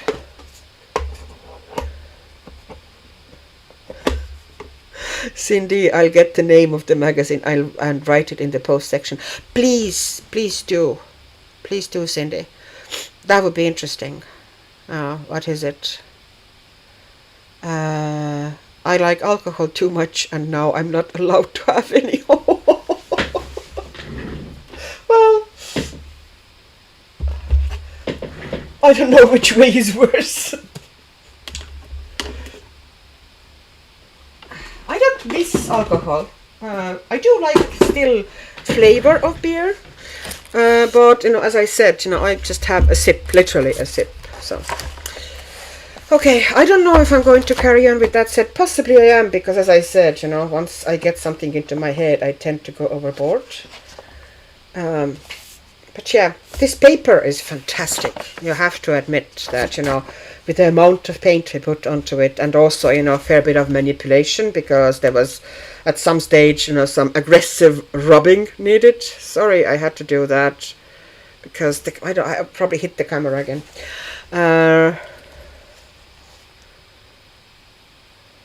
Cindy, I haven't had drink for 23 years. That's a long time. Good going. That is really good going. Melinda, it's crazy. I live in a small town and beer is like everywhere, anytime. At the beginning I thought all people are alcoholics. Is it like France that, you know, wine with breakfast? Which might be a stereotype, quite possibly, in which case I apologize. Lucy, that's one of my issues with alcohol. They make me way too sleepy. Yes, they do. They kind of knock me out fairly. Especially if you're, like when I had a bit higher tolerance, you know, in my tumultuous youth, then it didn't knock me out at all, or having much effect, like. I didn't have any hangovers, like I was one of these people. But now, you know, after kids, after I didn't really drink for literally 4 years, not a sip, and then I tried, and suddenly I get hangovers, and suddenly, you know, I just no, I'm not enjoying it anymore. So why put yourself through it?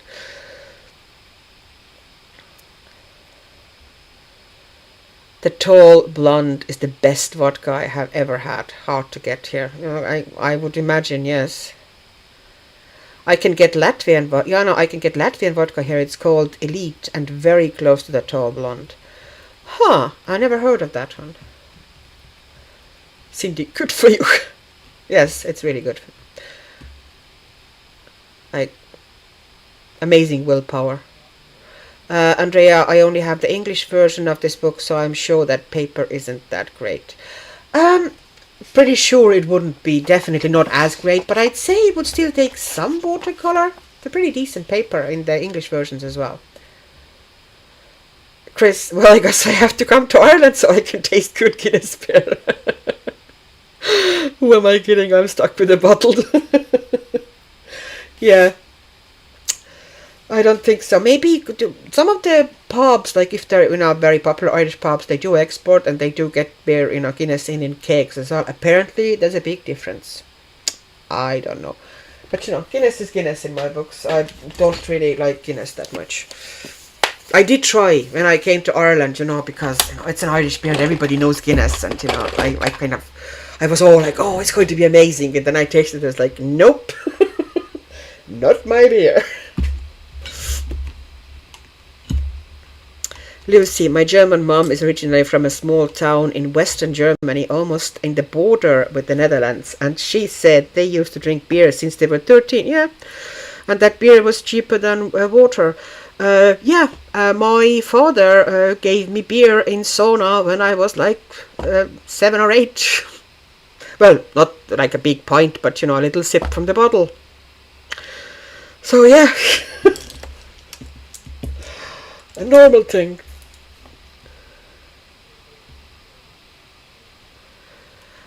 Chris, let me clarify, I only have like 1 drink, maybe 2 a year. Sorry if I made it sound like a drink or that. No, nobody thought that. I don't think you gave that impression at all. Gita de Annika, have you decided what pencil do you want to use on this paper? I'm almost thinking, like, it needs to be something that holds the point reasonably well. So, I was thinking either Delhi, or Black Widow, or Polychromos. Or if I go for softer pencil, then I might go for Arteza. I might also try Pro Colors in some areas. So, Lucy, I swear I thought she was trolling me, but when I traveled to Frankfurt, it was exactly like that. I was gobsmacked. Yeah, it's considered like, sparkling like lemonade almost. Huge culture shock. Yeah, I can imagine. Like it's not nowhere near as loose kind of a strongly beer geared society in Estonia, but yeah. Colleen's actually, yeah, Cindy, yeah, Colleen's would work really well as well. They're nice and silky. Yeah, and they hold point pretty well. Might do that, yeah.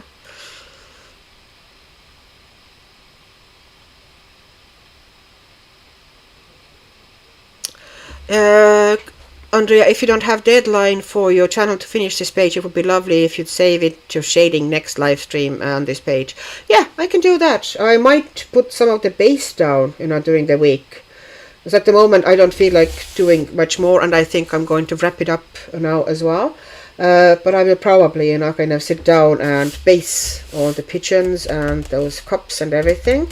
And then we can do the shading next week. Or I might have even element maybe to finish with watercolors, I don't know. Maybe you want to see how I do one of the birds or something like this.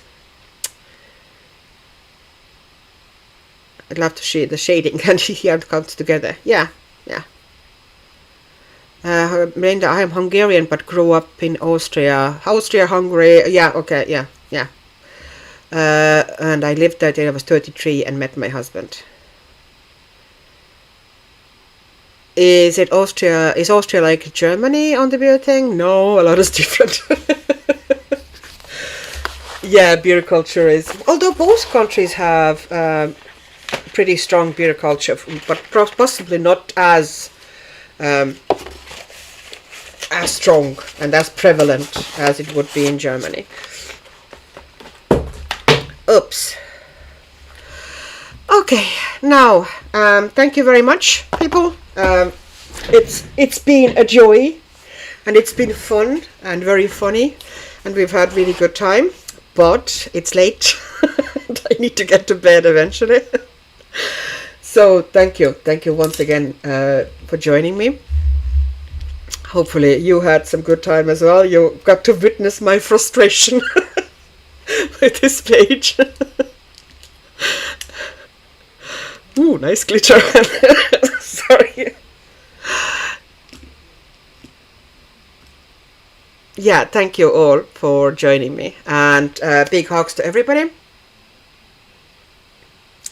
It was a really good chit chat, so hopefully everybody is happy and healthy, and fingers crossed we get to meet next week